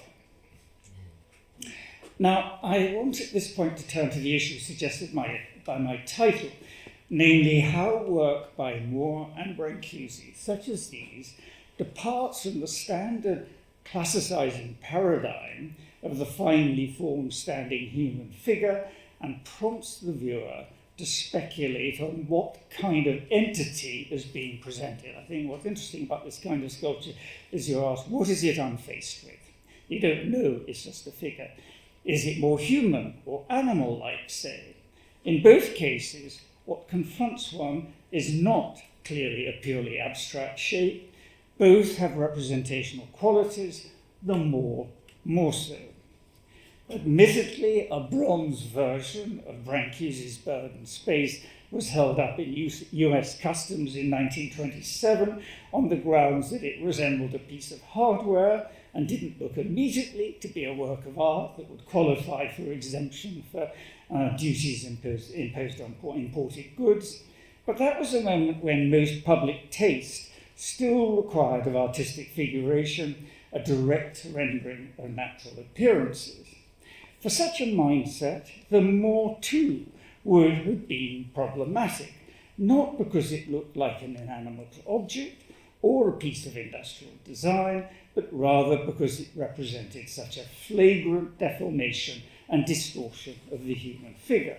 Neither work was straightforwardly human-like in traditional classicizing, in the way that traditional classicizing figure sculpture was, and crucially, I think, neither readily conformed to the particular humanist ideals with which such figuration was associated.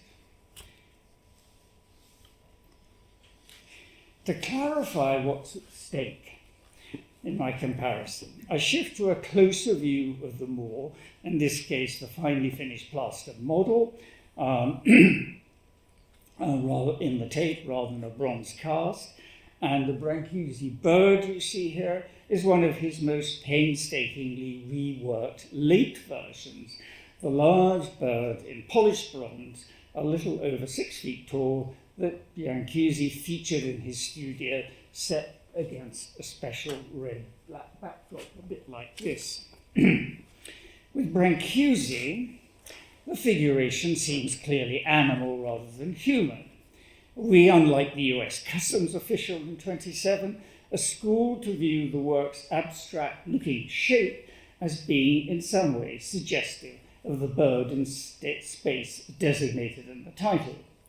Brâncuşi insisted that none of his sculptures were purely abstract, non-representational or non-figurative.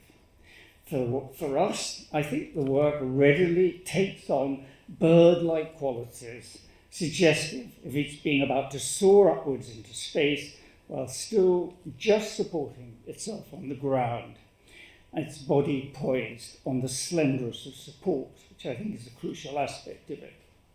At the same time, its delicately swelling upright shape of more or less human height shares some of the formal qualities of the ideal standing figure of the classicizing tradition, in contrast to the more squat, horizontally orientated shape generally associated with animal forms, or even the somewhat compactly formed body of an actual perching bird.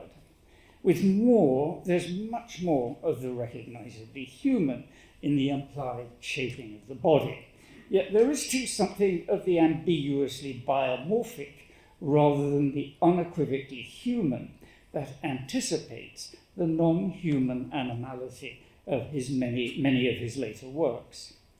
The work is more compelling if seen not as a deformed and hollowed-out figure, but as an intriguing bodily presence, a skeletal frame modulated by a layer of flesh, its diminutive head seized in an animal-like shriek, and overall, I think, more elegantly poised and less encumbered with bodily bulk than a real or realistic human figure would have been. My point about the blurring of the normally clear-cut distinctions made between the human and the animal, I think maybe become a bit clearer if we shift to a different pairing. And on the left, there is Brâncuşi's leader, evidently leader in the swan, with the vaguely suggested recumbent female figure of leader absorbed into the bulk-type form of the swan-like figure. So if you look at this is the body here, and here you've got the head and an arm pushing backwards here. So that's the upper half of the body and that's the lower. So the human figure has been absorbed into the swan. On the right, we have Henry Moore's large two forms. This is, I think, one of my favourite sightings of the work just outside the Art Gallery of Ontario on the corner there. Commonly used as a place to sit, actually. It's acquired a certain functional quality. These are swelling, dynamic, living entities, one thrusting towards and into the other both opening up to receive the being facing it, but also pushing back, possibly even threatening to engulf it.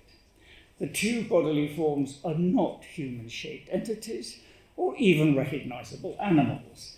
They might be primordial, pulsing, living beings, possibly strange invertebrates without the clearly articulated limbs we see as characteristic of higher, more developed forms of being in the human and animal world.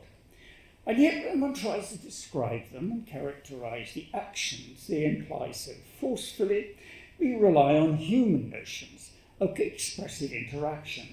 Something of the human lurks in their clumsy animality or biomorphism. One might see such a characterization as yielding to fashionable anti-humanist critique of categories or hierarchies that instate human exceptionalism and a denial of categorical distinctions between the human and animal. And there's now a veritable sort of torrent of literature pouring from university presses all over the world on such subjects. My point there is rather different. It would be that Brâncuşi and Moore were both experimenting with a sculptural figuration of bodily form that was neither simply humanist nor anti-humanist. Rather, they were exploiting an everyday tendency embedded in human culture, freely to shift registers between the human and the non-human in responses to bodily presence.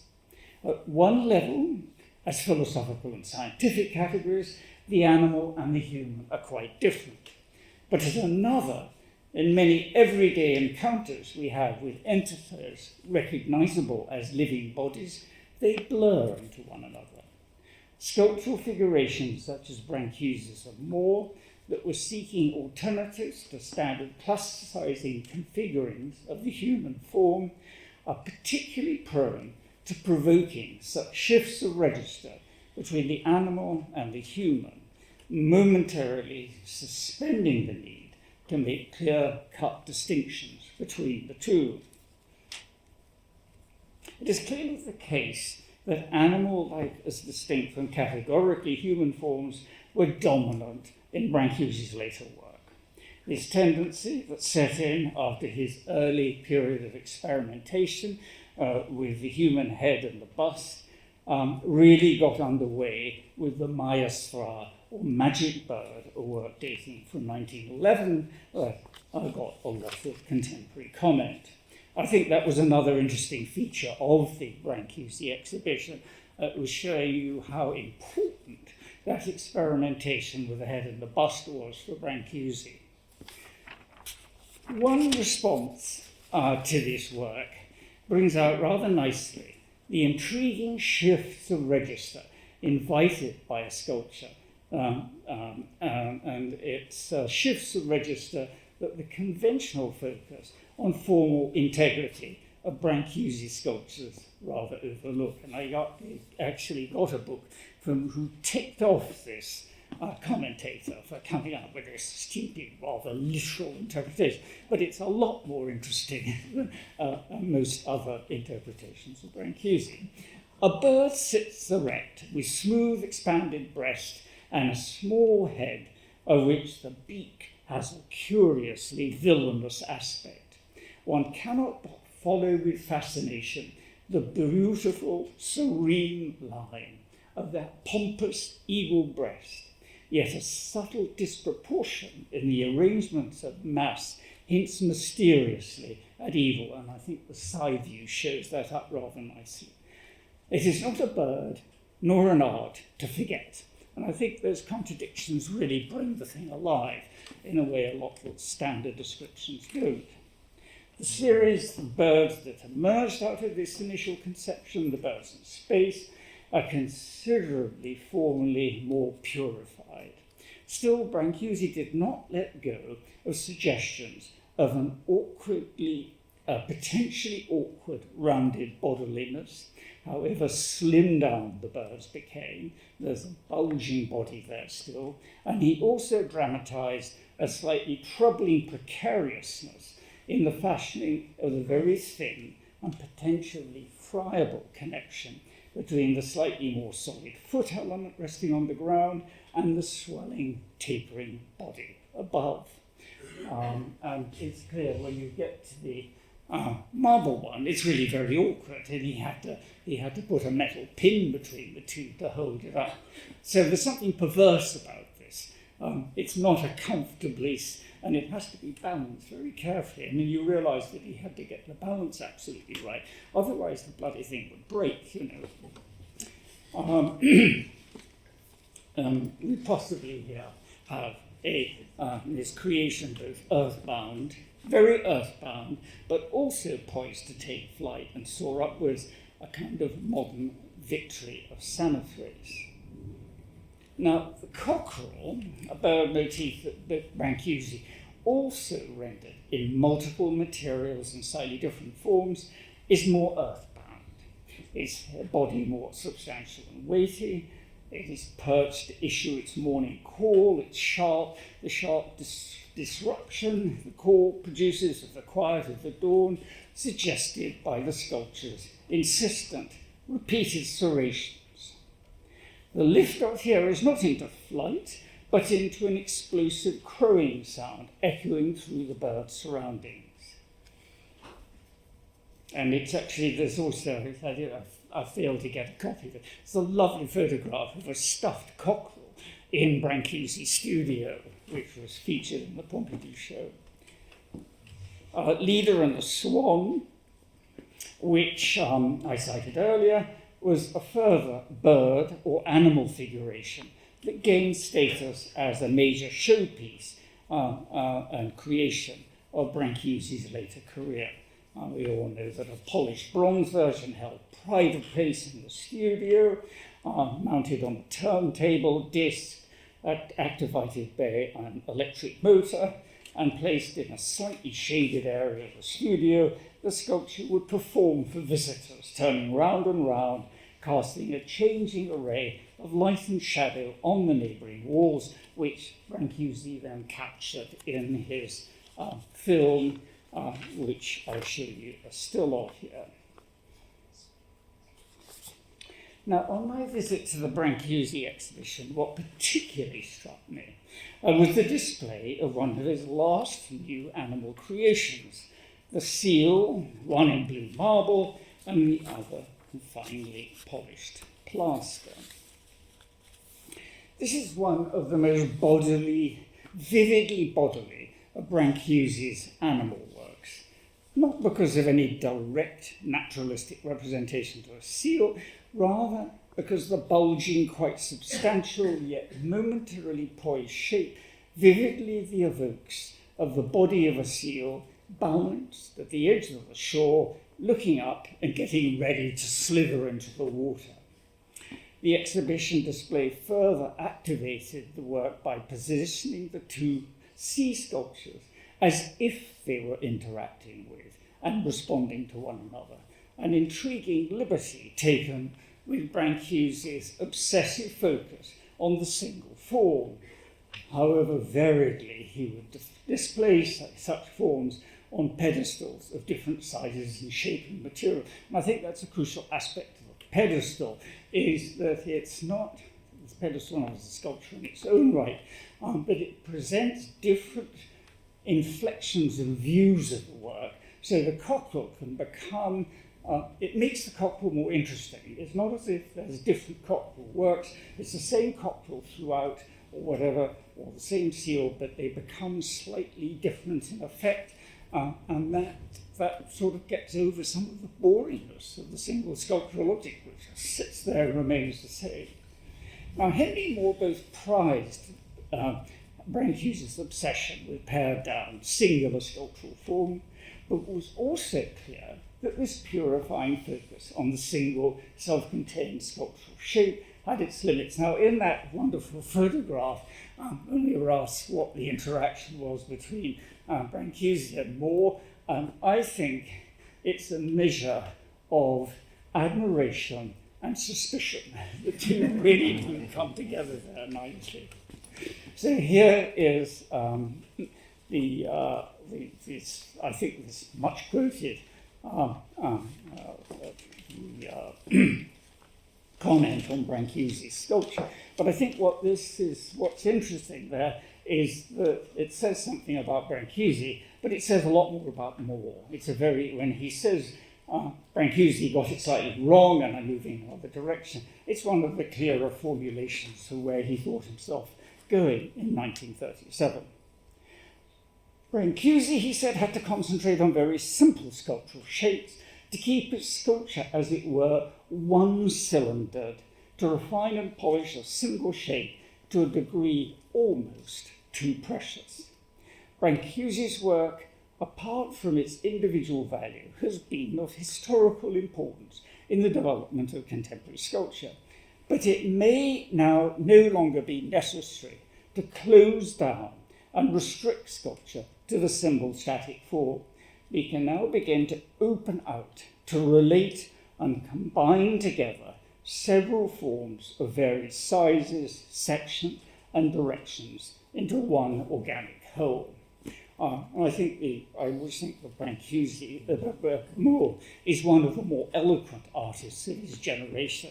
He was something of a sort of intellectual critic as well as an artist in the way he wrote about art. At this point, I want to turn to Henry Moore by way of a suggested juxtaposition of a late biomorphic work by him and the ensemble of Brâncuși seals I just discussed. The Moore is a much enlarged and significantly reconfigured three-form work he had conceived in his studio, titled Three-Piece Vertical, the thing you see on the left. The initial model, shaped as three closely interlocking bones, is more organic in feel than any purely formal exercise in fashioning a three-piece sculpture. Much enlarged, as you see on the right, as a public sculpture designed to embellish the new headquarters of the First National Bank in Seattle, the composition was opened out and the forms took on a more fleshly character, even if vertebrae was still retained in the title's work.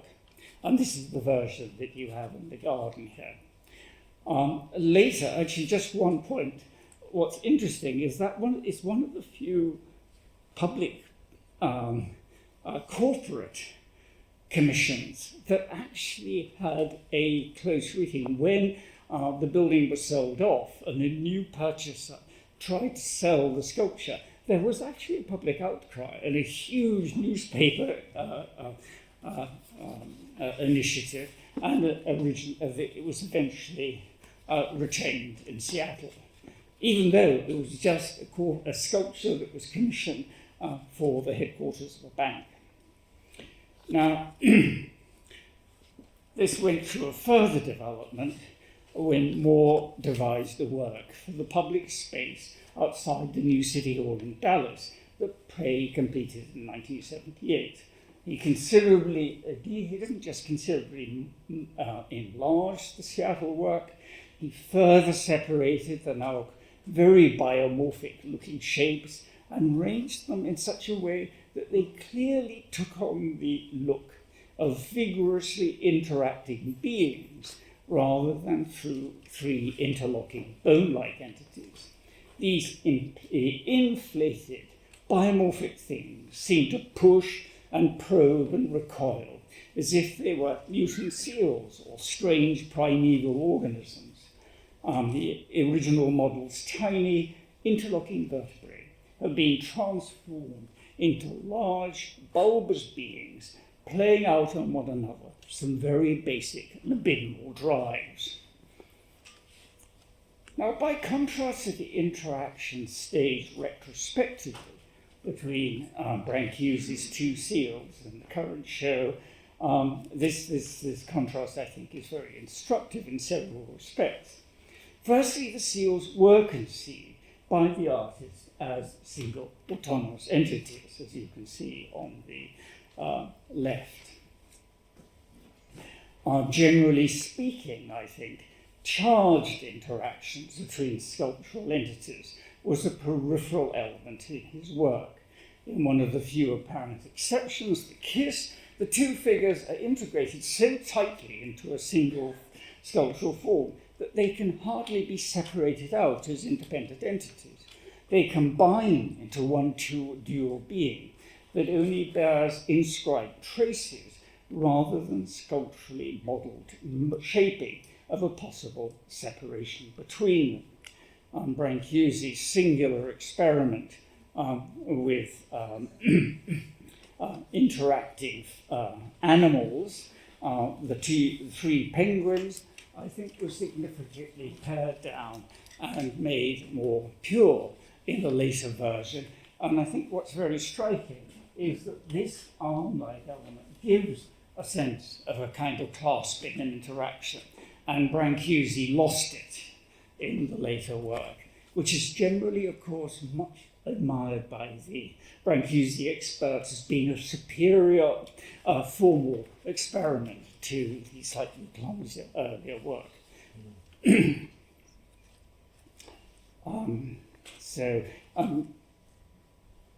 And I think that this is, as pedestals have come up, I think there is, you say, what, there's no interaction in Brâncuși. Yes, there is. I think there's interplay between the forms rather than kind of charged interactions.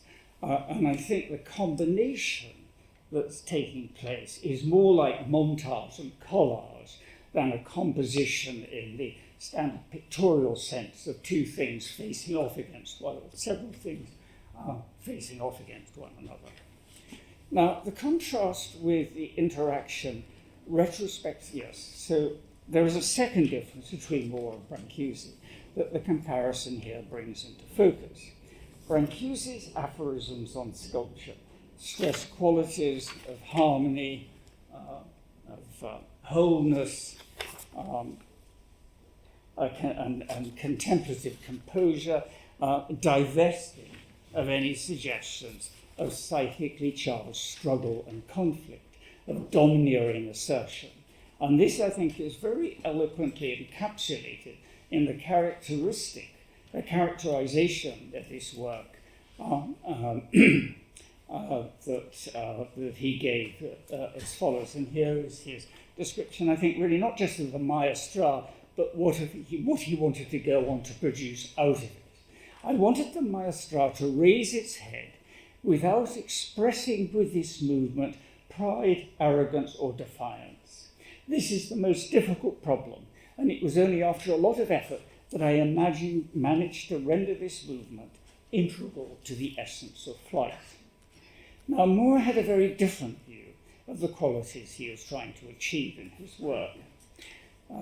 In an article titled The Hidden Struggle, published in 1957, he began with the assertion that there is one quality I find in all the artists I admire most. I mean the disturbing element, a distortion, giving evidence of a struggle of some form. And then he went on to add, all life is a conflict. That's something to be accepted, something you have to know. You have to die to, which is the opposite of living. One must try to find a synthesis, to come to terms with opposite qualities. Art and life are made up of conflicts, something that Brâncuși would certainly never have said. Most of Moore's later biomorphic, largely non-human forms are not usually designed to evoke recognizable animal shapes. One exception, I think, is his sheep piece, a major presence in the important open-air show of contemporary sculpture in Battersea Park in London. It is generally viewed as a work in the English pastoral mode. Photographs often show it in a field with sheep grazing peacefully around it. But there's something a little monstrous and misshapen about the sheep forms, particularly as compared with the nearby real sheep. The interaction between them is not like that in two large forms. If anything, the sheep piece's psychic charge is more insistently sexual, if perhaps a little less aggressive. From one angle, I think I'm thinking of the one on the left, the larger form is poised as if mounting the more passive prone one.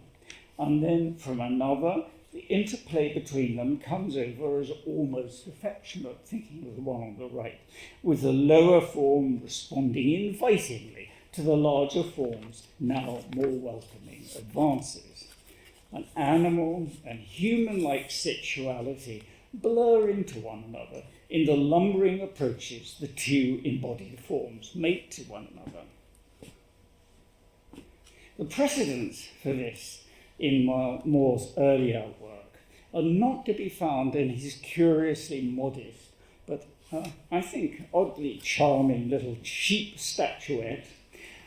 His later animal-like forms generally have little in common, interestingly, with the small, compact animal shapes that he produced as a younger artist. One such work, the snake, however, is worth noting in this connection, because of the fascinating drawing Henry Moore made in relation to it that literally acts out a fluid transitioning between the blurring of the human and bodily animal form that became so central in his later work. More important, as sources for Moore's later experiments with staging interactions between body-like shapes are his various early small-scale two-form works mounted on flat plaques. The one on the left, titled Two Forms, dating from 1934, was adapted by Moore as a model when some 30 years later he was fashioning large two forms. The resemblance is very close, and I think Moore himself admitted it. The work on the right is particularly interesting because it points to Moore's general fascination with interplay between sculptural, animal, and human forms. The title Bird and Egg puts the work into the category of the animal-like, at the same time that there are suggestions of mother and child relationship, which Moore was to replay in a number of his post-war figure sculptures. His interest in the two-form motif took another turn in the 1950s when he experimented with splitting the reclining figure in two parts. The question is, does the resulting shape strike one as being a slightly disjointed whole body, a single figurative form activated by the opening that interrupts a conventional apprehension of a figure, or do the parts begin to separate out, become in fact two forms interacting with one another? Generally speaking, and certainly in this case here, the earliest one, the former, the sort of interrupted whole figure dominates. There are, though, instances where suggestions of interaction take over to the point that seriously disrupt viewing the work as a single figure. A striking case is two-figure reclining piece points. Here the points, flagged in the title, activate the gap between the work's two separate parts and seem almost aggressively to probe outwards towards one another. The leg and hip section has been so reconfigured that it no longer coalesces into an image of the human body's lower limbs, into a continuation of the head and the upper torso. Rather, a thrusting or probing is being enacted between the two parts, one that seems more aggressive than exploratory, though a gentle association is not entirely excluded. One of Moore's best-known works, the sculpture he fashioned for the Lincoln Center complex in New York, similarly pushes beyond the boundaries of the reclining figure motif from which it takes inspiration. From certain angles, one has the strong impression of the tall entity rearing up against the lower, more compact one, and from others, such as the one on the right, one sees the taller shape recoiling from an aggressive thrust by the smaller one. The ambiguous suggestions of bodily and psychic resonance that Moore's shapes seem to embody have a lot, I think, to do with the fascination they exert. No single take on what these resonances might be is strictly correct, but equally the various scenarios that come to mind do in their way have a certain fluid validity. This bears testimony not so much to ambiguities particular to art, but more generally to the constantly shifting prompts of the psychic drives animating bodily existence, whether they are human or animal. Now, critics of the time certainly took the opportunity to indulge in the associative play that the work invited. I think sometimes revealing thereby, sometimes to good effect, more about their own obsessions and psychic impulses than they did about Moore. Here is David Sylvester. The parts seem to face each other like creatures in a stately mating drama. The head is rampant and domineering like a crowing cockerel. At the same time, there is the contrary suggestion of a mother and child relationship. And then Herbert Reed, in his usual overwrought and slightly nebulous way, went on like this. The torso rises up against the rocky cliff-like mass, pierced by an arch with a volcanic violence, in which, however, some element of the eternal feminine still confronts the general sense of the earth's indifference. The great mother, the goddess of fertility, life itself as a tender force, broods over the desolate altars of the wasteland. He really went to town.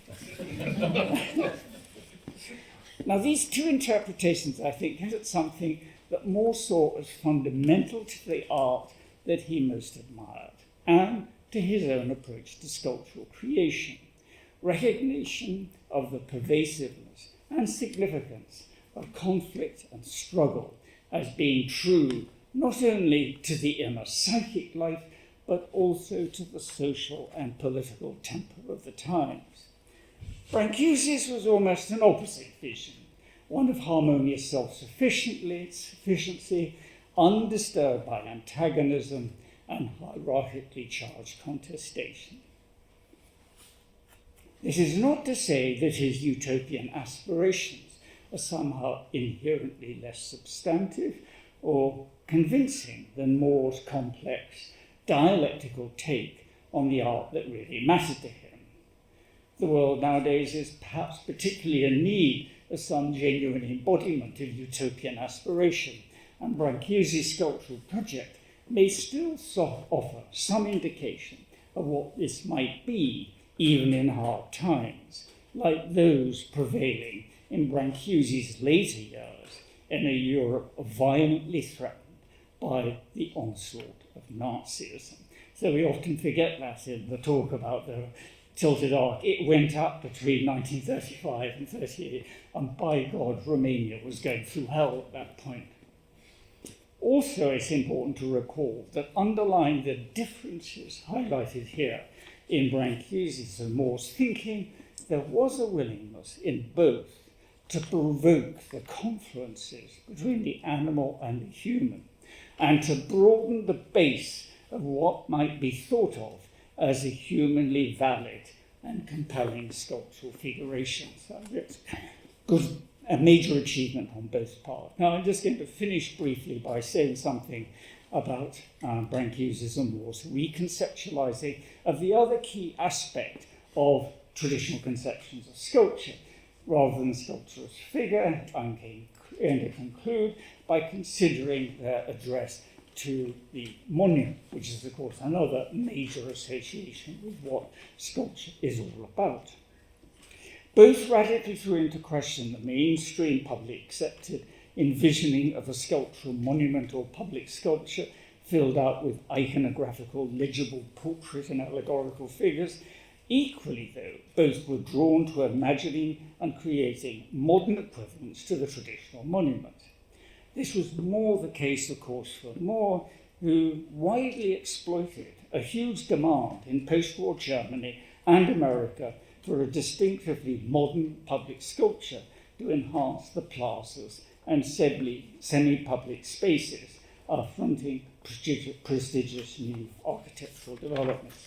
I mean, there are very few Moors in Britain that have this kind of, and even two-piece, the cutting figure outside the House of Commons, this weird thing. Basically, most people only know it from newspaper interviews on television. Brâncuși only realized two sculptural monuments. One at the very beginning of his career, a relatively conventional funerary monument comprising a bust of the deceased and a female allegorical figure, and of course his famous endless column, a work divested of any suggestions of figure-like forms. The latter, I think, is to some degree more architectonic than figurative or object-based. And I think that's a really important distinction to make in a lot of modern sculpture.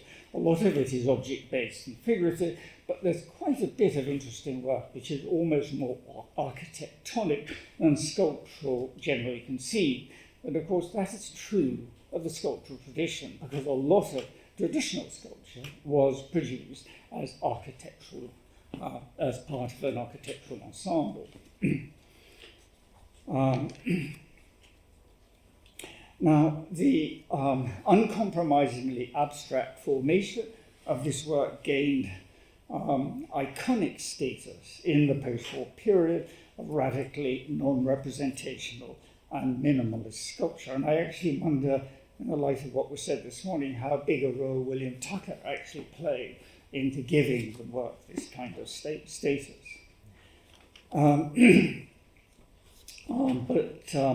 Both these works then both these monuments lie outside the scope of the concerns I'm addressing here. There was, however, another dimension to Brâncuși's engagement with the monument, his aspiration to fashion a monumental work on his own terms that would be true to the inner impulses informing his artistic project.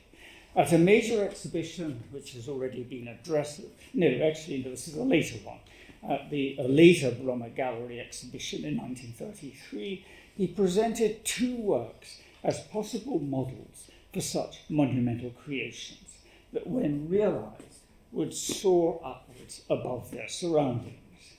One was Bird in Space, and one was Endless Column.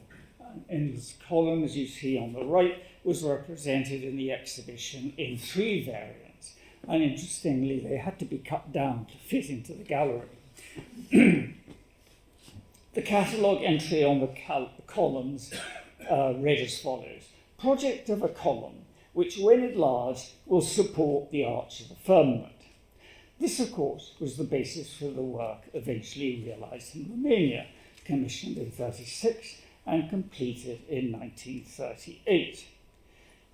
So this radical alternative to any kind of figuration became, when monumentalized, more an architectural creation than a purely sculptural one.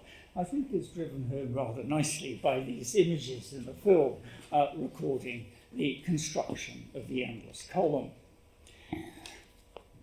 In the 1933 show, Bird in Space carried a subtitle, one rather similar to that accompanying the columns: project of a bird, which when enlarged would fill the sky. Here I show you on the left the marble version that was actually shown at the Brummer Gallery, and on the right, Brâncuși's further refinement of the motif in a polished bronze that he retained in his studio. And this shows you the bronze with, this is actually, again, still a reconstruction of what the studio display was like. The gallery presentation, the marble bird in space and the endless column as alternative models for candidates for monumental creations 3 years before the endless column commission became a realistic project, did stand as two poles of Brâncuși's practice. On the one hand, an architectonic radical abstraction, and on the other, an animal or animal-like figuration. Brâncuși is recording as proposing a further work for monumental enlargement, the cockerel. He apparently wished to see this, to quote, raised in the middle of Paris, perhaps as a symbol of France, on the Champs-Élysées. This idea never became a serious practical prospect. However, Brâncuși can be seen as working towards it at the very end of his career, modelling successive enlargements in plaster. The later one I show you here in a reconstructed studio installation is a little under 4 meters high, double the height of the largest bird and therefore double human height. So already something of a monumental creation. It may have been that he eventually settled on the cockerel as the leading candidate for a new imagined monument, something more solid, more animal-like, less ethereal than the bird in space, solidly perched rather than about to take off into space. and issuing its crowing call from on high. Now, Moore's monumental creation did not remain aspirational as most of Brancusi's did. A considerable number actually took shape as large-scale public sculptures. Several of these were inspired by the reclining figure idea, but I think his most impressive works, like Two Large Forms and this one, tended to take shape as indefinite biomorphic beings, more animal than human. As an instance, I've already drawn attention to the three forms in Dallas, a work that is hardly a conventional civic monument, but it is a civic monument in its function. It's placed in the forecourt of a civic building, and it's the City Hall in Dallas. And as the name given, its Seattle piece, instead of free form, suggests it's acquired a certain status as an emblem of the city. I must say that this status is achieved rather at a conceptual, aspirational level, because the sculpture is set in a bit of Dallas well away from the arts centre in a rather bleak space. Whenever I've been there, it's empty usual. Last time I went, there were a few teenagers playing off in one corner of it. It's not something that people go and visit. It's one of those typical central city environments in America that are a little bit empty and desolate. And now this is where there's going to be a jump. I'm just going to conclude by looking at one more one, because his most conventional one. I only mention this because there's this wonderful moment under Chancellor Cole when people finally saw a relevance to the two forms. They saw it as echoing the bodily bulk of Chancellor Cole. Do you remember?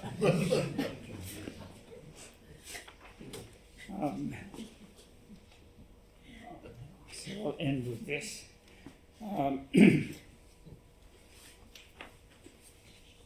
I must say it takes a little while to find this.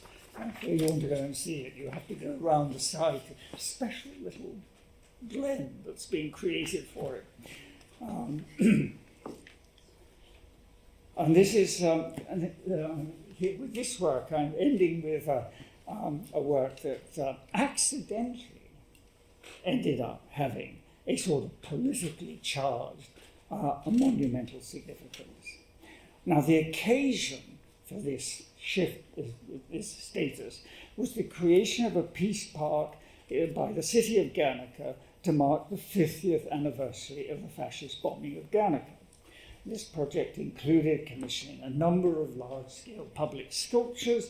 The authorities decided that a work like Moore should be concluded to give the project the cachet that would come from Moore's reputation as a major modern master. Now, Moore's death in 1986 meant that he himself could not be approached. Negotiations with the foundation under the direction of Alan Bonus resulted in the decision that a cast of the monumental sculpture Large Figure in a Shelter, recently finished under the supervision of Moore's studio assistant Bernard Meadows, would be more appropriate for this context. I just want to point out, of course, one big difference between the two. That's the patina and this sort of slightly more corroded one. The patina that originally was designed for the sculpture didn't work. It wore rather badly, and the Henry Moore one has been recently restored. But as I noticed, that too is beginning to deteriorate. And it's a general problem with Moore's late bronzes. They've had the same difficulties with the finish on the National Gallery of Art, Washington's big mirror two-piece. Now, unlike the rather flat titles, generally bear formal designations of other works by Moore that found a home in public settings, the title of this one, destined that ended up in the part of Guernica, Large Two Forms in a Shelter, I think does carry a certain associative meaning and affect.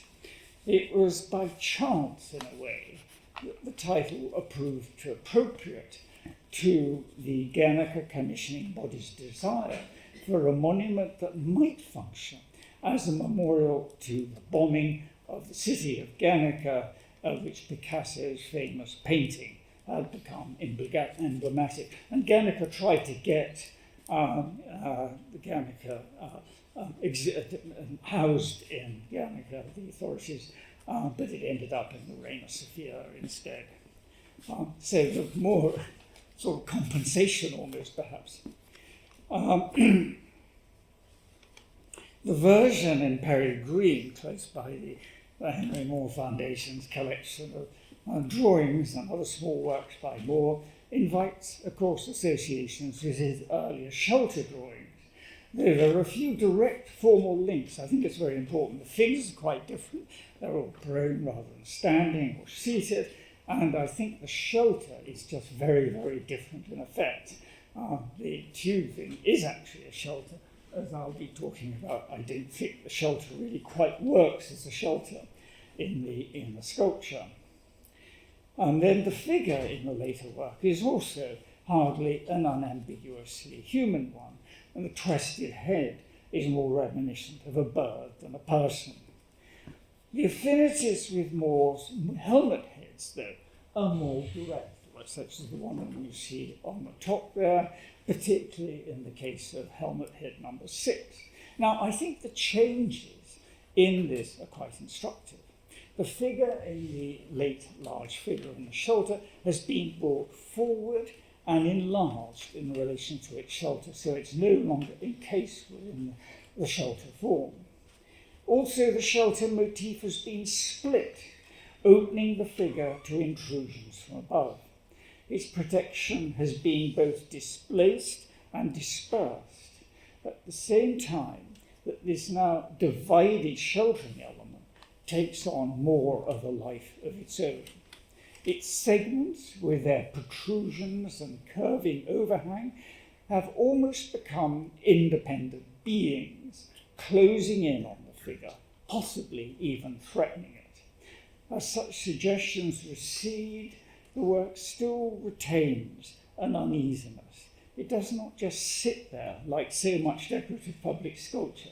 It provokes, setting in train association with vulnerability and protection and threat of violence, associations that are there in the idea of taking shelter suggested in the title. This is made, I think, all the more convincing because the work does not play out such conflicting associations by way of a deliberately devised human drama. Rather, the sculpture faces the viewer as a provocative array of animated and interacting forms whose free-floating human significance does justice to the inherent contingency of public interactions with sculpture features of this kind. Thank you.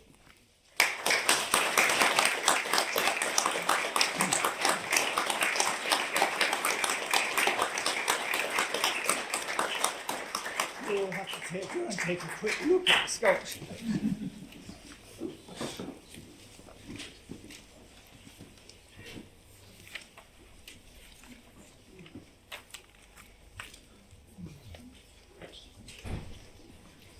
So I believe we've got some time for questions. Is that right, Laura? Perhaps we can have a couple. That would be great. Yeah.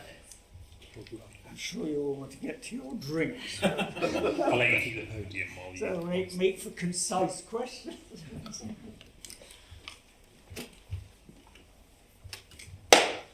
That was fantastic. It kind of, I was thinking of Herbert Reed's kind of stress of the kind of compactness of Henry Moore, and it kind of goes against that. And those figures almost feel like it remind me of Caravaggio's Entombment in the Vatican, where the figure of Christ is almost going to be thrown out of the pictorial space into outer space. And there's a kind of sense that those biomorphic forms in their engagement might suddenly roll over and actually fall out into our space. Yeah. So actually it really helped me to think of those models in completely different ways. Yeah. So thank you. No, I think that's a good point. Stay fixed in space, and I think that's where I find these comparisons with rocks and cliffs and Henry Moore don't quite work. Unless, of course, one's thinking of the White Cliffs on the south coast now, which are hardly stable.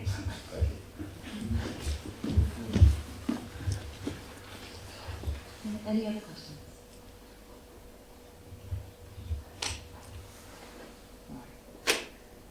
Right. Thank you. Well, yes. Yes, since we have the opportunity. It's Alex, that was a brilliant. Thank you. Maybe it doesn't need to be said, but the relationships that I see being evident here is also that of the sculpture of the cast sculpture and the mould of the sculpture, and the relationship between these two notions of the exposure of the sculpture and the mould is broken and taken apart. Yeah. Yeah, well, that's nice because, of course, the moulds, even if the cast is continuous, the moulds are discontinuous. Yeah. Bits and pieces. And I think that's, yeah, thanks. I think that's a nice addition to these associations.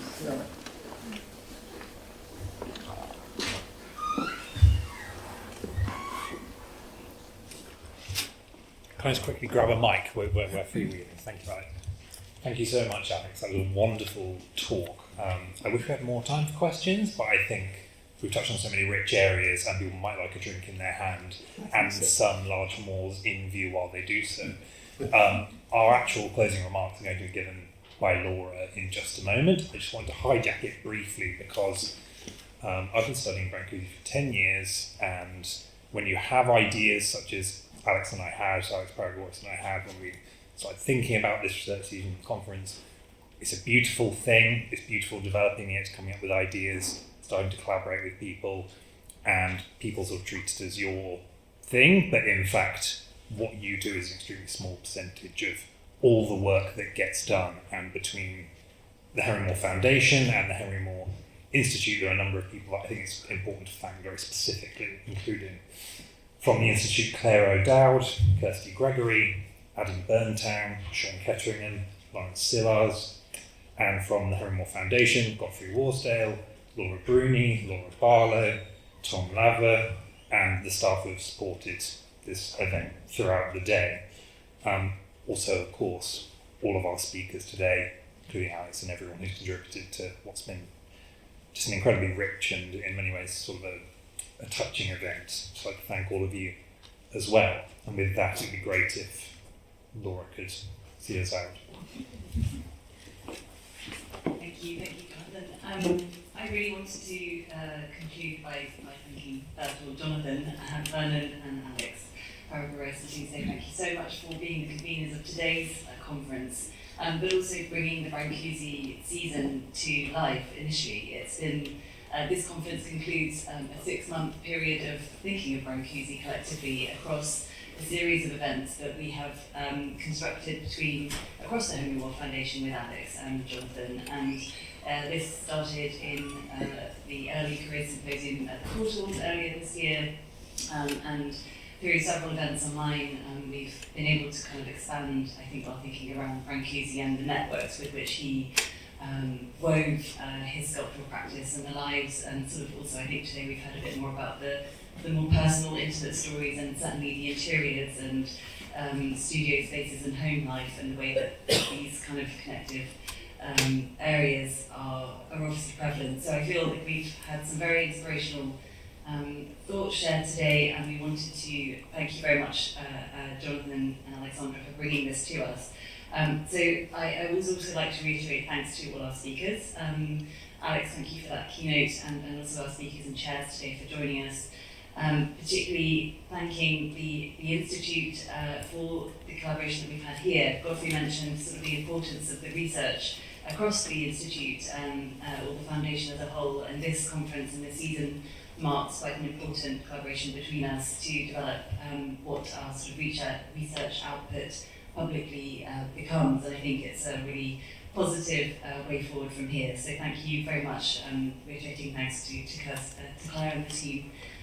Certainly on the ground here at Perry Green, I wanted to give big thanks to Tom Laver in terms of his coordination, and also to Lisa Newby, Rosie Newland, and as well as the rest of the team on the ground across pretty much every department who've made today successful for us. It's obviously quite a logistical conundrum and challenge that we have on site here sort of on a day-to-day basis, but certainly a conference of this kind in this space is something that we've been quite, well, we very much enjoyed putting together, and I hope you too have enjoyed the day.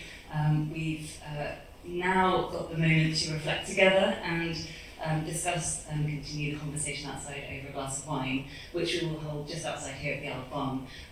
But with that, I'd like to say thank you, and we hope to see you back here again another time.